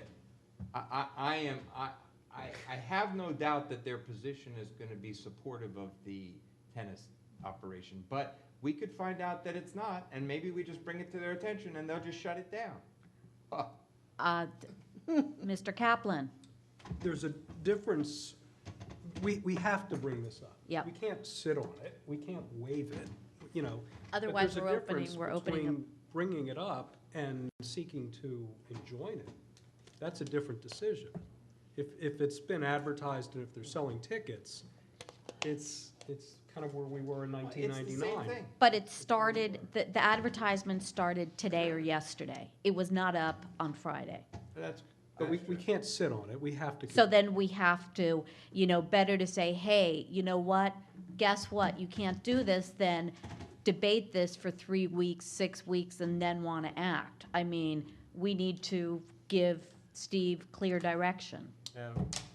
Yes, Dr. Kelly. I can't say strongly enough that we need to go and stop this and use the rights that we negotiated 15 years ago. This is a slippery slope. If we gave them a break the last time and then we give them a break again, it's just going to happen. Next time it'll be in January, and then it'll be a concert venue. And then we're going to be in court trying to enforce our rights that we didn't approach before. And this is not, just because I did some research on this, this is not the Florida Marlins saying, hey, we've got Kool and the Gang that's included in your ticket price, so come out to see the Marlins Friday night. This is a separate concert with tickets being sold on StubHub. You don't even have to go to the tennis tournament. You don't have to see the finals. You still got to show your ticket to get in to see this concert, and the seats are on the tennis court itself. They're turning it into an auditorium. We have to fight this with every ounce that we have, because otherwise it's just one more special event that's occurring on our island that causes our capability of our causeway to become unusable, just like we found out in our mobility study. This is absurd. I support Dr. Kelly's position. So you want direction? You got it. That's, do we have a consensus? Yeah. Do we have a majority? You can't not. We have to. Okay, so let's take, Let me ask a question then before, maybe I'll Okay. change. If we don't enforce it this time, but rather say, you screwed up, do we give up any rights going forward to bring an action? No, I don't think you're going to waive the ability to enforce it in the future. Certainly if you say nothing, there you have the potential of waiving. So if you say If you so- object, I think that you have certainly preserved your right into the future, and that you're not waiving the enforcement of this covenant. So now, let me say this: we can put the county on notice that we believe that this is a violation of the covenant, that we expect them to advise the tennis operator that they cannot conduct this activity, okay? We are gonna get back a response, I'm sure, I don't know whether it'd be nice or not nice, and they're gonna say, oh, you know, we're sorry, or they'll disagree. Steve. You know, they'll say, no, we can do this. I support Dr. Kelly's strategy. I'd like to know if we have consensus from this council to take a stronger position before you go. There's two ways to. Well, there's two ways to we're do not this. filing the lawsuit, okay? No, we're not, I'm not Obviously, saying. that we're not doing, and I don't And I am understand not that saying, that's I don't being- know that he's saying to file a lawsuit. He's Well- just saying to be strong about, to not, you Okay. know, There's two ways you can. give do him a this. free pass. You can say, you can write a letter and make a phone call, and you can say, this is a violation, not we believe it's a violation, it's a pretty clear textual violation. This is a violation. Please advise us as to how you're gonna rectify this violation. Or you can demand, you know, in a cease and desist kind of way, that this not proceed. Those are two different ways to communicate the same message. One is softer, one is harder. I go with the softer one, but How are you going to rectify the violation? Yeah, I mean, Well, I think it's very relevant as to who is the party that's violating. You know, I mean, we don't know whether it's Miami-Dade County or the tennis tournament. We don't know what Miami-Dade County's position is.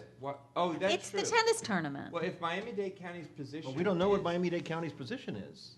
That could be. Maybe they're doing it in violation of the county's direction Exactly. too. well, fine, let I doubt it. Well, wait a second, maybe I'm confused here, but Mayor. wasn't Miami-Dade County one of the? Motion extend 5 more penalties minutes. In this All in lawsuit aye. that was against the tennis tournament? But yes. So, Let me you be know, I mean, Reskin here. We're gonna call them, we're gonna send them a letter, and they're gonna tell us to go screw ourselves.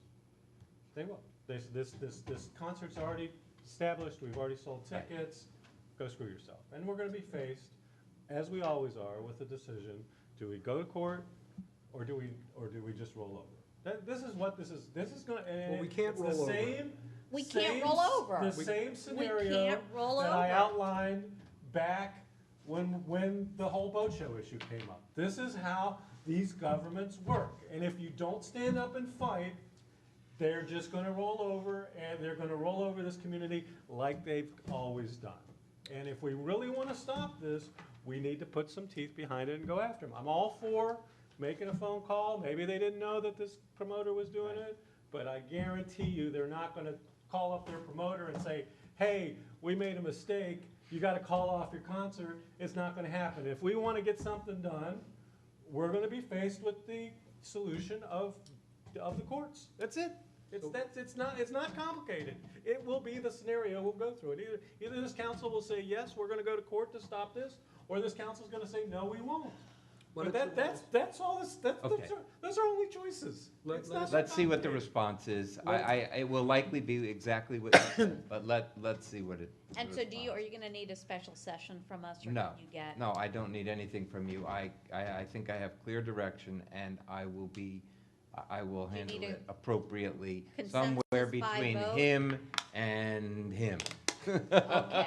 But let us know. I think you've got it. Somewhere right down the middle between the really nice guy not wanting to burn up the Capitol and the guy who wants to burn down the What Capitol. capital? What capital? He left after we screwed it. What capital? But let We us have know one when more you hear item. back and don't wait. Yes. Of course, The I'm gonna enhanced shoot it out to all of parking. you. You wanna Okay. do it now? Guys, yeah, this is gonna be really quick. This was in response to actually our initial, presentation from the mobility study where we got a brief overview, and we saw it in today's video. The increased frequency of service trucks and construction trucks parked in the middle of the street to the point where it blocks access to all the roads. We've observed it. It's something that was addressed in mobility. I have since gotten several complaints from residents. Chief Press had identified this, and at the beginning of the year, he started a Take Back the Streets detail that includes education on what the laws are, what the policies are, and warnings. And I just want to let the residents know that this is occurring. I have to tell you, Chief, in the last 12 days, there has been a marked improvement. People forgot, they got lazy, they're getting it. Thank you very much. I don't know if you've seen an improvement, but it's, thank you. Keep up the good work. Move to adjourn? That concludes this evening's agenda. Meeting is adjourned. Good night. Good night. Thank you. Good night. Get Mel.